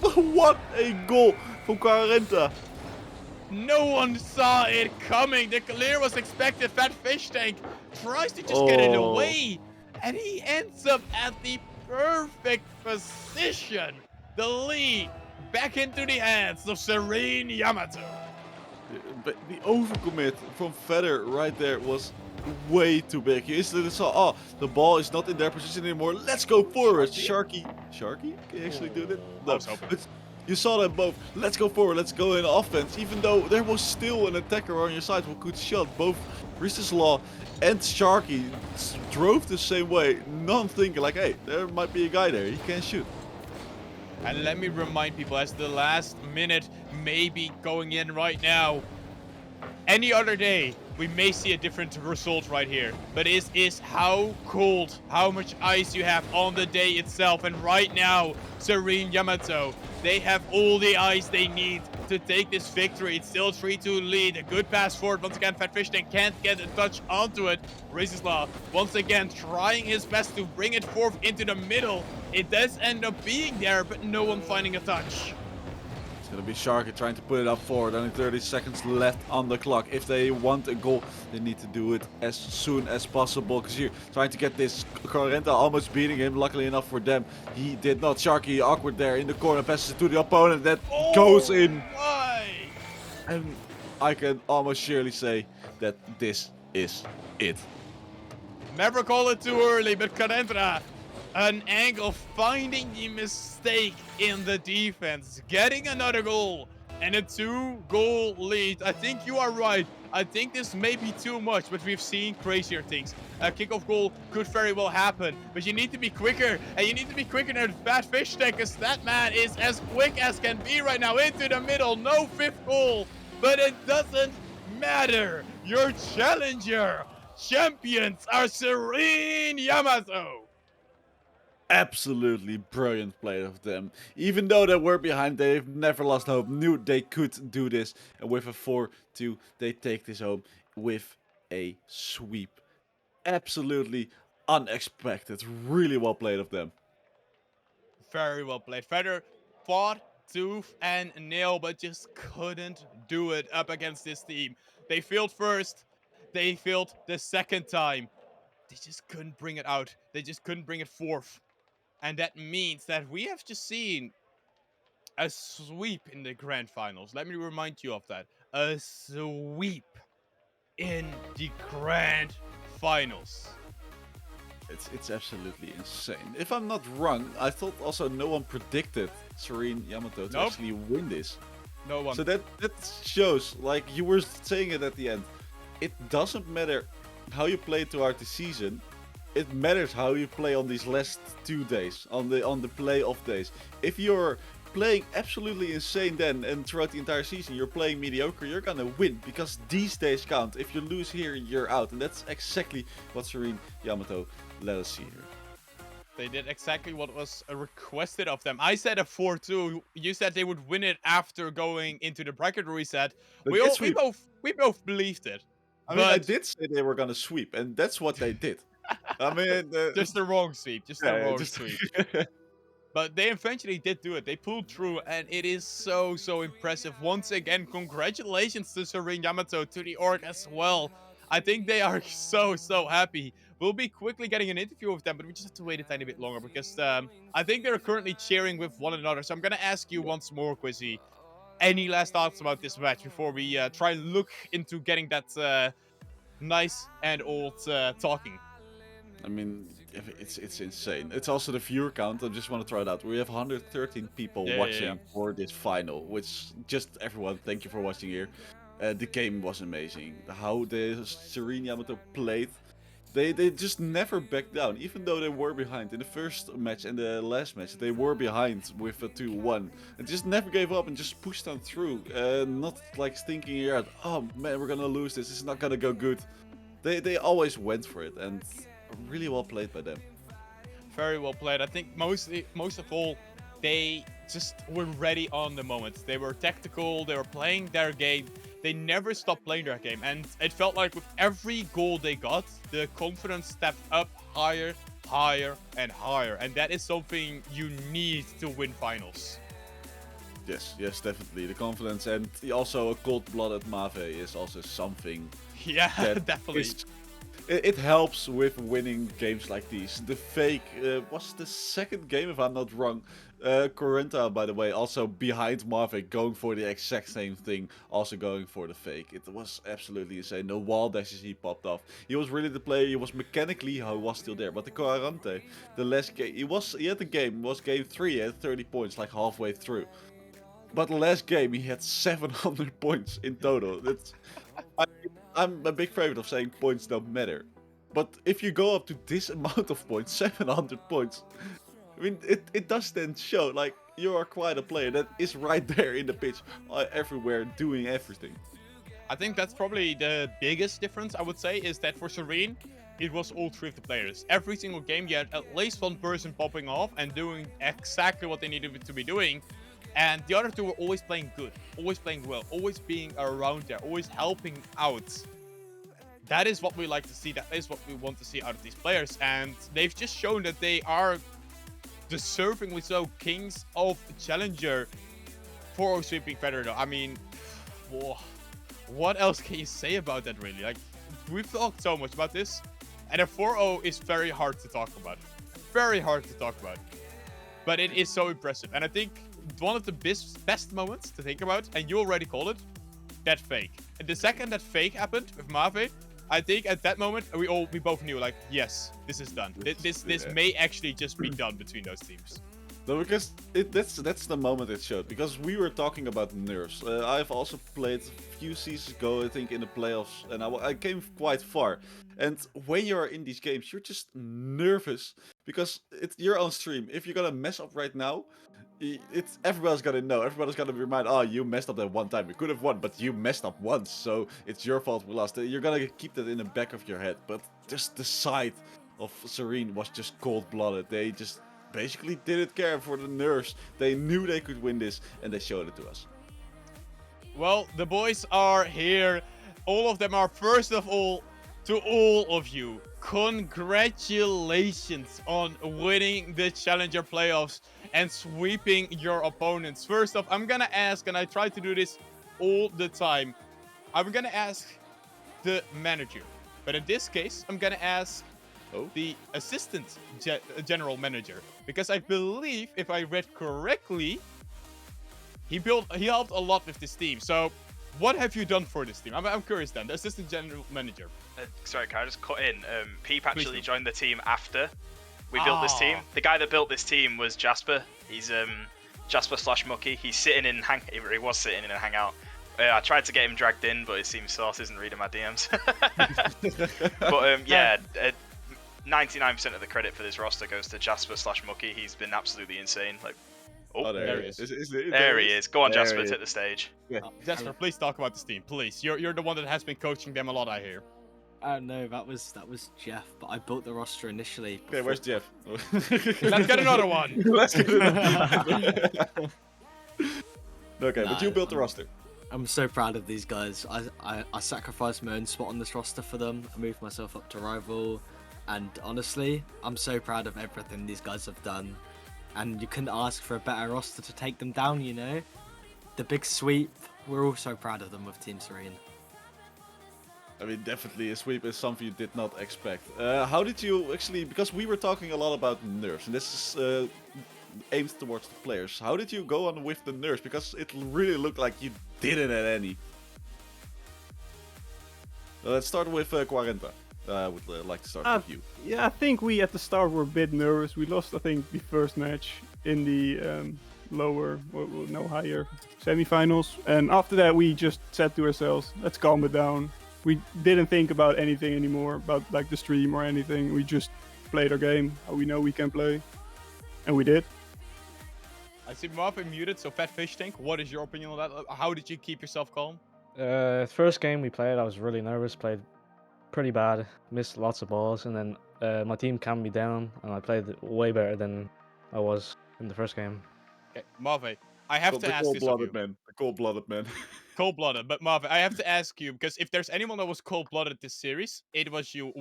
That fake, I believe it was game 2, faking out the defenders like that, and just calmly dribbling it past them. How did you feel after that? Did you just know at that moment, like, yes, we're winning this, we're taking this? I knew it after week 2 of league play, man. There was no other way. There was no other way this is going. First of all, I'm gonna say that about the nerves and everything. I really believe that Oracles were a harder series for us. Is because well, all of the result it was just in our hands, and we knew it. That it's in our hands. If we play bad, we're gonna lose. If we play well, we're gonna win. And turns out we played well today.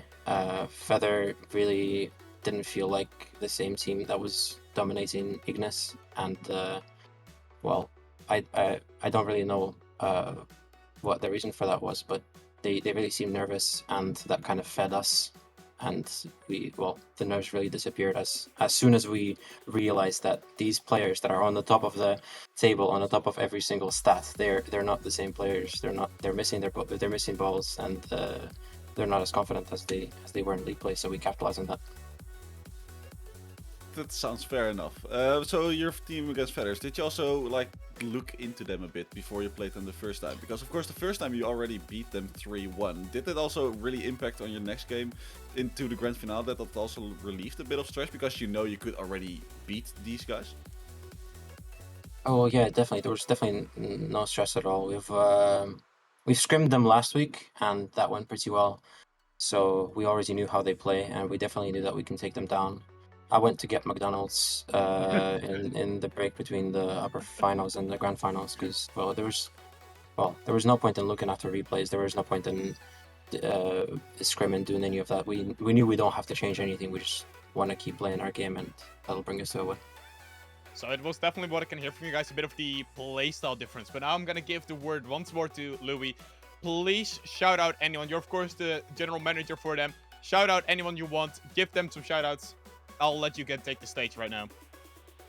Well, obviously, my main shout out was obviously Jasper right from the beginning. Dude pretty much built the team for me. I've got to shout out Danny Serenity as well, just for letting me GM all this time. And one more, I've got to shout out the super sub Peep. I'd love to hear a word from him. The boy is well, he's been a machine. He was supposed to be prospect this season, but the potential was there. You could see he was grinding so much. I couldn't not promote him. He had to go to Challenger. And he's gone up and he's performed so well. He's improved so much. Oh, and one more. Jeffo as well for coaching him all the way through. Definitely some hype moments. Definitely some good moments.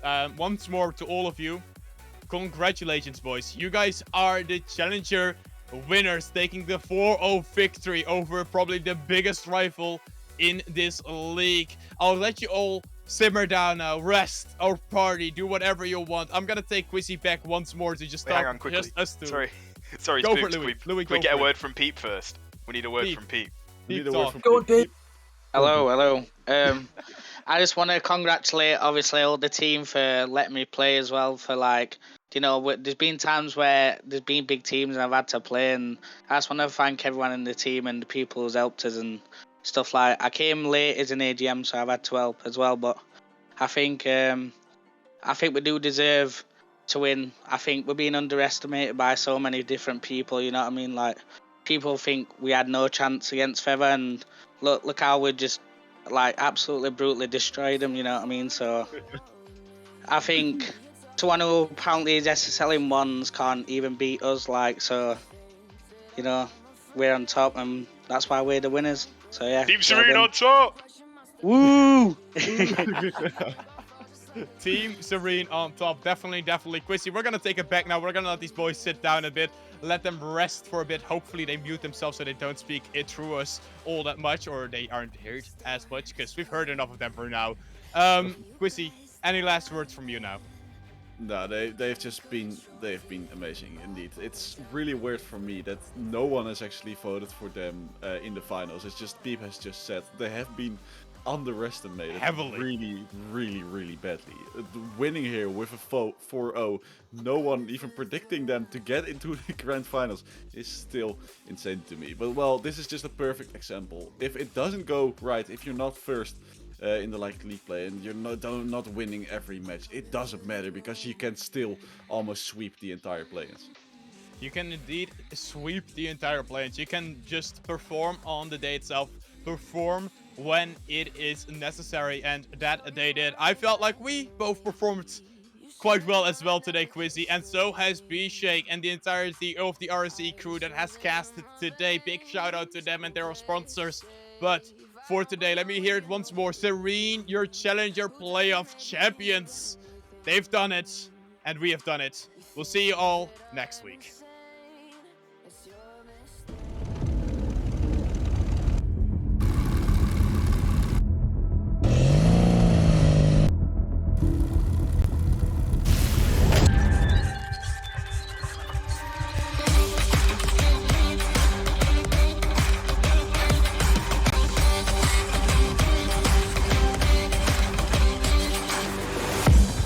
I can feel the pistol forming in my chest. I'm about to say some things that I regret. I talk myself in circles all night long and sleep through the morning. Is it my fault? Is it my fault? Is it my fault? I can't keep these thoughts at rest. Is it my fault? If I can't calm myself down, they won't let me take a breath.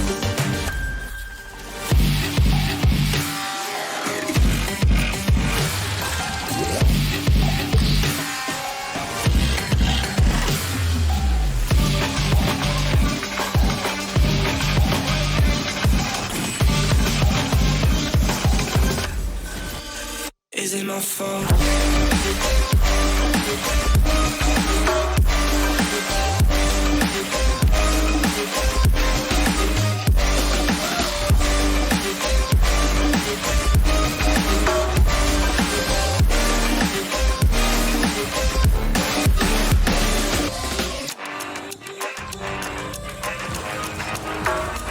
Is it my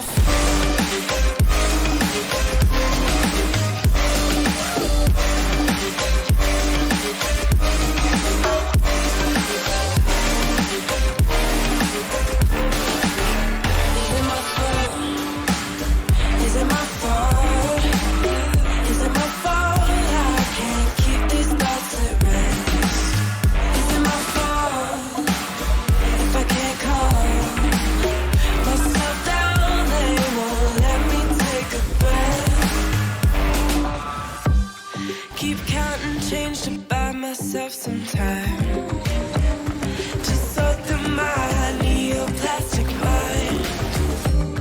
If I run away and change my name, then maybe I'll find a new perspective in time. Is it my fault? Is it my fault? This is unbelievable from Panda! 1 second from time! So many times wanting to break that cycle, going for the flip reset, gets it, and it's over JB Gaming! Oh my goodness, the cross! Forgetting exactly that, they're just sending the ball long, trying to work something from nothing. What a flick from Tempo, he's got the follow-up! Oh my goodness, Danny! The Luna's defense, Cubby, trying to find it, the double! Oh my! What a read from Cubby!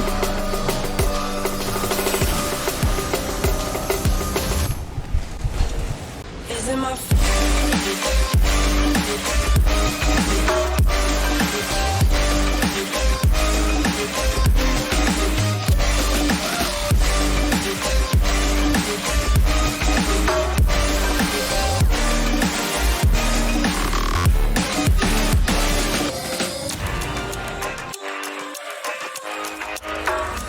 Is it my fault?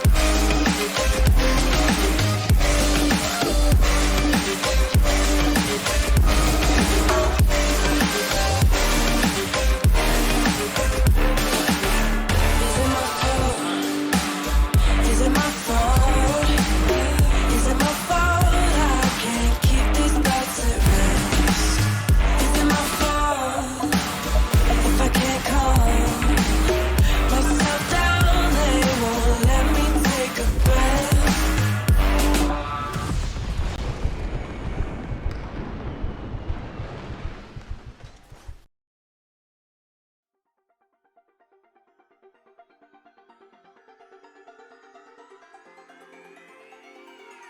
Won't you say why you're a stranger now?